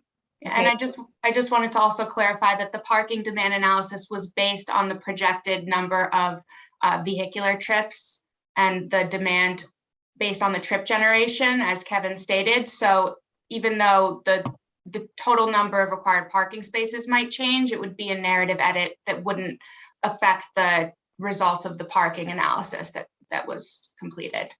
sorry, I'm not sure if I understand. We always look at demand. Right. What is the demand for the proposed use? And to determine whether the demand should be satisfied on site, if it's physically possible to satisfy it on site. Right. And if not, then how is it being satisfied? Jella is showing, I can't really see what she's showing, but tell us, Jella, go ahead. Oh, I'm just showing, sorry, maybe I'll zoom in. Yes, You please. see it better? Yes, that's good, thanks. I'm just showing the capacity that they studied in the area for the on-street parking and for the 3 lots. There are 2 municipal lots, I believe, and 1 private lot. And these are the parking spaces available. Right. This is the no action demand. And then this is the increment for the proposed for different, peak hours. And it looks like there would still be like 202 spaces available during the AM peak, Right. and 261. But I was under the impression that, and I could go back, that the person trips were based on the clear facility. And the modal split was based on the census tract data. Yeah, you got it. Yeah, so the person trips are based on the personnel and the number of patients and the visitation regime that's allowed.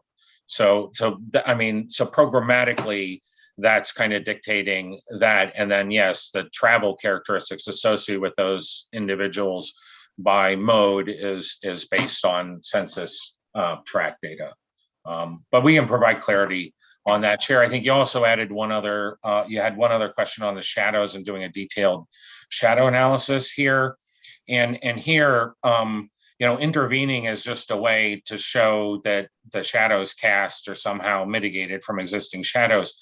We don't actually cast enough shadow on any open space resource to warrant what's referred to as a detailed shadow study. I mean, we're happy to put that in there, but there's only one building, in the area that could potentially be an intervening shadow related to resources, that would be, reached. But, so simply a matter of using the three-dimensional model of the city and overlaying it. But, based on the analysis, the level 3, which is what we provided, indicates the project as proposed would have no shadow impacts on sensitive resources.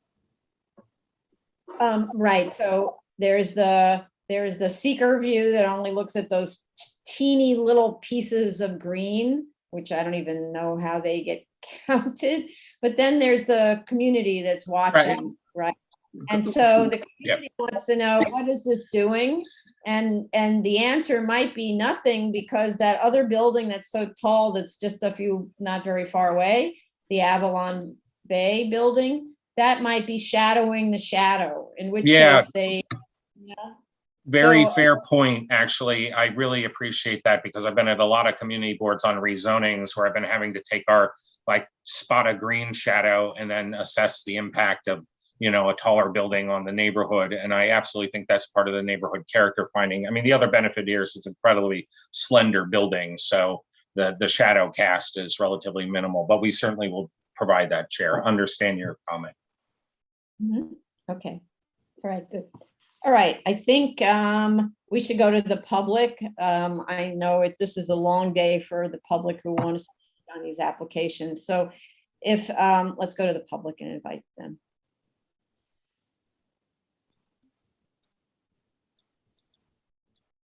The case we're currently discussing is 2019-256BZ, 1508 Avenue Z. This is a variance to permit a development of a 12-story ambulatory facility. If you wish to discuss, please dial in 646-558-8656 and to webinar ID number 984-6606-8932 and press pound. You were then instructed to press pound instead of the participant's ID number.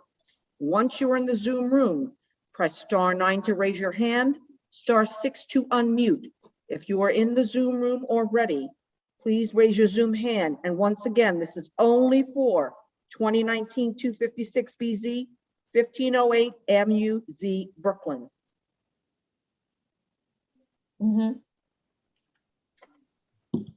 Okay, so as we wait to see if anybody's hand goes up. So I think the big issue is that the entire variance is being driven by the claimed costs relating to the MTA. And because we don't have an MTA review of the current proposal, if I'm understanding this correctly, unless we do, because the proposals are very similar. Right, and I know that Commissioner Sheta, and this is something we always talk about in terms of site conditions. Like, for example, when we have a very contaminated site, we often say, maybe you're picking a track 1 cleanup because you feel like it, but DEC would accept a track 3 cleanup, which would be less costly. So the question always is, maybe you're willing to do something that's very costly, but is that what's required by the TA? Because I have to say, not that I'm by any stretch an expert on this subject, but I can't think of a time when I've been on the train and passed by a shed that's over the train tracks. So that surprised me a lot. Yeah. Certainly there are other kinds of protections for adjoining properties and things like that, but this one, it's just feels intuitively extreme. Maybe the TA has changed its rules. Maybe there are some rules that you could send us that show that this is what the TA insists has to be done when you're building within X distance of the site. And that's a way to persuade that it's the minimum measure needed. And so I think that because everything, we had another case, not like this, but it was in a site that was environmental contamination, and the applicant had not yet even done any of the soil borings and all of that, and instead, based on a phase one, maybe said, we think it's going to cost $8 million to remediate. And we said, well, your entire variance is hanging on that $8 million. So we need to wait until you've actually done the research. And in the end, the research revealed that it wasn't going to cost that. So in this case, we really do need to finalize the actual cost to the site for doing this so that we have something to measure against for the minimum variance. So having said that, we have to allow a lot of time for you to be able to come to that conclusion. So you don't need to know the answer right now, because as you know, we don't assign a next hearing date until we've checked with you. So we could just say, you know, sort of a tentative 6 months from now, and then we'll check with you to see whether in the next few days, we'll check with you to see whether you can verify with the various engineers how much time you'll need to go back to the drawings, make whatever relevant modifications there are, and then how much time to go back to the TA, et cetera, about the review. Okay. I think that's absolutely reasonable. And I mean, the major thing here is took 8 months to even get in the room with MTA, given all of their priority projects. So, but we do have those lines of communication open, and given that we are reconsidering the building, I did chair, we didn't really address the setbacks and the massing, but I did want to note that that was really to support the neighborhood character finding. I mean, I don't necessarily want to have to go, we have to go back to the drawing board a little bit in terms of evaluating the use group, but we didn't get into that. And obviously we want to get the design right. So we will go back and review and to see if we can find the balance between maybe making the building more squat and enhancing the program spaces, but at the same time respecting the neighborhood character findings. So, you know, I just want to acknowledge that. So, but 6 months is, I think, reasonable. Okay. Okay, great. All right. So yeah, I mean, obviously part of the issue is you're using a lot of floor area, and that to the extent you can reduce the floor area, which from the community's point of view, it results in height, right? So a squatter building that has maybe 9 rooms per floor, is that a good thing? I have no idea, right? Right. Ditto for the balconies, you know, maybe the balconies, if to satisfy sort of the needs of the patients, maybe they need to be bigger, or maybe the open space needs to be whatever. So you really should be looking at that. What I'm seeing is the same design since whenever, way back when, recycled from being a hotel to being a whatever the other thing was, the assisted living, to this. And not every building, you can't use the same building design for every single different thing. Agreed, but you do have and so acknowledged, you know, there's a little bit you can do. It's a very narrow site. You kind of have a corridor and rooms, but we did make significant changes in terms of the programming spaces, but absolutely noted, you know, it appears on its face that way. And obviously, you know, we didn't want to go back to the drawing board, and it did accommodate the program, but noted that extra texture and backup and consideration as you know, the full board provided, we will take into account and provide a responsive design.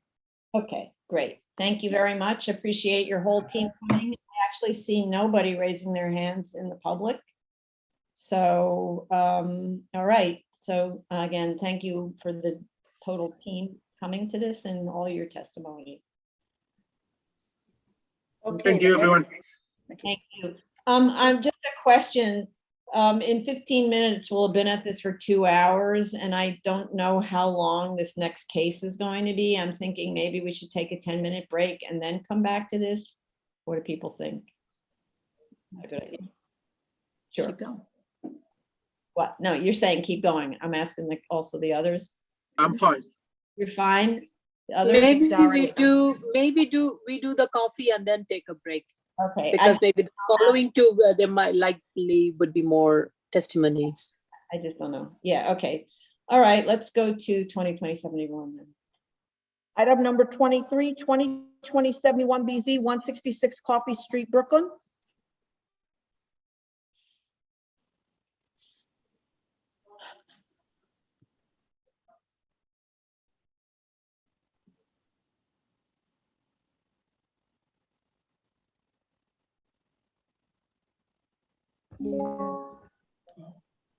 Hi, I should have Melissa Cicchetti with me, or Cicetti? I don't want to screw up her name. No. No? Okay.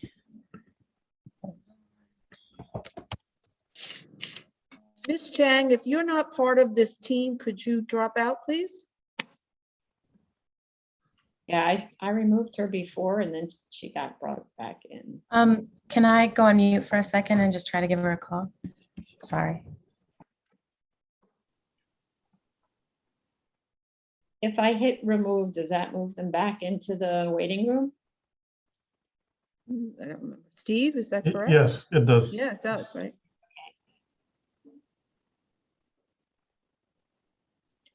Once again, everyone, we're only on 2020-71BZ, 166 Coffee Street, Brooklyn. Please do not call in for any other case right now. I just saw her name, Melissa. There she is. Yeah, I'm here. We had to join as a panelist. Apologies. Okay, there we go. You're with someone else. Can you say who that is? Oh, this is Asli Erdem, A-S-L-I, last name E-R-D-E-M. She's the project manager. Okay, so there's feedback or something. I don't know what that is. There's feedback? Some humming noises. Somebody, everybody mute besides the team, please. Okay, I'm gonna switch cameras because it might be the camera, all right? I think it's them. It's them. No, great.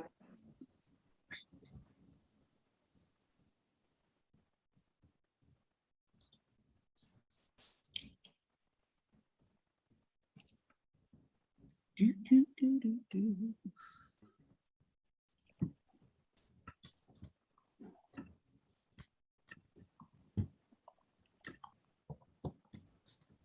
Any day now. Maybe we just start with Ms. Fuller there. Okay, I think a lot of you. Can you hear us? Yeah, we still hear the feedback though, I think. Feedback's terrible. Can you hear me now? Yeah. Yes. Okay. Let's just do it like that. Yay! I apologize. It's all technology. Try. Okay, so let's swear you in. Raise your right hands. Do you affirm to tell the truth, the whole truth, and nothing but the truth in your testimony before this board and to respond honestly to board member questions? Yes. Yes, I do. Oh, Barbara, hi.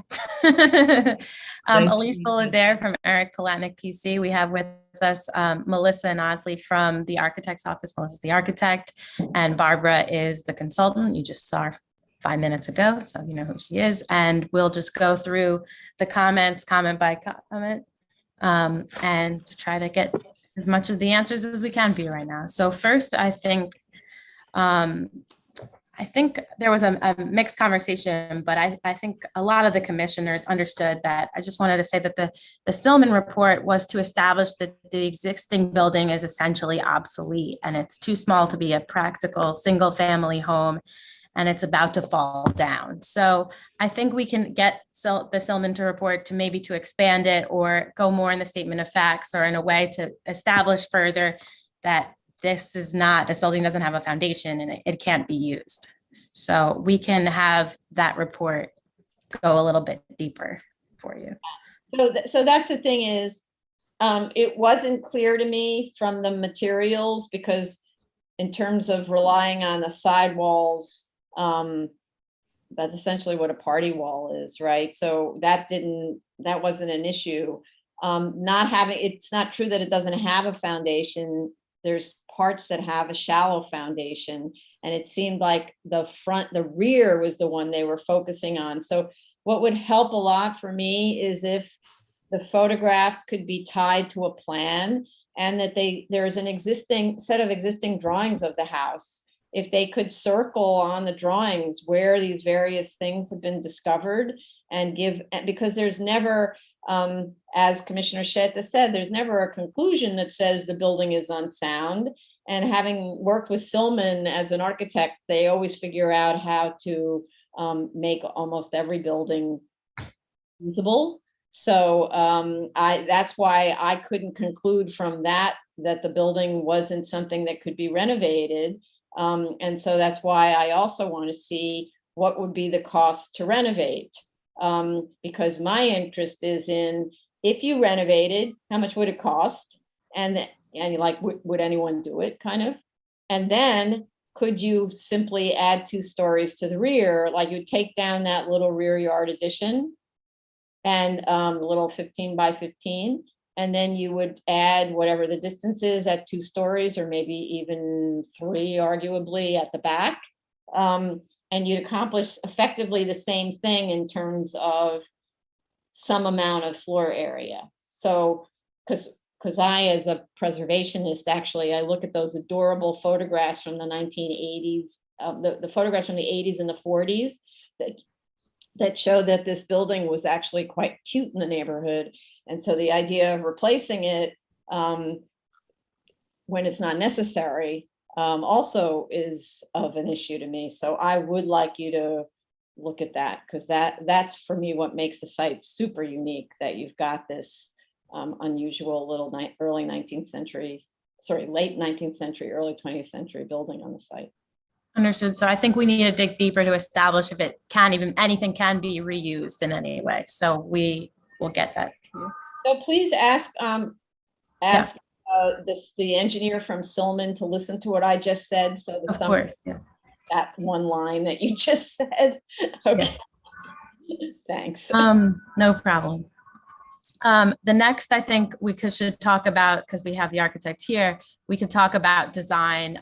You asked a few questions about the front and the FAR, which got into the minimum variance argument. So Melissa, if you want to speak on that, I will mute because there's somebody really loud in my background. Okay. So when we met with CB6, the original. Oh, sorry. Could you just state your name before you speak? Oh, okay. I'm sorry. Melissa Cisetti. So when we were originally met with CB6, the first time, the building was set back at the position it is now, and they were arguing to push it forward. So we pushed it a bit forward to satisfy that comment from the first hearing. That's my recollection. And then in terms of, and we also like the idea of the front yard. I mean, you pointed out the 2 buildings that are on the west side of the block that are set back. And we wanted to, because there's that variation, and it had been set back when Lyle lived there. I live in the neighborhood, so I knew the gentleman who lived there. When Lyle lived there, it's kind of was always a special place because it had that little front yard. So we wanted to kind of preserve the front yard aspect of it. Sorry, but why did the community board want you to move it forward? And what did they mean by move it forward? Street line? Like, yeah, I think they were arguing a bit of the street line, but they were also split on it. So some people were bringing up the fact that Red Hook has all these anomalies of, quirky buildings that are set back. When you walk down blocks, it's not an uncommon thing on every block to have at least maybe 1 or 2 buildings kind of quirky like that. So some were arguing about street walls, some were arguing that it's a common thing in Red Hook. So we kind of, But that's like designing a camel in a committee, right? So you're neither retaining historic setback that's been there for 120 years, nor are you coming to the street line. So you're kind of neither here nor there. So what if the project came to the original setback point? Then at least that's justified by a historic setback. I don't have any problem with that. Neither does the client. Ah, okay. I will double check with that because it's been a few months, but we had it there originally, so. In terms of how we came to a 3-story, I think that was one of the conversations.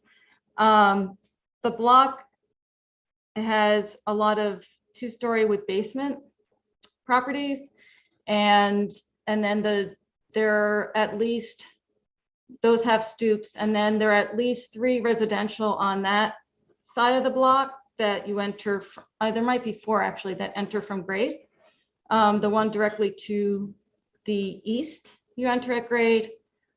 There's one next to that. It's a 2-story with a green upper floor, and it's got a garage on the ground floor and a walking door.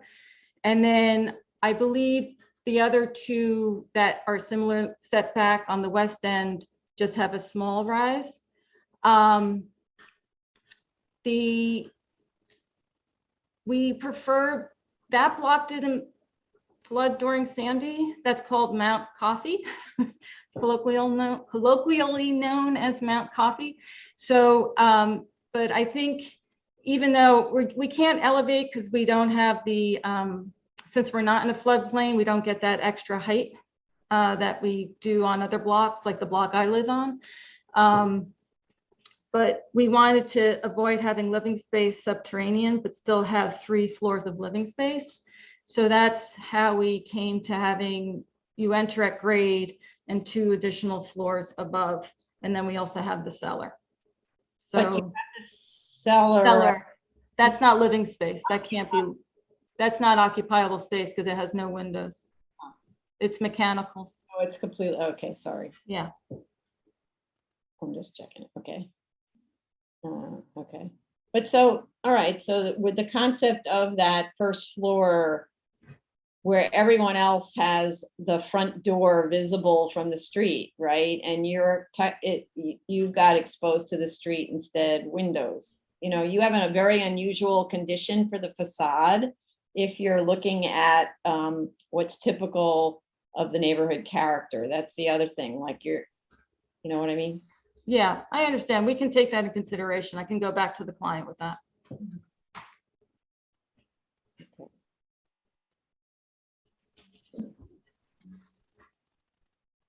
Oh, in terms of the floor area, because the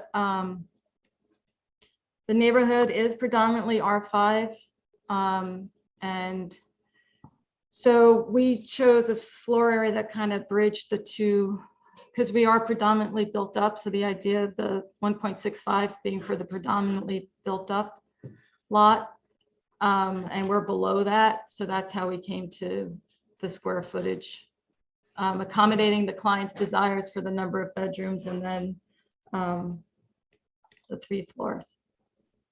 But that means you're exceeding what's neighborhood character, right? So that's why Commissioner Shanda asked for a study of the standard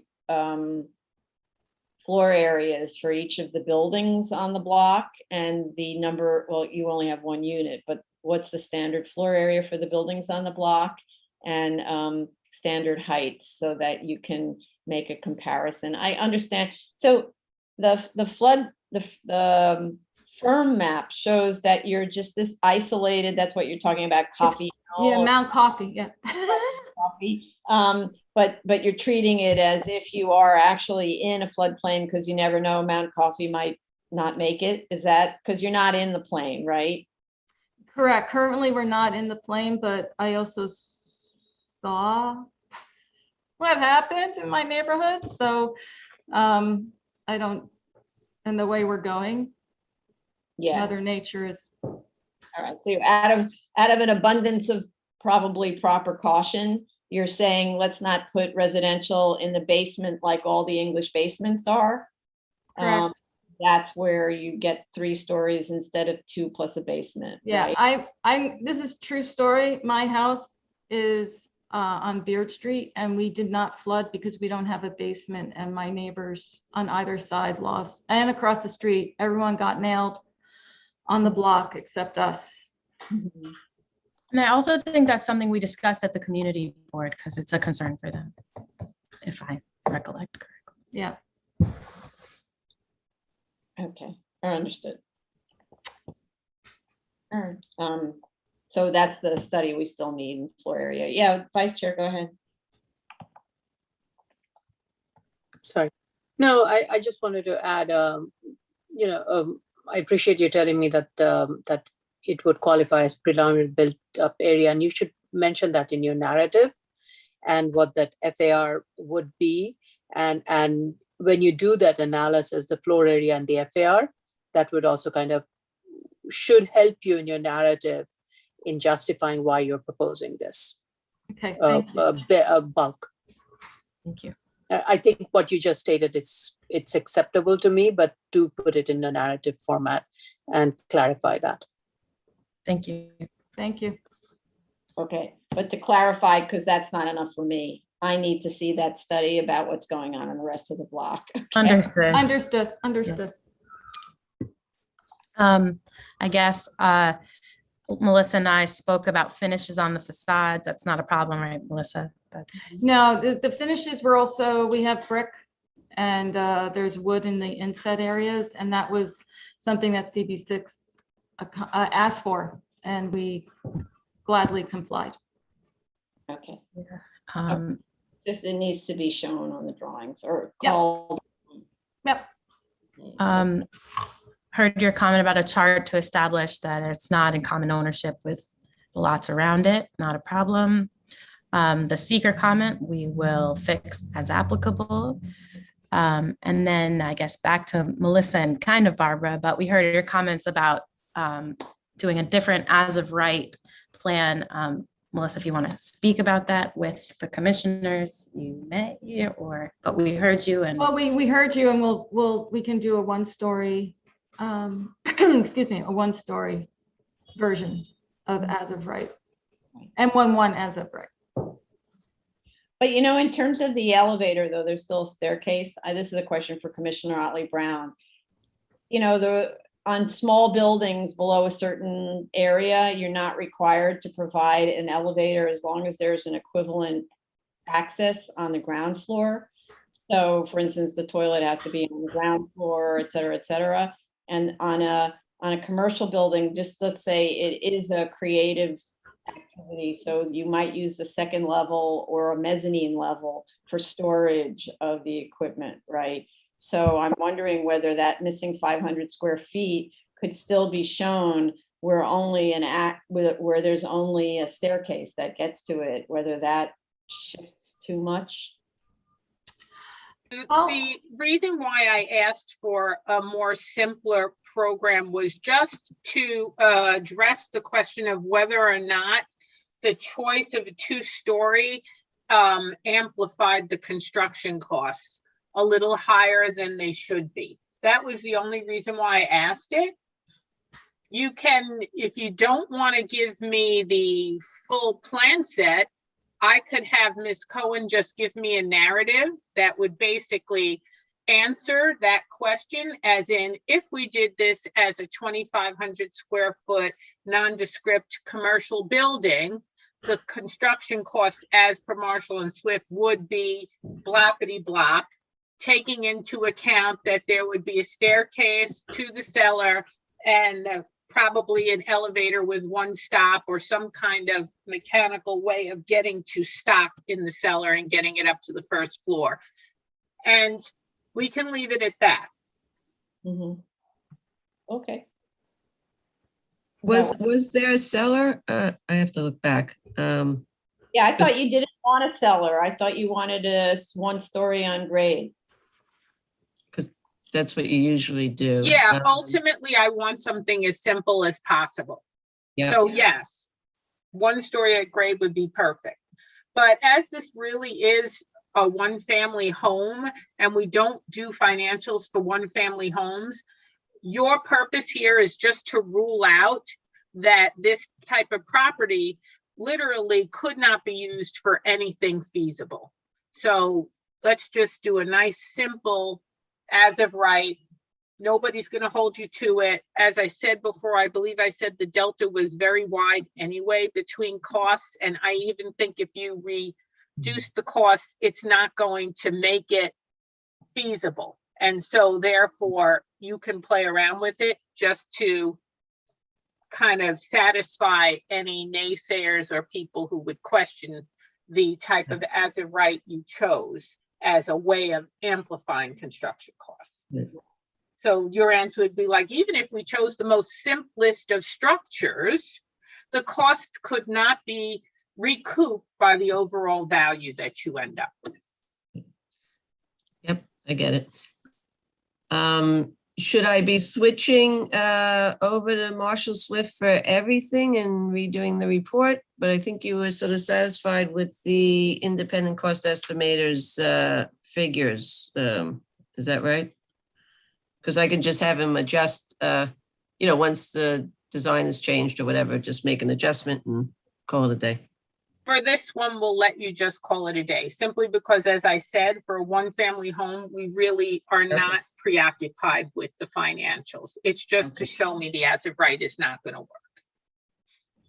Okay, very good. And the other question you had was sales price. You thought should be higher, or that the comms should be either more consistent with the proposed. The report shows several very new, but much smaller. So I believe that I and the chair both saw on Street Easy that there were several townhomes that were larger than your comparables that sold for a lot more. Okay.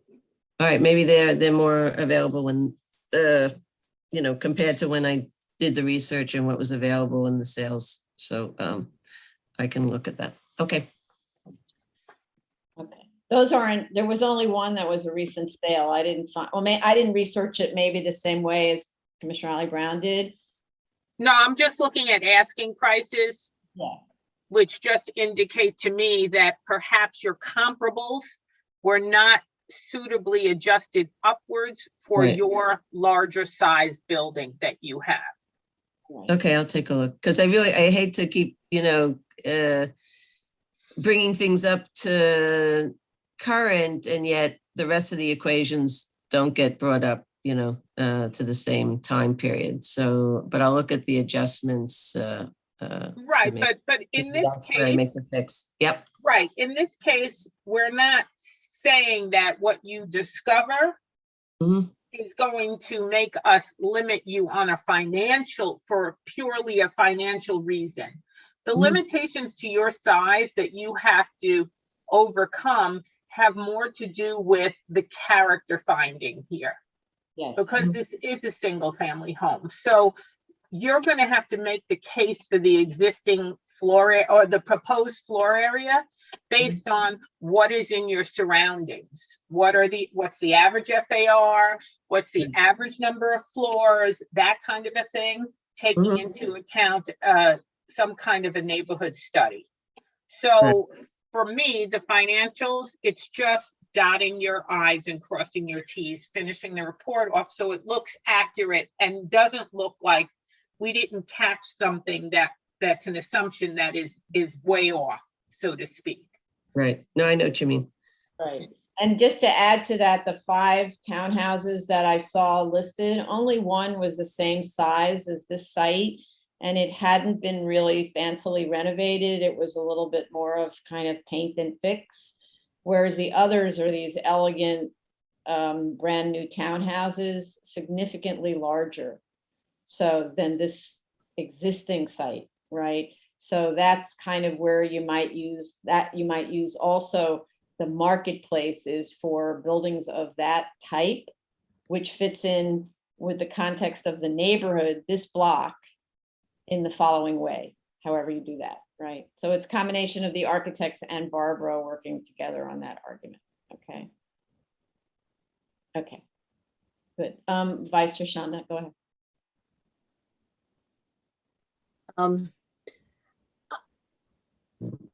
I'm picking this up now after what Ms. Cisetti stated with regards to the conversation with community board about where the front yard or the front wall should be. So as I'm looking at the plan, and I think it's not a very big site, yet at the same time, it is set back when every building is very much built to the lot line. And within that, the building kind of, it sets back initially 12 feet. Then on the second floor, it sets back altogether 20 feet with a balcony in front, an 8-foot deep balcony. And then on the third floor, a portion of the building kind of juts out with an 8-foot terrace on a portion of it. I'm wondering if so much of the facade breaking, moving front and moving back, it's kind of making the building not so much in context where the buildings have much more uniform street wall, even though the ones that are set back. Is there any way to kind of reduce the constant back and forth of the facade, maintaining the setback from the property line that you are proposing, whether it's 12 or 17 feet? For example, what I was thinking is if you were to move the third floor, the guest room starts where the second floor bedroom starts, and the building kind of shifts in the back, and you maintain a continuous street wall on that, at least the second and the third floor. Oh, wait a minute, making it a continuous street wall at the street line or just? Not at the street line, but at least an appearance of a continuous wall. I'm using the street wall, but it's kind of giving a continuous appearance without having too many breaks with balconies and terraces. I mean, you were at the community board and you have a better sense of why the community was reacting that way. Will that be a way to kind of have something that is more meeting the historic building, which is set back, yet has a very uniform street wall without much breakage? So I'd like to throw in this kind of thing, because this is, I feel like now we're getting into a little bit of what the Landmarks Commission does, and this is not a landmark site, right? Even though maybe it should. And I've been hesitating to say that I don't want to do it, but it's in a neighborhood context wise. That's why I'm just kind of saying, is it at all possible? But that's why I'm picking it up. So the short answer, of course, it's possible because it's architecture and it's just the drawing and you can change things. But what I would recommend, which used to work really well at the Landmarks Commission, is you look at the character of this neighborhood that's got these houses that are of different time periods, and you make various arguments about how, let's say, setbacks, porches have been used over that time period to make an equivalence to what it is that you're actually doing. Because the reality is that in the late 19th century and early 20th century, or actually the mid 19th century, there were plenty of porches that had a second floor that hung over the top porch. So that makes almost like a classic antebellum kind of style building. There's a lot of ways that you could draw from other neighborhood buildings to argue that this is a contemporary version of that in some modified way. The thing that I was responding to was that the community board said, move it forward. They were obviously saying, make it a street wall building. So it is either a street wall building or it's not a street wall building. And so to move it 5 feet forward or whatever that number is like splitting the baby or something and accomplishing nothing from an architectural perspective, right? So, that's why my preference is leave it alone. So you can at least say for the last 120 years, it was always at that spot. And now we're going to build a contemporary version of these ancient buildings that used a certain vocabulary And we're using a modern vocabulary to talk to that. And on the Land Use Commission, that always works really well when you're a good storyteller. So, Okay, thank you. I understand. all right, any other comments from anyone? Okay, so then let's go to the public. Okay, the case we are currently discussing is 2020-71BZ, 166 Coffee Street, Brooklyn. This is a variance to permit development of a 3-story single-family home with a cellar. Should you wish to discuss, it is 646-558-8656. You enter the webinar ID number 984-6606-8932. Press pound. You will then be instructed to enter the participant ID number, which you can ignore, and just press pound. Once you are in the Zoom room, press *9 to raise your hand. I'm sorry. *6 to unmute to speak. And if you are in the Zoom room already, please raise your Zoom hand. Now, once again, I repeat, the only case we are discussing currently is 2020-71BZ, 166 Coffee Street, Brooklyn. So please don't call in for any other case but that right now. Okay, so how much time then? Oh, Commissioner Sheta, you had a question? Yeah, it's not. I just forgot to mention that in the statement of facts, if you look at the rear yard, it's said to be, I believe, 30 feet, but in the zoning analysis and the drawings, it's 33, or maybe the vice versa. But there is inconsistency between the statement and both the zoning analysis form and the drawing. So I just wanted them to correct that. Okay. Thank you. Okay. Understood. We'll fix that. Thank you. Thank you. Okay, so how much time to respond to the various comments? I would say 6 weeks, because it doesn't sound like we have to change too much unless Barbara or Melissa have any other comments on that. Yeah, well, let's hear from the architects. How much time do you guys need?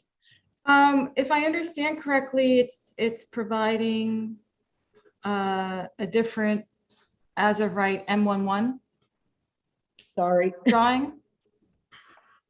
Yeah, so, well, you not necessarily. So what you do, you don't actually need to do a drawing for the normal M11 because Barbara will pick that up in a narrative, right? She'll just say a 1-story building, simple, cost this, nobody, whatever. She will make an argument that it's not a viable use. And she's going to feed in more information about the values of the minimum size that's reasonable for this use based on studies that, I'm not sure who's doing the study about the floor area, heights of buildings on the block and in the neighborhood. That we have to talk about after, because we can do that in various different ways. Because if the conclusion of the study is that the building is larger than what everyone else gets with their 2 stories plus English basement, that counts as floor area, and that's a thing to check. So Zola, which is what we use, the city planning site, which is what we're using most of the time to sort of check on what's going on in the neighborhood. I don't know what it does with those townhouses that have English basements, whether it counts that or it doesn't count it. So you should do sort of a reality check on that. You can go both to DOB's website for the houses that got renovated, but it's also, these buildings so well, you can just do the math, right? 3 times the floor area of the depth tells you what, 3 times, sorry, the floor plate will tell you what's in there. And so you can do a check on your database search, okay? In terms of the drawing, so how that impacts your design is like, what's the conclusion there? Because it might impact your design, right? And moving the building back might impact your design because you want to have a 30-foot rear yard, right? Yeah. So all of that goes to figure. So maybe 8 weeks. Yeah. Yeah. All right. Thank you. That's reasonable. Okay. I don't see anyone calling in on this, so I'm writing 8 weeks to submit then, okay? Okay, And thank you. I'm just making sure I understand something. So Barbara is dealing with the as of right scenario. We only need to deal with the architect with the proposed plans / with what's being built on the street, comparing that kind of thing. So no as of right from the architect plans. Correct, no as of right from the architect. Okay, but thank you. Barbara's dealing with the as of right, but she's Yes. also dealing with the proposed to speak to the issue of what is the ideal building size based on the area studies that we see on the block, and then, the recent sales that we see to inform like what is the sort of market for these kinds of townhouses in Red Hook, where I saw 5 for sale right now on Street Easy. And you can see the designs of them. You see exactly that they're very contemporary buildings and so on, which helps, by the way, where the architects are. I just want to go back to this. If you look at the sort of character of the building proposed in the neighborhood, and then you go to those other buildings that are right around the corner from this site that have been constructed on buildings that on sites that are similar, right? Or in, let's say, on blocks that are similar, you could make an argument that this type of contemporary approach is sort of the way of the neighborhood now. That's another approach to it, right? Mhm. Understood. I got a just quick question. The as of right can be a full lot coverage, right? In this zoning district?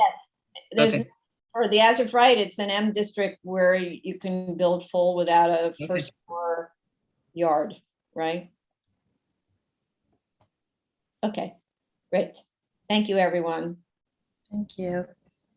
Thank you. Tony, we're gonna take 10 minutes. Yeah, I know. I was just gonna say, you're gonna take 10 minutes. Yeah. So we'll be back at just a teeny bit after 4, okay? 4:05, 4:05, 4:10, what? 4:05, okay. Okay, thank you.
everyone could come back, please.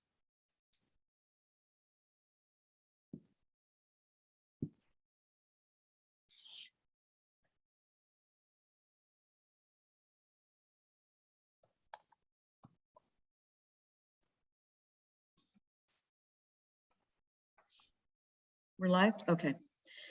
Okay, we're back on the record. The following calendar is being called. Item number 24, 2021, 16BZ, 302 West 128th Street, Manhattan.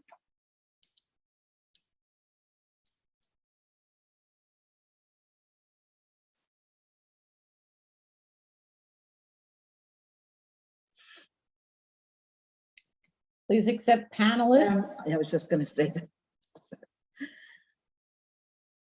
Mr. Cheney and Jessica and Mr. Palka. Please accept panelists, please. And Jack. Please accept panelists.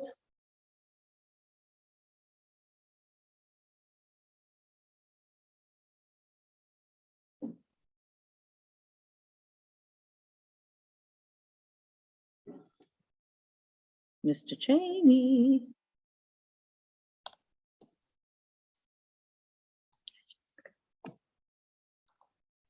Jack, okay.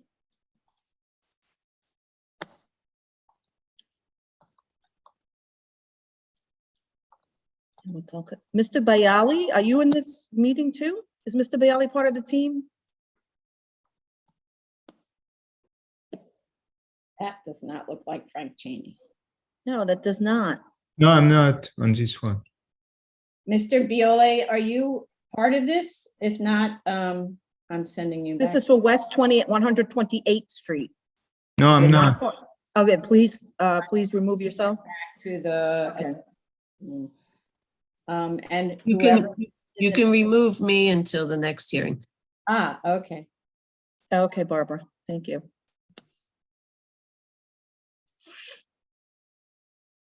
Okay, Edward. Are you sitting in for Frank Cheney? Please unmute. I'm not. I am his client, but I am trying to figure out how I ended up getting on his account. I'm going to dial back in just a moment. No, that's Okay. okay. I can change your name. You can stay there. Okay. Prevents it. What's your name, please? Stefan Martinovich.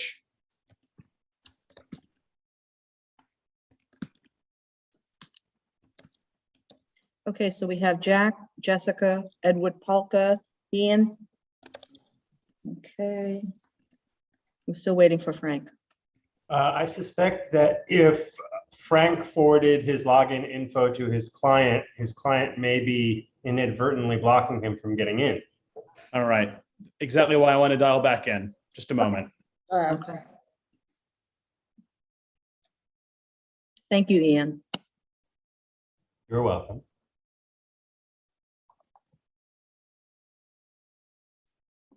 That's Frank.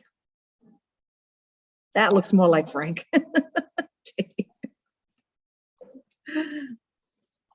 Uh-oh, I'm getting an email from Frank. What's up? Just pick panelist, Frank. You have to accept panelist, Frank.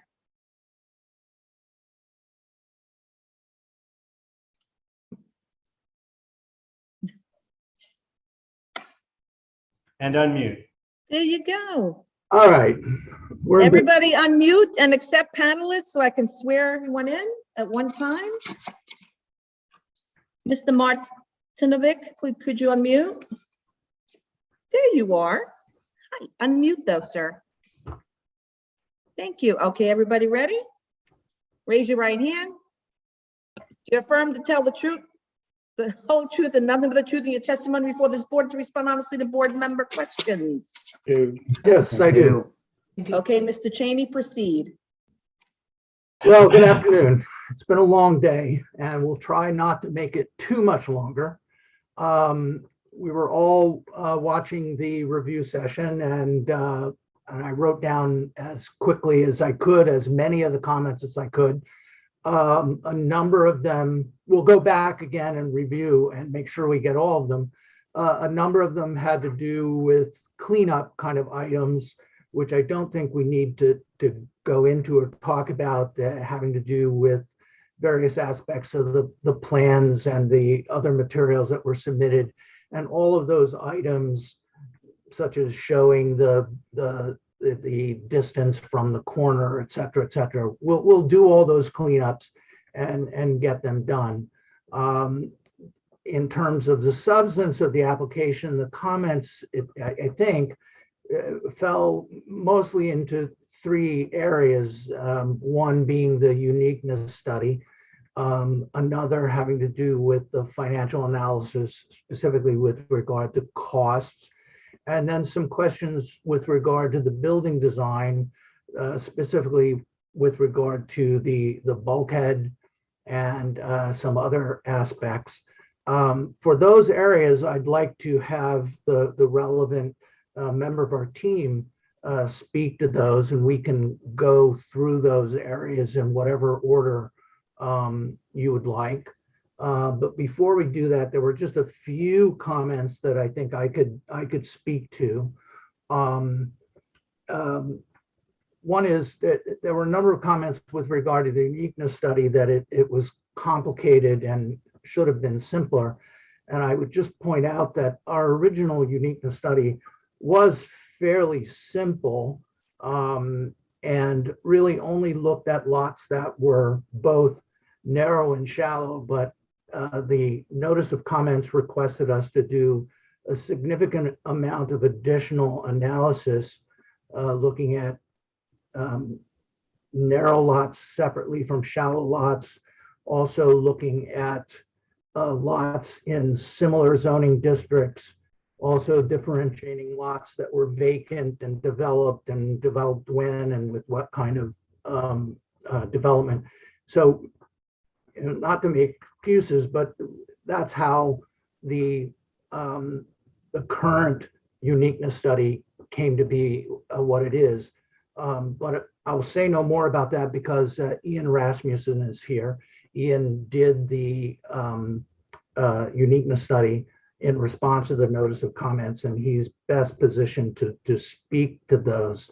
The other item that I would speak to is Commissioner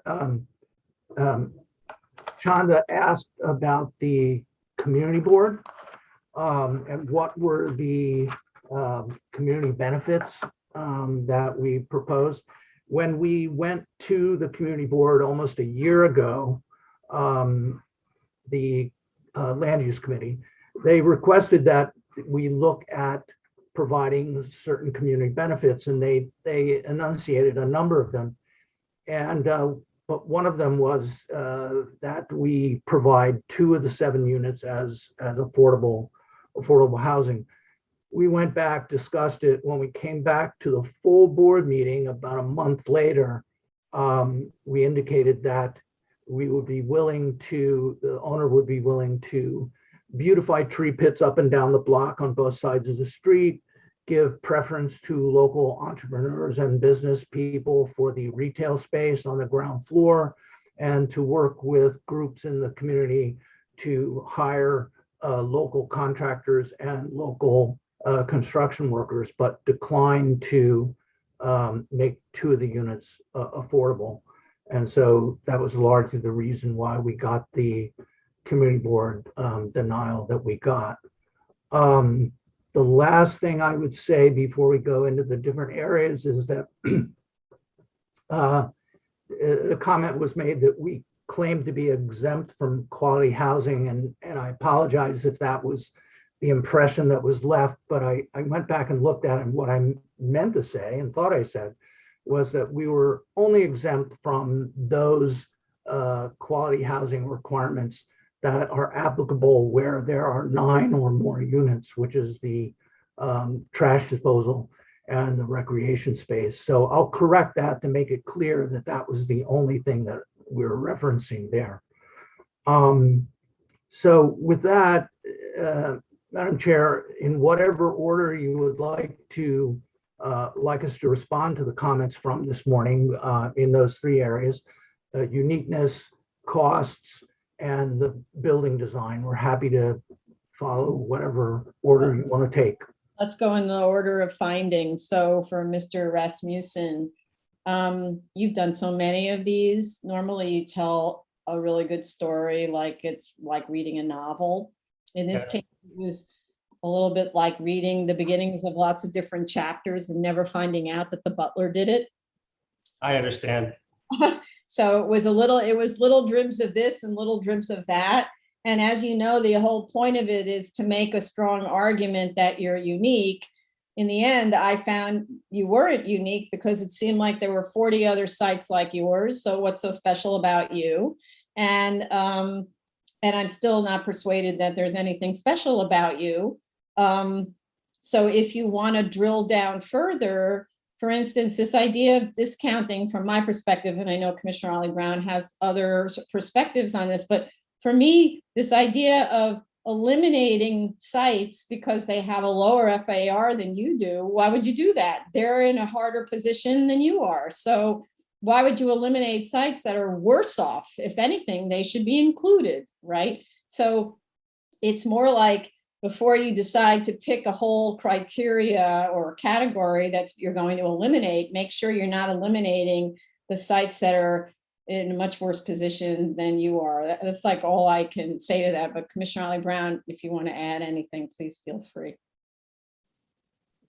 What I wanted to say was also you need to drill down and be careful as you're drilling down that the numbers of homes or properties get smaller and smaller, because otherwise I get lost when you jump back up to a higher number, because the whole point is to drill down and hopefully end up with just you at the end.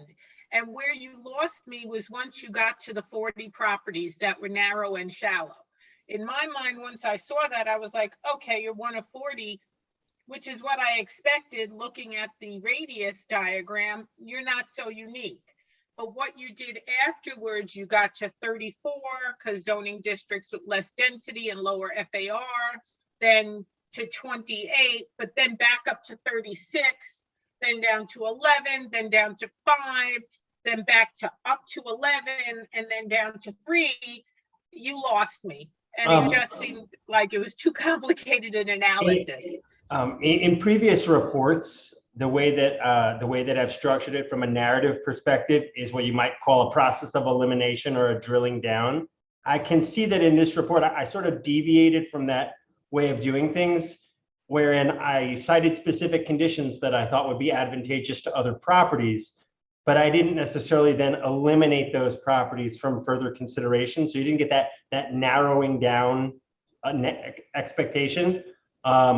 I can more than happy to sort of rearrange this the way that you're more accustomed to. I remain convinced that we will arrive at uniqueness. And I think it's even possible that even excluding the question of zoning districts with different FARs, even without that one condition, I think we'll probably arrive at or close to a singular uniqueness. Regardless, I will rearrange the narrative, and to the extent necessary, I will respond to the comments that were raised. So what was the reason for including the 26 blocks in different zoning districts? That's my question. Well, when I was asked to join the project team, the initial application had already been filed. And Mr. Cheney, I believe, had done the original pass at a uniqueness study. And it was seen as potentially rocking the boat, so to speak, to go back and suggest a different study area than he had originally posed in his application. My sense is, I think, aligned with some of the comments we heard this morning. I think the 1,000-foot radius, which is normal, it would be consistent with the way the board reviews variance applications. And so I'm more than happy to sort of limit the geographic extent of the study in that way, because we are reaching pretty far distances away from the site. I took a look in the last few hours, and that would reduce the number of properties at issue by about half. And I believe, as it said in the previous report, it's something like a 66% increase to have used the study area from the original application. So I'll follow the board's guidance, but I think the 1,000-foot area is appropriate if you'll allow for that. And would, perhaps you could, I'm not sure why you use different zoning districts, because usually we'll see people actually, even within the 1,000-foot radius, say, for instance, if they're in an M1 and they're doing an analysis about why an M1 doesn't work, they'll say we're within this 1,000 feet in the M1 district, there are 200 properties. Why wouldn't you take that approach, like within the R8A/C24, or, you know, within the C24 overlay or something like that, that's just a smaller amount of like-minded properties, and then from there drill down to you. It seems like it'll be easier on you, and it might even be better for you, because right now 26 blocks, but the number 40 stands out, and I can't get past that. Look, generally speaking, we'll include districts that are similarly affected by the application of those particular rules.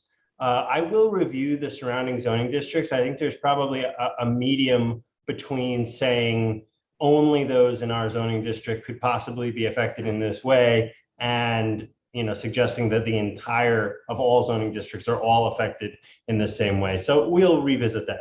But I am sort of looking to the board with respect to the radius distance, whether or not we feel the 1,000 feet is appropriate. Well, it's what we normally accept. I do have to say that it's always hard for me to unlearn things that I learned.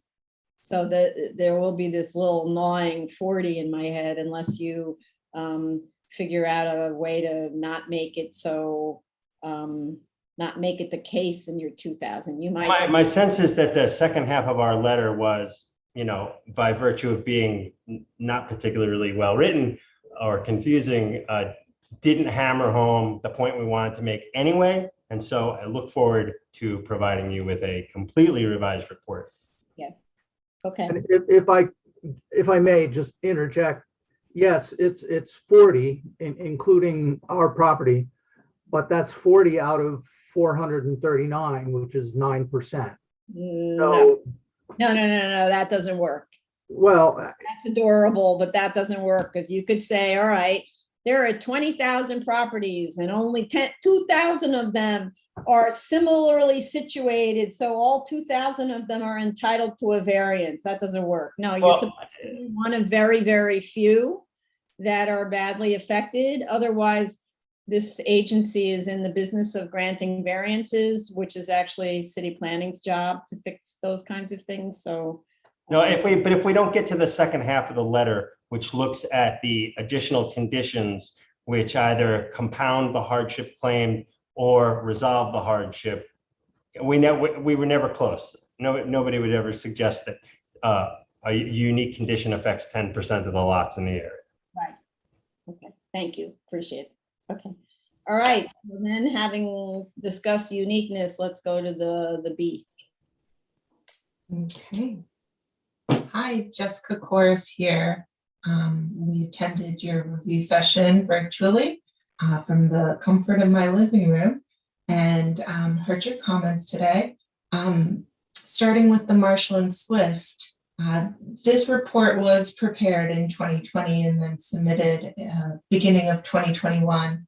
And at that time, we weren't having the conversation we are now about Marshall and Swift. So I hear loud and clear. I understand the parameters now, and we'll be going back to take a look at it. I noticed, I heard you picked up my description on comp number 2. It doesn't affect the numbers in Schedule C since that was correct, but I'll just clean that up. That's little housekeeping things that I appreciate you pointing out. The third point you made today was about the outdoor space and the past precedent of 25% for versus 50% of the indoor space. And we can go back and take a look. Specifically, you mentioned the ground floor and the top floor. And were you looking to have those at 50%? Yes, I see you nodding your head. Yes, because those are significant spaces. Okay, yes, absolutely. So we'll make that adjustment in our response to the board. Oh, one other thing that might help you actually, in your two Please. bedrooms, your two bedroom comparables, this is more housekeeping. Comp number 3 is a 3-bedroom. How did that sneak in there? I don't know. I'll go back and take a look. Thank you for careful review. So the last question is going to be in coordination with the architect, making sure we understand what is sellable and what is being excluded.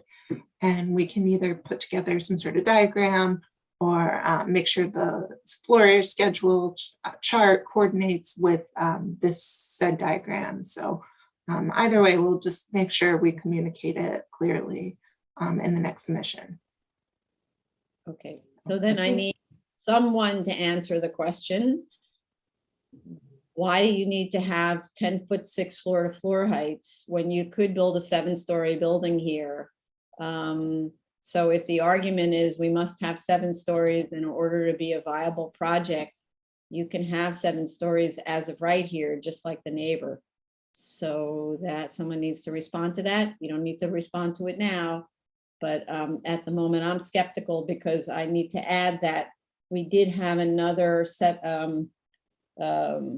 sliver law application, and I think I expressed at that application, this was a couple of years ago, that I am not a big fan of waiving the sliver law for reasons like this. There's a reason for the sliver law, and so unless there's some really unusual circumstance, like the floor heights were, I don't know, 7 feet or something, and you didn't have a viable project without it, I don't understand why you can't just build a building with the floor heights like the neighbors.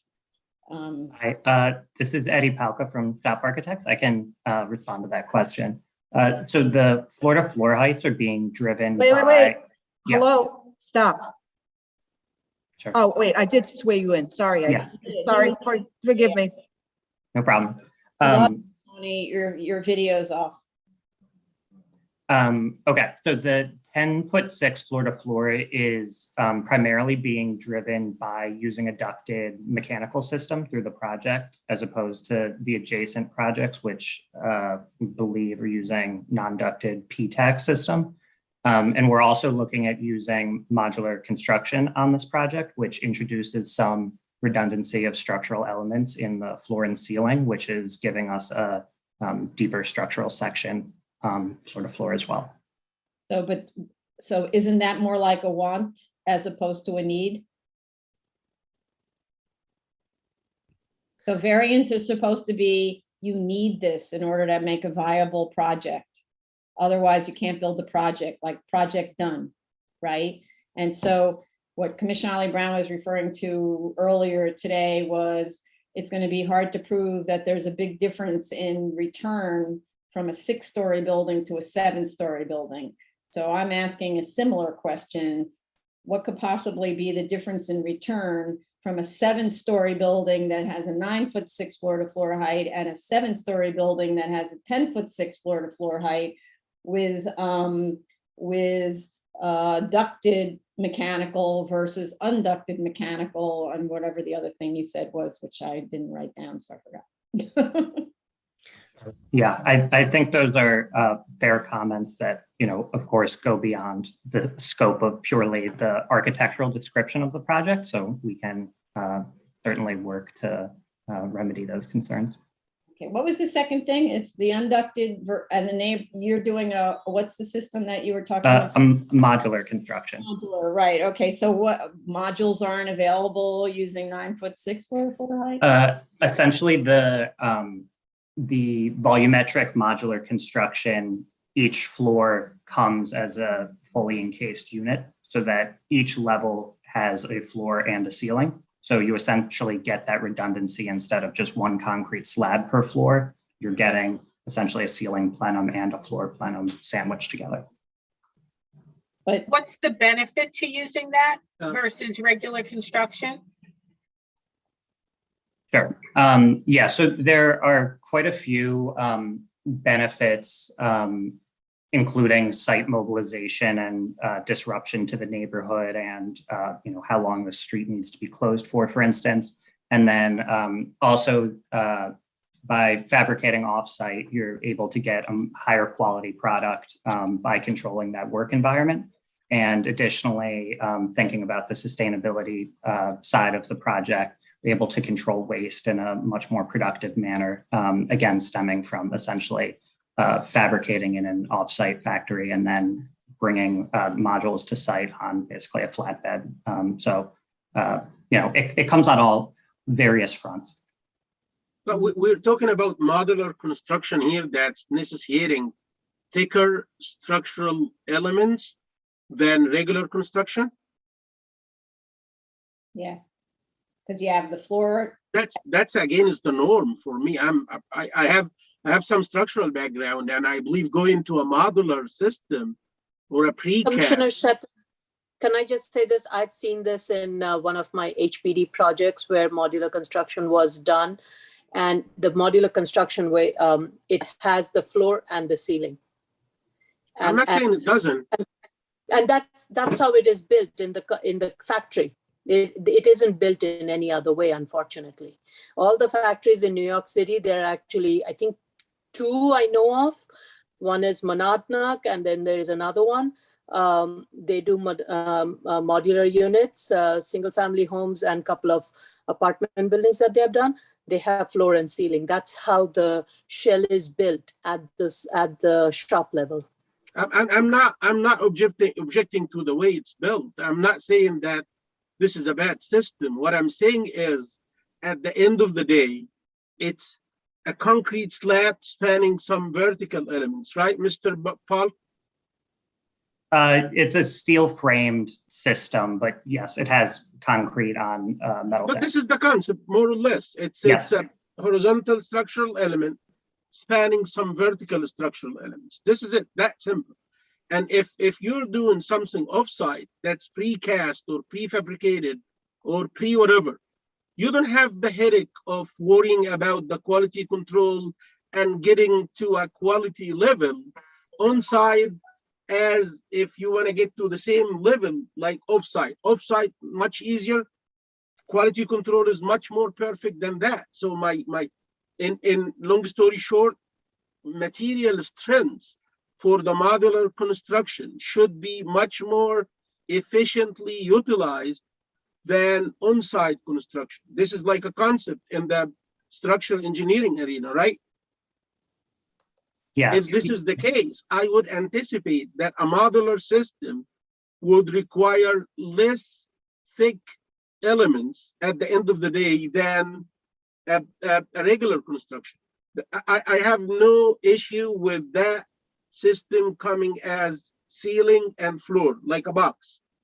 I'm fine with that. But what I'm saying is, since this is modular, prefabricated, precast, manufactured offsite, quality control should be much more perfect. And thus, the material is much more efficiently utilized, the material strengths. And the consequence of this, if you look at the modular versus the modular should be actually thinner, not thicker. If I'm getting something wrong, correct me, please.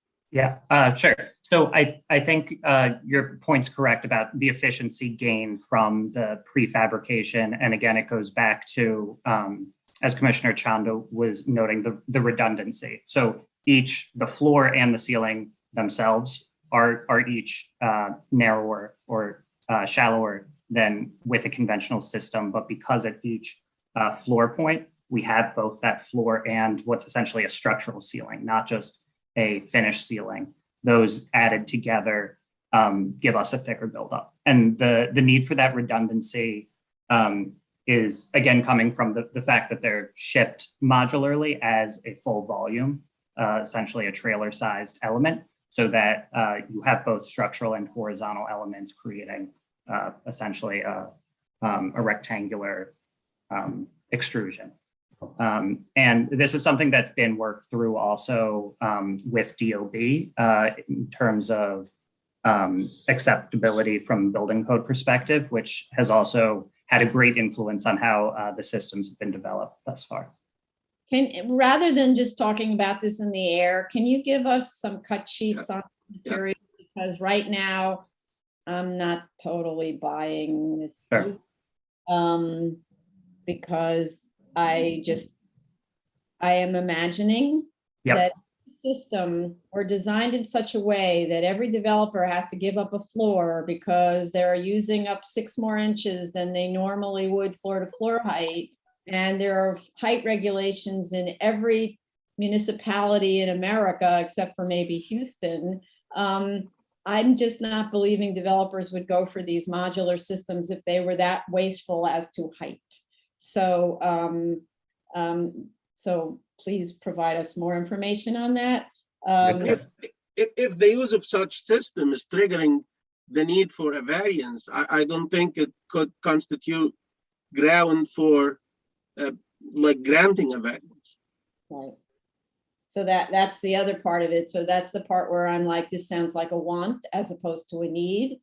It'd be one thing if, you know, somehow or other they were satisfying DOB. Let's just to throw out a concept like DOB now requires that all the rooftops be either accessible, green, solar, as an example, right? If in order to accomplish that task, there was the only way to construct the building was to add X number of inches to the roof, and you're stuck because a CBUM roof is whatever, that'd be one thing, right?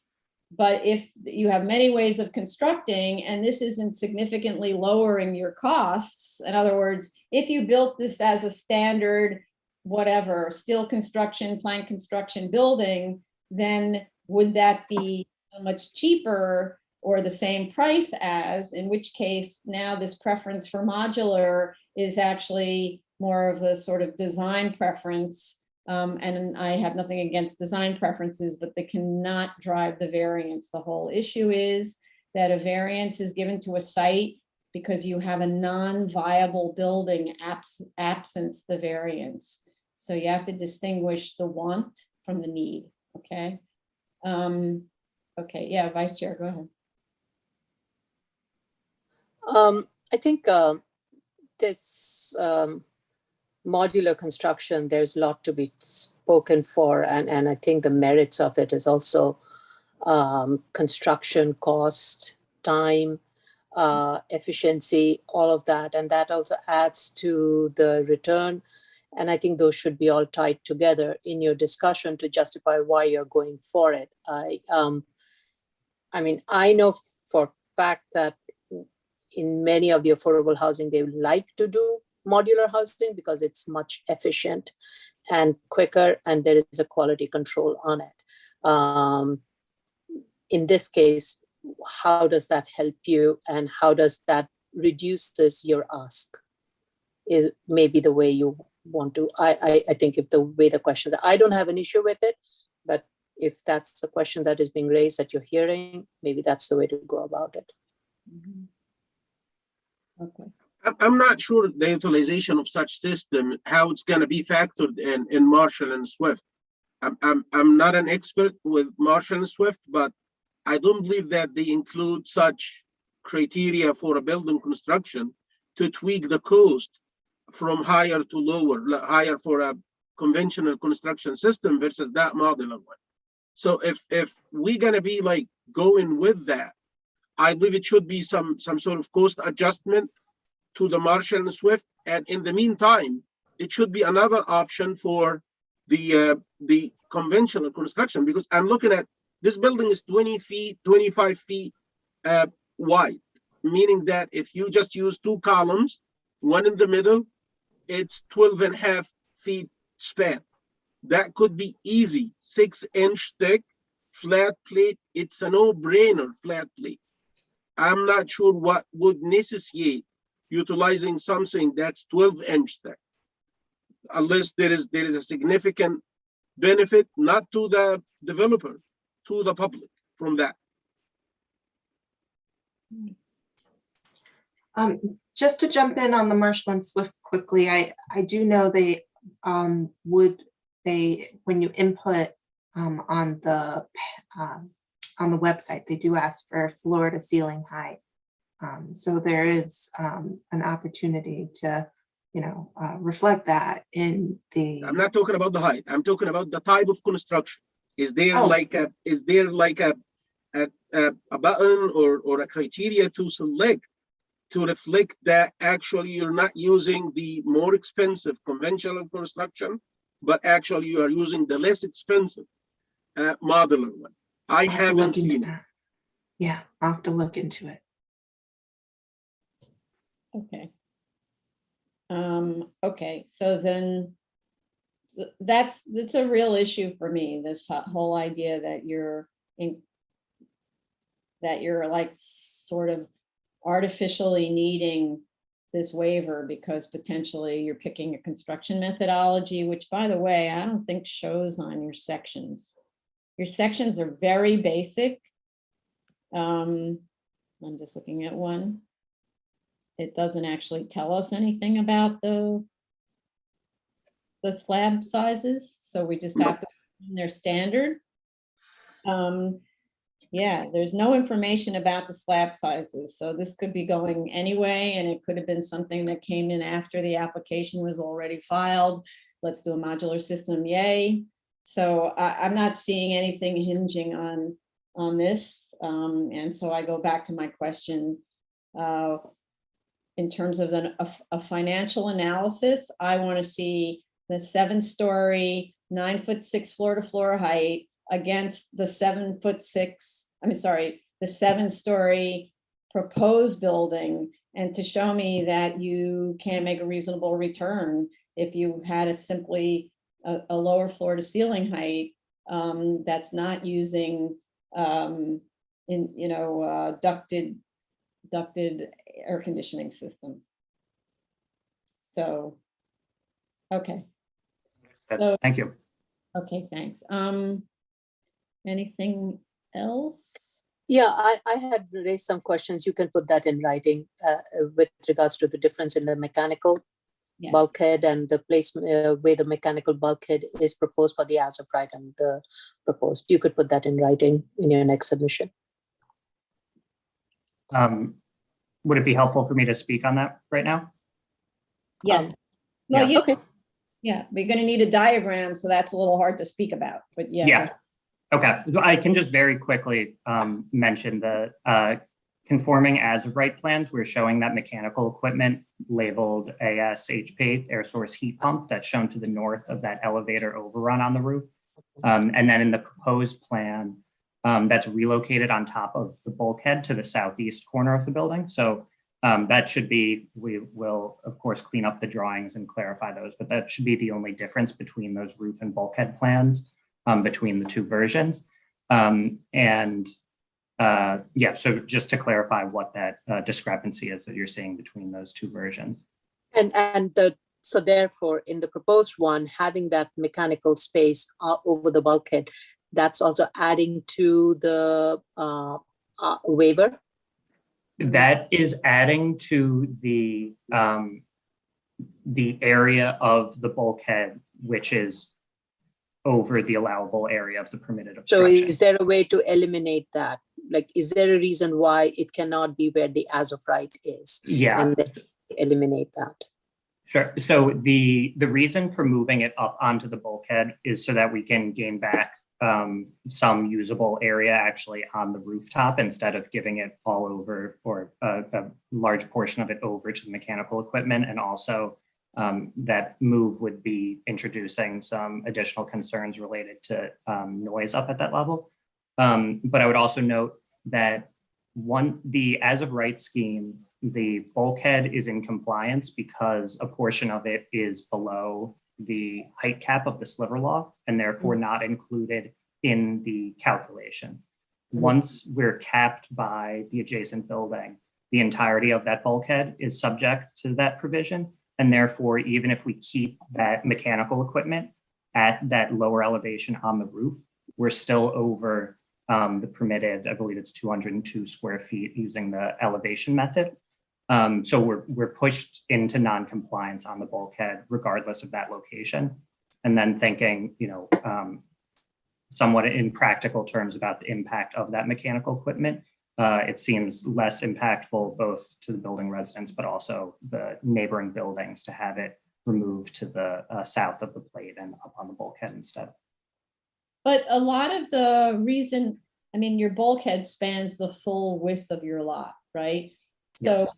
you could have configured your bulkhead instead to run north-south instead of east-west. So that's my question is, this is another one of those want as opposed to need questions. Why can't you configure the bulkhead frontage basically, and sometimes the height, but the frontage, so that you're not totaling beyond, or you're totaling a much less than beyond the required, the maximum?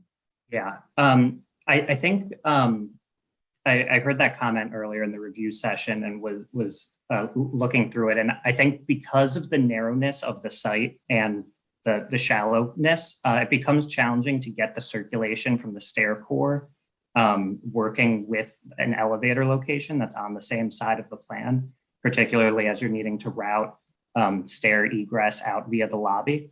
And of course, it substantially changes the floor plate, but I think it's something we can perhaps diagram through further to attempt to clarify. But for instance, you have an elevator lobby on the roof, which you don't actually need to have, or you don't need to have it where it is because your door could open the other way, right? I think to that particular point, thinking about that, we're then either introducing an elevator that has multiple doors, or we're reorienting where the elevator is opening into each layout. And I think potentially the two doors is less problematic than the where we're opening into the units, because again, with the narrowness of the site, that would just eat up a lot of the plan north to south.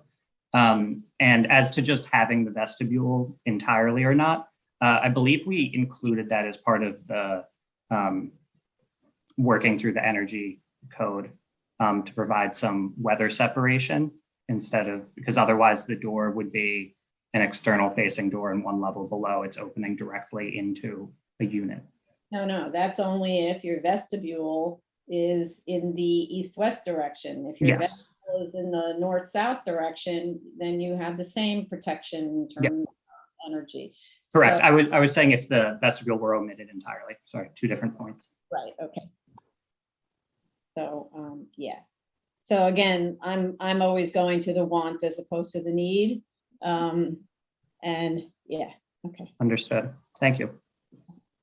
If I could just add, going back to the issue of the quality housing, while we're not subject to the recreation space requirement, we are going to meet the requirement, and partly through the use of the rear portion of the roof for recreational space. Right, but that's maybe so, but that's an amenity that you sell to the to the right. So that's an amenity you sell to the purchasers or the residents of the building. So it's not a what's the word? You're not doing it out of the kindness of your hearts kind of thing. Okay. Altruistically. If I may, because we're on the subject of the roof, I see that we have Chief Daly here. And I know that there was an objection from the fire department. Oh, wait a second. When we open it up for the public, we'll have. Oh, Chief I'm Daly sorry. speak. Oh, okay. Manage to Sorry. hear for us, My okay? bad. Thank you. All right. Are there other comments from the board or anybody else in the applicant group who wants to add anything before we go to the public? Okay, so let's go to the public. Okay, the case that we are currently discussing is 2021-16BZ 302 West 128th Street, Manhattan. This is development of a residential building. Should you wish to discuss, it's 646-558-8656 and to webinar ID 984-660-8932, press with pound. You will then be instructed to enter the participant ID, which you can ignore and just press pound. Once you're in the Zoom room, press *9 to raise your hand, *6 to unmute. If you're already in the Zoom room, please raise your Zoom hand. Please be reminded that the case we're currently discussing is only 2021 16BZ 302 West 128th Street, Manhattan, and we will take only calls for that case only. Okay, so let's see. I don't see any hands up, but so please raise your Zoom hand if you want to speak on this application. Let's see, one panelist hand up. Who is that? Oh, Chief Daly, go ahead. Thank you, Madam Chair. Earlier during the review session, we had mentioned that the fire department had an objection on this application. We just informed by my plan examiner that the plan PRO 11.1, the applicant does show an OSHA compliant ladder, so firefighters would be able to get from level 8 roof terrace 4 to the bulkhead level upstairs.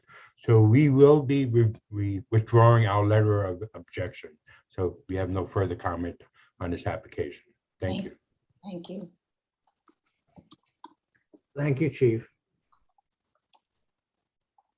Okay. All right, let's see if there's anyone else.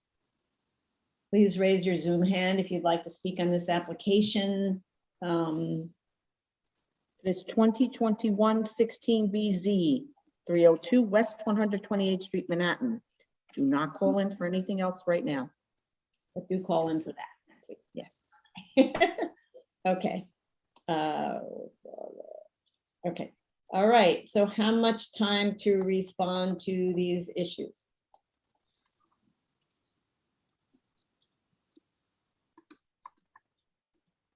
Mr. Cheney, Mr. Alec?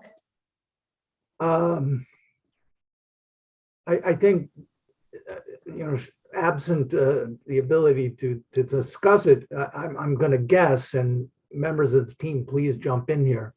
I'm going to guess it's going to take us at least a month to respond. Any? I'm writing 6 weeks because you were so tentative in that offer. Okay. Anything else with comments on what it is that they need?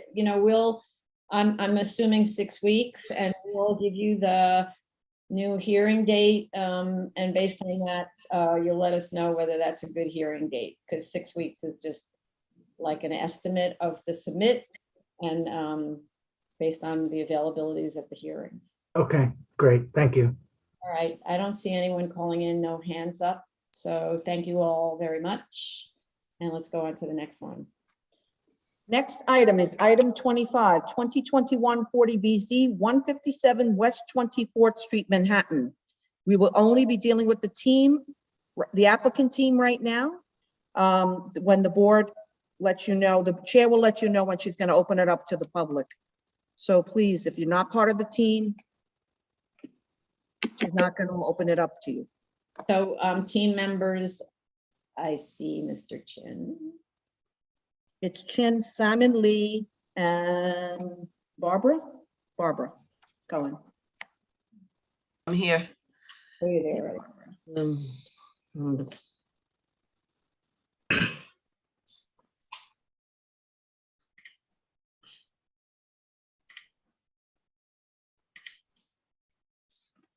Okay, please everyone accept. And Maurice Biole, is he in the, are you a member of the team?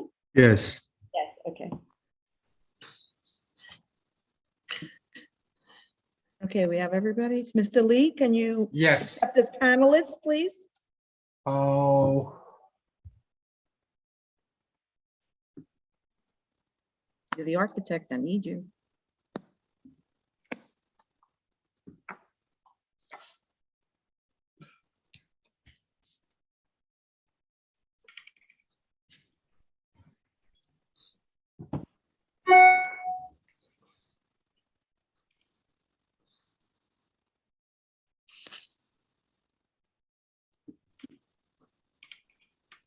Okay, let's do a swearing in. We can't wait like this. Okay. You want to unmute Mr. Lee until you can figure out the panelists? All right, let me swear you, Ellen. James, Yes. Chen, you raise your hand. Thank you. James, you know better. Yes, I got it. You affirm to tell the truth, the whole truth. Hey, you got it, Mr. Lee. Yay. Yes. You affirm to tell, Got the- raise your hand. Raise your right hand. Thank you. Do you affirm to tell the truth, the whole truth, and nothing but the truth in your testimony before this board to respond honestly to board member questions? Mr. Chin, you may proceed. Thank you. Yes, yes, we're supposed to answer yes. Yes. I heard him. I heard him. Okay.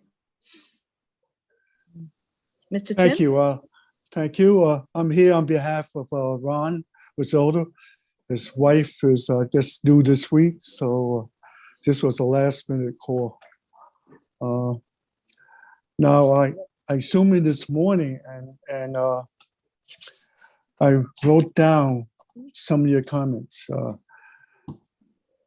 I guess the main issue is the hold on, excuse me for a minute. So you know what, in the interest of time, I'm just going to pose the questions. And some of them, most of them are, or let's say all of them are covered in the review session. To the extent that you're not able to cover these now, I'll ask you to cover them in writing, the team to cover them in writing. There is a critical issue that has to do with the size of the zoning lot. Really, that is, it's perhaps, I'm not sure who's doing what on the team, but the biggest issue to start with is the size of the zoning lot. This was this was a variance case on this site in 1977. This is lot 9, and in tandem with lot 10 next door, both of those sites together, traveling together as a single zoning lot on the same deed as one zoning lot, received a variance to allow residential use in the building, in the two buildings. And I'm not even sure how DOB considered this as one building, two buildings, I don't know, but certainly one zoning lot. It was never subdivided into two zoning lots. So as far as I can tell, it remains one zoning lot. And so you have an issue of a potentially self-created hardship unless you can prove otherwise. So we have a few cases every once in a while that are like this, where you've got a zoning lot that exists, but that it's arguably, and that's the argument you make, that there's a physical impossibility to horizontally expand the existing building into the adjoining vacant site. You know, there are certainly times when we see existing buildings horizontally expanded. So what is it about the building on lot 10 that can't be horizontally expanded and take advantage of it, or couldn't have been done, or whatever, or when the buildings were two separate buildings? What about that couldn't have allowed for an addition or a horizontal expansion to use up development rights? So yeah, this is a tricky one. These are always sort of tricky arguments that need to be made, but at the moment, we have a held in common ownership, which often is problematic for the self-created hardship question. Yeah. So that's, Chair, I understand. I just spoke to the owner about 30 minutes ago. He claimed there was two separate owners. So let me check the history of it. that's not accurate, because we have a 1977 zoning variance where it's one owner. And I traced the deed history, and the deed history shows in 1970, sorry, up until 1983, the two parcels were traveled together on one deed, and they weren't treated as two parcels. It just measured from, it included both structures in the same deed description, and it was all held under one owner. So it's just not accurate. We go back to 1961, and this was subdivided in 1983. So, you know, please don't rely on the owner statement, because you're actually a fact witness. And so you need to research the facts and tell us what the facts. Well, that's right. I understand. That's why I said, let me check the history of it. Okay. So let's not talk about stuff we don't know the answer to. Let's just acknowledge that we need to deal with that. Okay. Then, so then that goes to whether or not we can actually look at the site as a standalone. And I don't know the answer yet until you make a case for why it should be handled as a standalone. If it is a standalone, I think the board generally believes that it's a 20-foot wide lot, so that's difficult. And so, and likely unique, because I think we only found 4 in the study area. So then you've made your uniqueness finding, but then you have to look at the degree of hardship. And then we go to the issue of what's the right zoning to be applying here. And the drawings are applying a C63X zoning district, but the drawings are picking and choosing which thing in the C63X regulations it wants to apply to this building. And I think the general thinking was that it needs to fully do an analysis of C63X regulations, which on a site, if this location were in a C63X district, the site is narrower than 45 feet. Therefore, the sliver law applies, and the building cannot be higher than the sliver law regulations, which is either the height of the adjacent building, the lowest of the adjacent buildings, or the width of the street. And I don't know which one is taller. And then we also were talking about, you know, perhaps the financials might demonstrate that, let's just say, wherever it is, a 6-story building or a 5-story building that results from that doesn't realize a reasonable return, but the look of it would be that we're packing as much floor area as we can down into a fatter, deeper, into a squatter building. So maybe with less of a rear yard that's more like what the neighbors have, with no setbacks. But that, from my perspective anyway, I don't think there's an argument to be made for getting all of the floor area appurtenant to the site, because this is a variance request where you're also asking for a use waiver, which is the most stringent of the waiver, or let's say most intense of the waiver requests.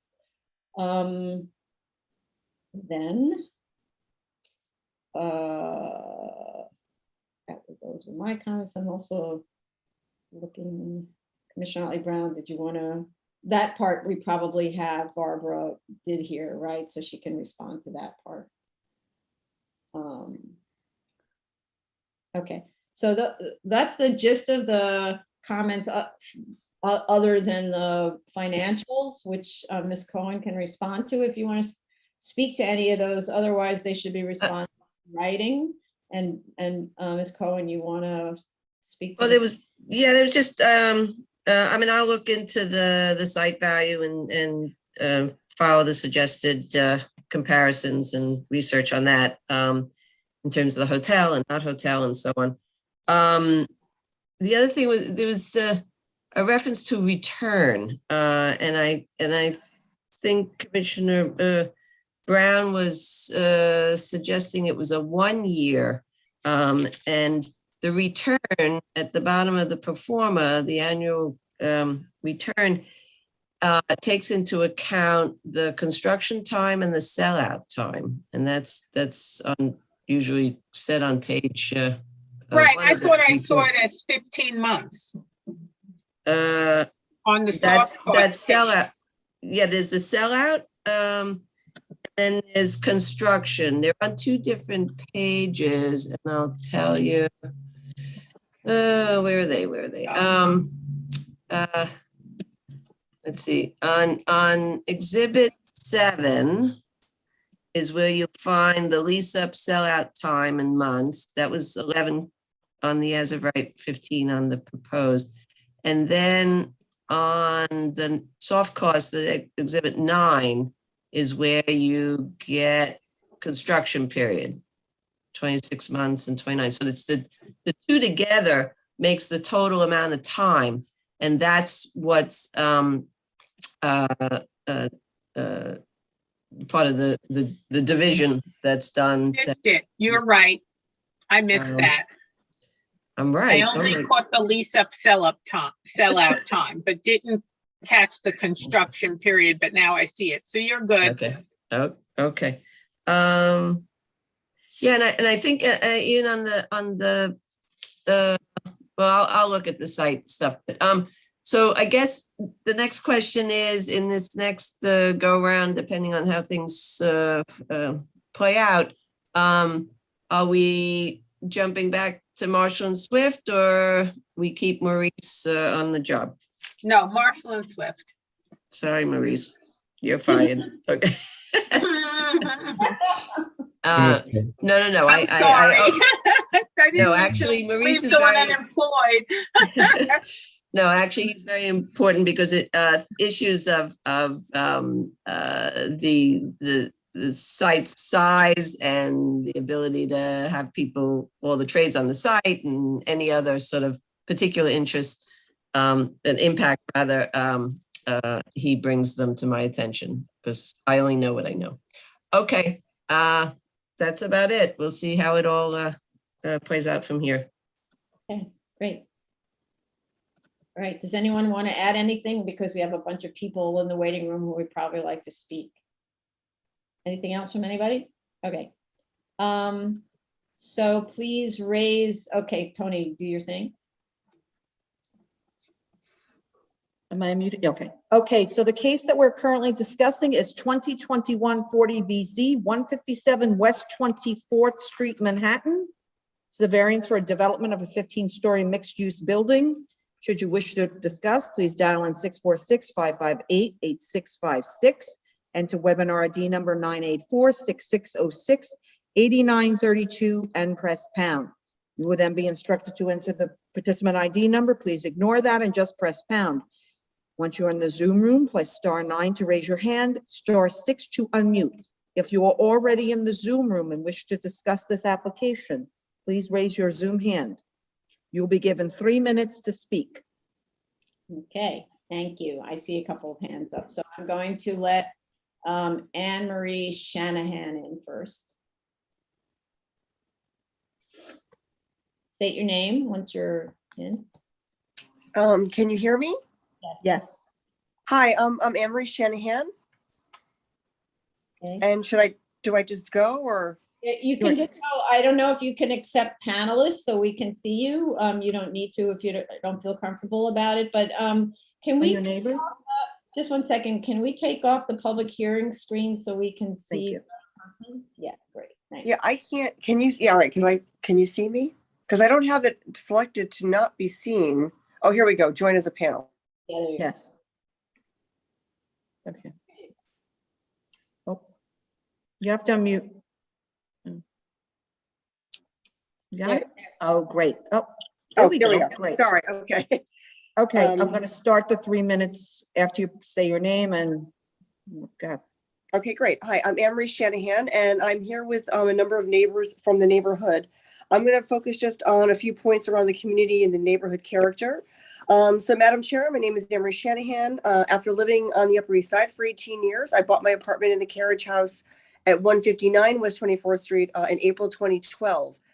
I've been president of the Carriage House Condo Board since September 2012, and I'm speaking here today as a representative of the 24 families that live in our building. I enthusiastically bought my apartment in Chelsea and was so excited to be in a historic building and neighborhood in New York City. I absolutely love living on 24th Street. I'm a dog owner. I enjoy walking in the neighborhood every day. And I love being a neighbor where I see friends on the street. I know the names of the supers and I say hi to everyone that I know. Like my neighbor speaking here today, I'm not a zoning expert or an attorney, but I do believe that the proposed building with the height of 155 feet would absolutely affect the essential architectural character of the neighborhood. While there are larger, taller buildings on the corner of 6th and 7th Avenue, the proposal to develop a 15-story building in this narrow lot would have a dramatic negative impact, I believe, on the character of the neighborhood and be sorely out of keeping with the aesthetic and sightlines of the surrounding buildings mid-block. The proposed building is approximately 155 feet tall, while my building and the other adjacent buildings are only 97 and 76 feet. The remaining buildings on the north side of the block average 78 feet, while the majorities of the building on the south side average 63 feet. So if this project is allowed to move forward, light and air will detract significantly from our quality of life. It would change the character and charm that has made this neighborhood block, I think between 6th and 7th Avenue, so special. The Carriage House building was built in the 1900s. It's 8 stories tall. It has a beautiful roof deck that is shared by everyone in the building. There are also 2 units with outdoor terraces on floors 7 and 8. The roof deck and both terraces look onto the narrow lot, and they would obviously be very impacted if the 155 feet tall residential building were to be approved. Again, this tower, to build this tower, I think is not in character with the overall street theme of our turn of the century lofts that line the neighborhood. So based on what I understand, the proposed project is completely out of context in the height, design, and character of the block. It is my hope, and that of the 24 families at 159 West 24th Street, that the BSA not grant a variance for this project at the expense of our neighborhood. So thank you very much for allowing me to speak today. Thank you. Appreciate your attendance and your patience. I know that you've been waiting. Okay. Okay, thank you.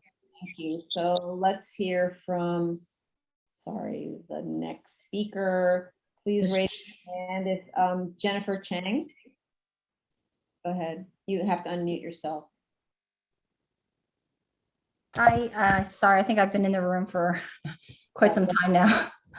Go ahead. Okay, thank you, Madam Chair and BSA board members. My name is Jennifer Chang. I've lived at 245 7th Avenue, which is one building away from the site, for the past 9 years. My husband and I purchased our apartment as newlyweds, and we're currently raising 3 very young, noisy kids there. As the treasurer of our building's condo board and an active member of the community, I've been following the progress of 157 West 24th Street since it was purchased and demolished back in 2017. I'm not a zoning or land use expert, but I have done some homework, and it seems to me that the following are incorrect or questionable. And I'd like the BSA to really dig in further to see if the application merits approval, which we think it does not. 1, if developed, the skinny sliver monstrosity would alter the essential character of the neighborhood. It would tower above the adjacent buildings on both sides and block access to light and air to those around it. The Chelsea Land Use Committee has stated that it does not architecturally fit in the context of the block and has the potential for altering the character of the neighborhood and having a detrimental impact on nearby buildings. 2, the developer self-created this hardship. A former 4-story building was demolished in 2017, and the DOB granted approval for the development of a transient hotel. Now, why the hotel wasn't developed, not sure. With other M1 hotels subject to the special permit requirement, having DOB approval for an as of right 18-story hotel with a setback surely increased the value of the site. 3, the developer picks and chooses faulty and misleading figures in its economic analysis. As discussed earlier, they used the Avenue Residential FAR of 9.0, which should not be used for mid-block site. Even if the lot were in the Avenue district, the sliver law would then come into effect, thereby limiting the mid-block site to just 60 feet. More importantly, the Community Board 4 has rejected the proposal and pointed out that the proposal is to build as close to the maximum allowable FAR to reach this height within the footprint of the lot. Reducing the FAR to maintain a smaller rate of return on their investment would seem more in line with reaching a minimum standard.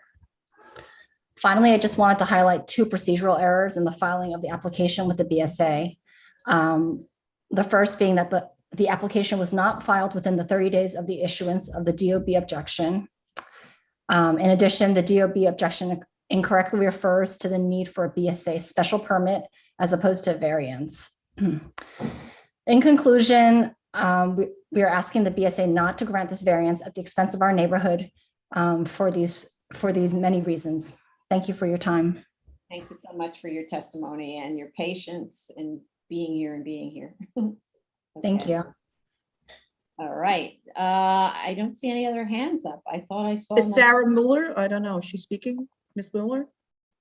I don't know. She's in, but she didn't raise her hand. You want to raise your either virtual or actual hand? There you go. Okay, Sarah Mueller, go ahead. Hold on. Sorry, I'm just making sure you can hear me. Can you hear me? Yes. Sorry about that. It was up. Okay. All right. All right. Hello, Chair and Commissioners. My name is Sarah Mueller. I'm the Vice President of our board at 245 7th Avenue, 2 lots from the site. And today I speak on behalf of 33 families. I'm here to urge this board to deny this outsized variance unless the height of this tower, 155 feet, is substantially reduced. A sliver tower this big, this tall, and this out of place would stick out like a sore thumb. It's an outsized monstrosity, and it will also destroy the essential character of our mid-block streetscape. It would also harm so many of us by permanently restricting access to our light, air, and sky. And it would also cast a permanent outsized shadow and have a detrimental impact on West 24th Street.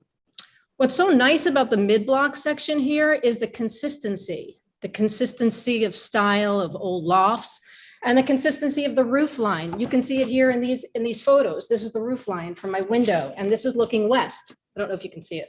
I don't see my camera. This is the roof line. Here, mid-block heights range from 33 feet to 87 feet.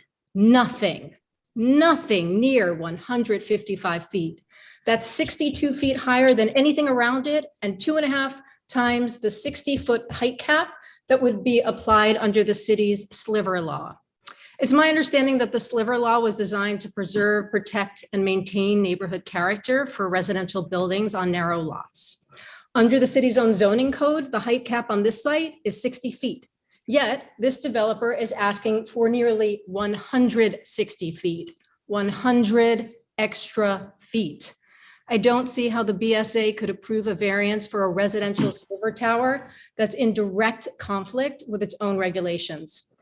In fact, the Chelsea Land Use Committee may have said it best when they urged this board to deny the variance. Quote, clearly, the prevailing residential character of the street is lower building heights than the proposed 15-story building. A residential building rising to more than twice the height of neighboring buildings is not in character with the block. Hideous sliver towers like these chip away at the beauty of a neighborhood. This tower will directly harm us, the public, with so many of us no longer able to access light, air, the sky, storms, rainbows, lightning. Again, look at the images, and you can see there is a prevailing roof line here, 6, 7, or 8 stories, but not 15. What this developer is asking for is egregious.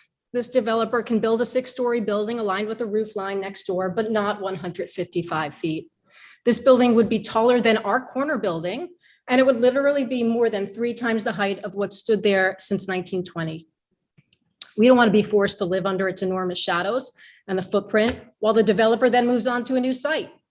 The BSA cannot find this variance acceptable based on their own guidelines. Something this out of place will destroy the essential mid-block character of our street, and it will be in violation of the sliver law.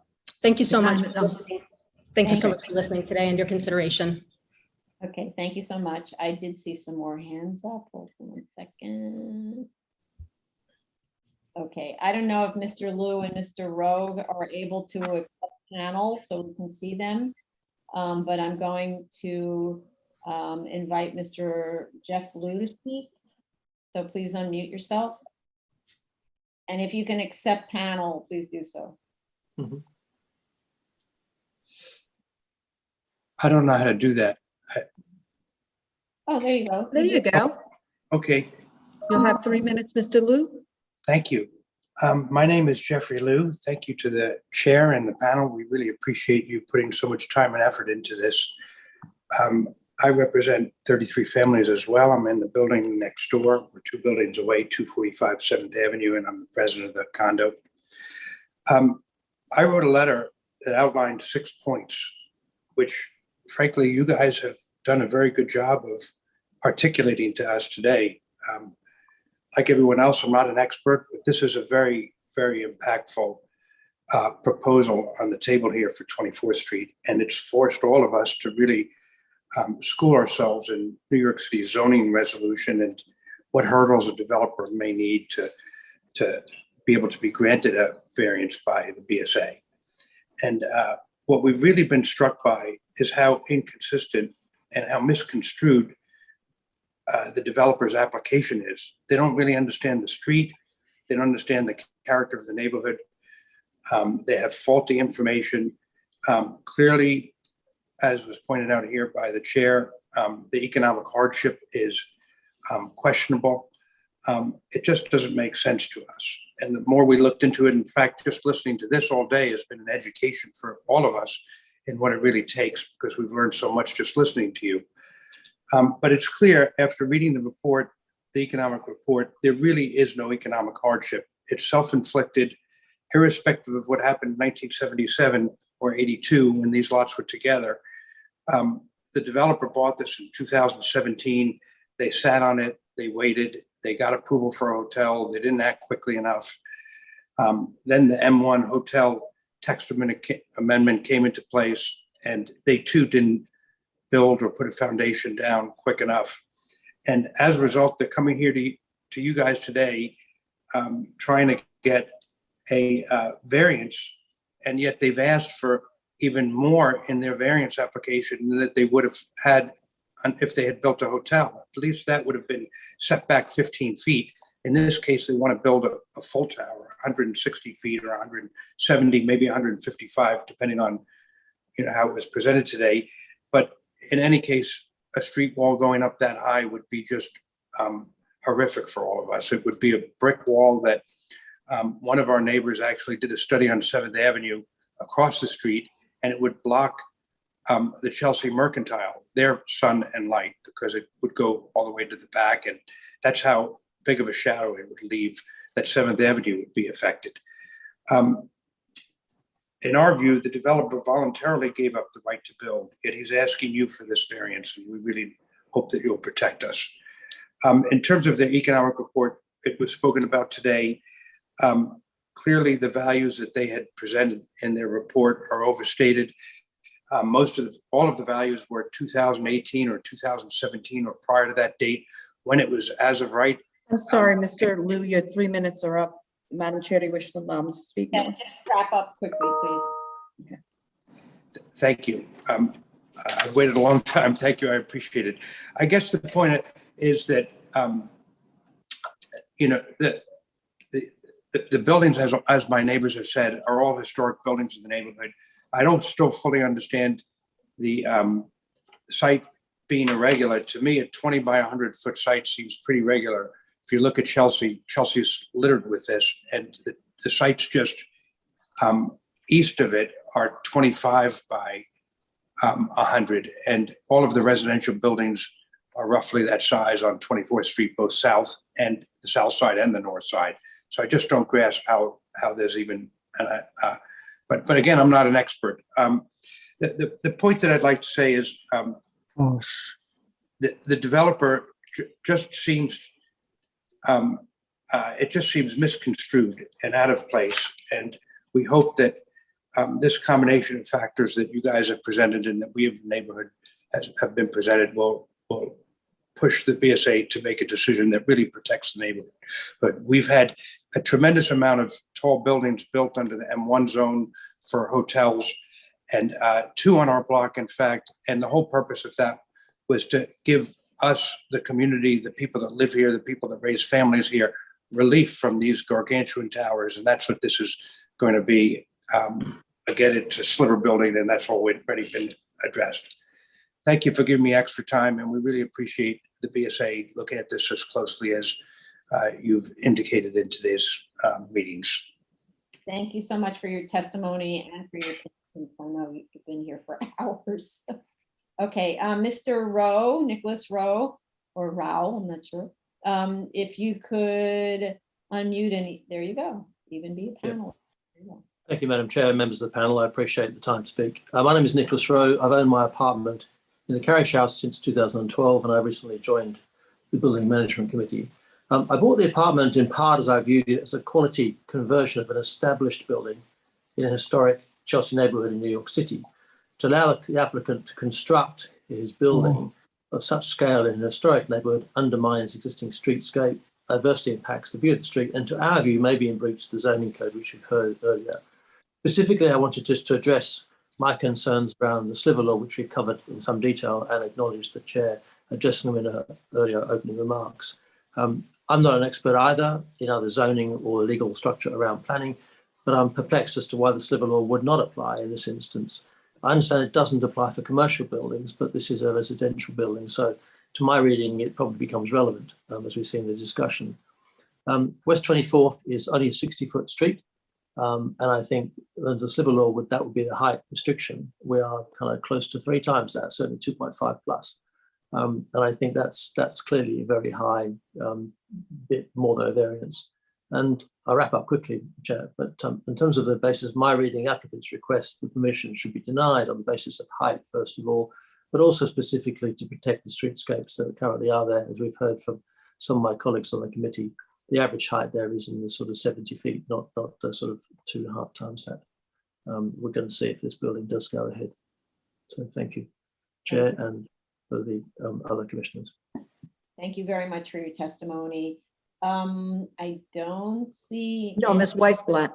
Oh, Weisblatt. Okay. Oh, sorry. The hand disappears in the background. Okay, thanks. Go ahead. Unmute. Unmute yourself, please. State your name for the record. Hi, Madam Chair and Commissioners, my name is Cindy Weisblatt, and I reside at 245 7th Avenue, and I'm testifying today in opposition of this application. I'm representing myself and my family, and I submitted a letter on March 15th regarding the matter. I'm testifying as a resident and neighbor. I've lived on 24th Street for almost 25 years, and I love the historic character of the neighborhood. I love all the low-rise manufacturing buildings and the garages and the water towers. And I just feel like the street right now, as it is sunny and airy. And if suddenly a big, tall, skinny building were to rise right in the middle of the block, it would really be out of character, and it would really block all the air and light. I've really come to value the character of the old buildings in the neighborhood. And I just really felt sad when I saw that old 1920s era building knocked down, and I heard that they wanted to build a tower there. I really believe that a lot of these old manufacturing buildings should be there should be more thought to their preservation, even though they're not beautiful, stately brownstones. I feel like these buildings, they have so much character. Things are not built like this anymore. And I love my neighborhood, just with all these beautiful historic buildings. We have had to contend with some of these new buildings coming up on the street in the last few years, these big hotels that came in, but they were built with setbacks, so that didn't upset the views. If this building comes up at the height that they are proposing, all my east-facing windows will lose their views. I have beautiful light in the morning. We have sweeping views across to the park. In the evening, we can see the clock tower all lit up. And, we've enjoyed these views for years and years. They really add to the quality of life. And if this building is built, we'll just be looking at a brick wall. And, that will be very difficult for us. And so with all this said, I'm asking for the BSA to please deny this variance. Thank you for letting me speak today. Thank you for your testimony. Appreciate it. Okay. Is there anybody else who would like to speak? There are a few names in the waiting room. Ayan Ozan, allowing to speak. Just accept panel.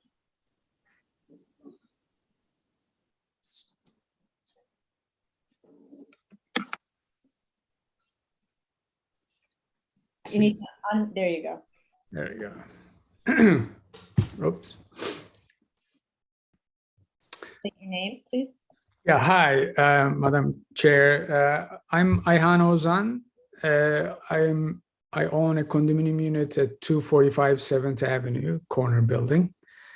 I've lived there for the last 25 years, and I like our neighborhood. I love the Chelsea neighborhood.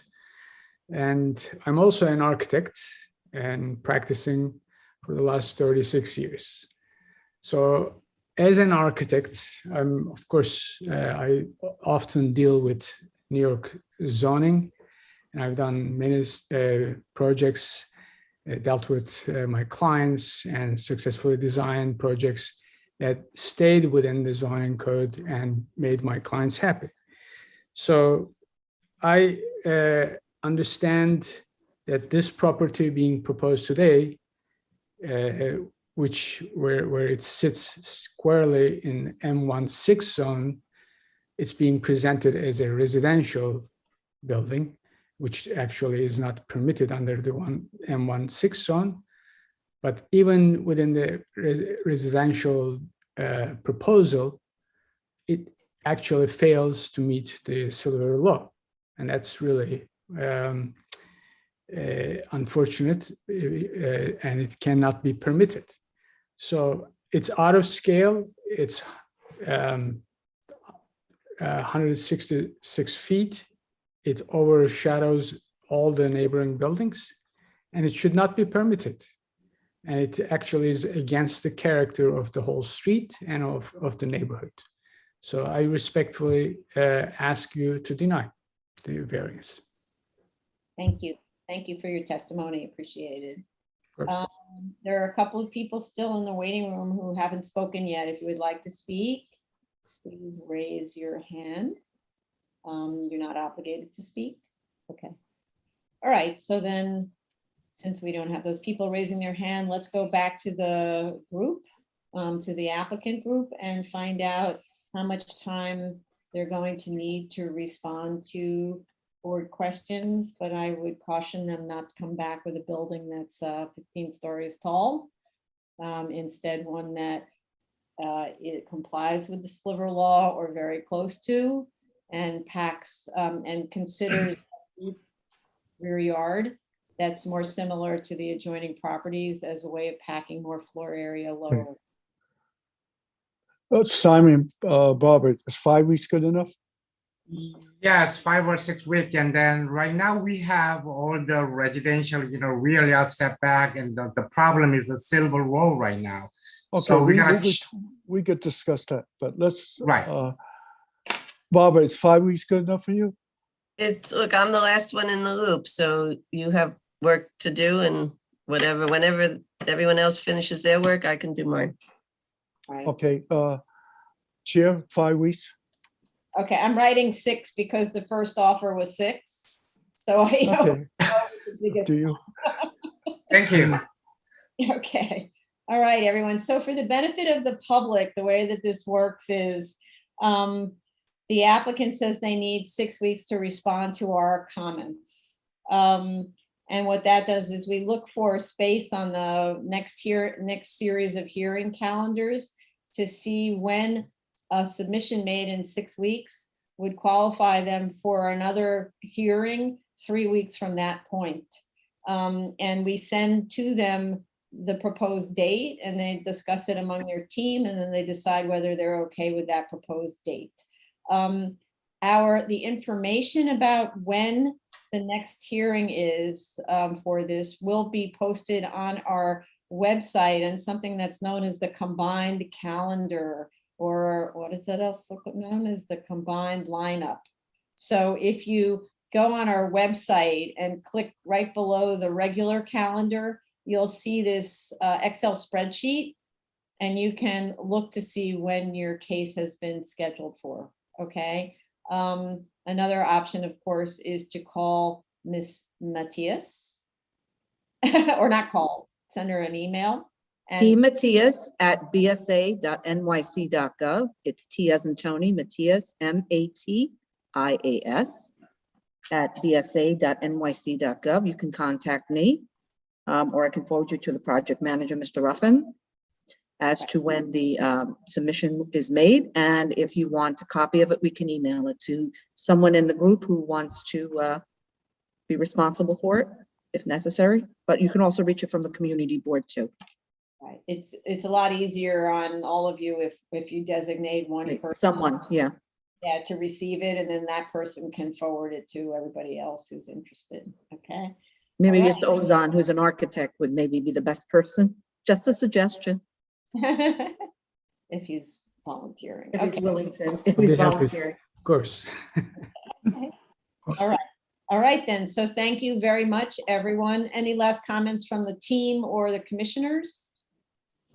Oh, thank you. Thank you. Thank you for everybody for attending, and we'll let you know when the next hearing is scheduled, okay? Okay, thank you. Thank you. Bye-bye. Thank you. Thank you. Bye, Tony. Thank you. Bye, good to see you, Mr. Chin. everybody. I This mean concludes, Cancun. okay. This concludes the public hearing for April 12th, 2022. Thank you. Thank you.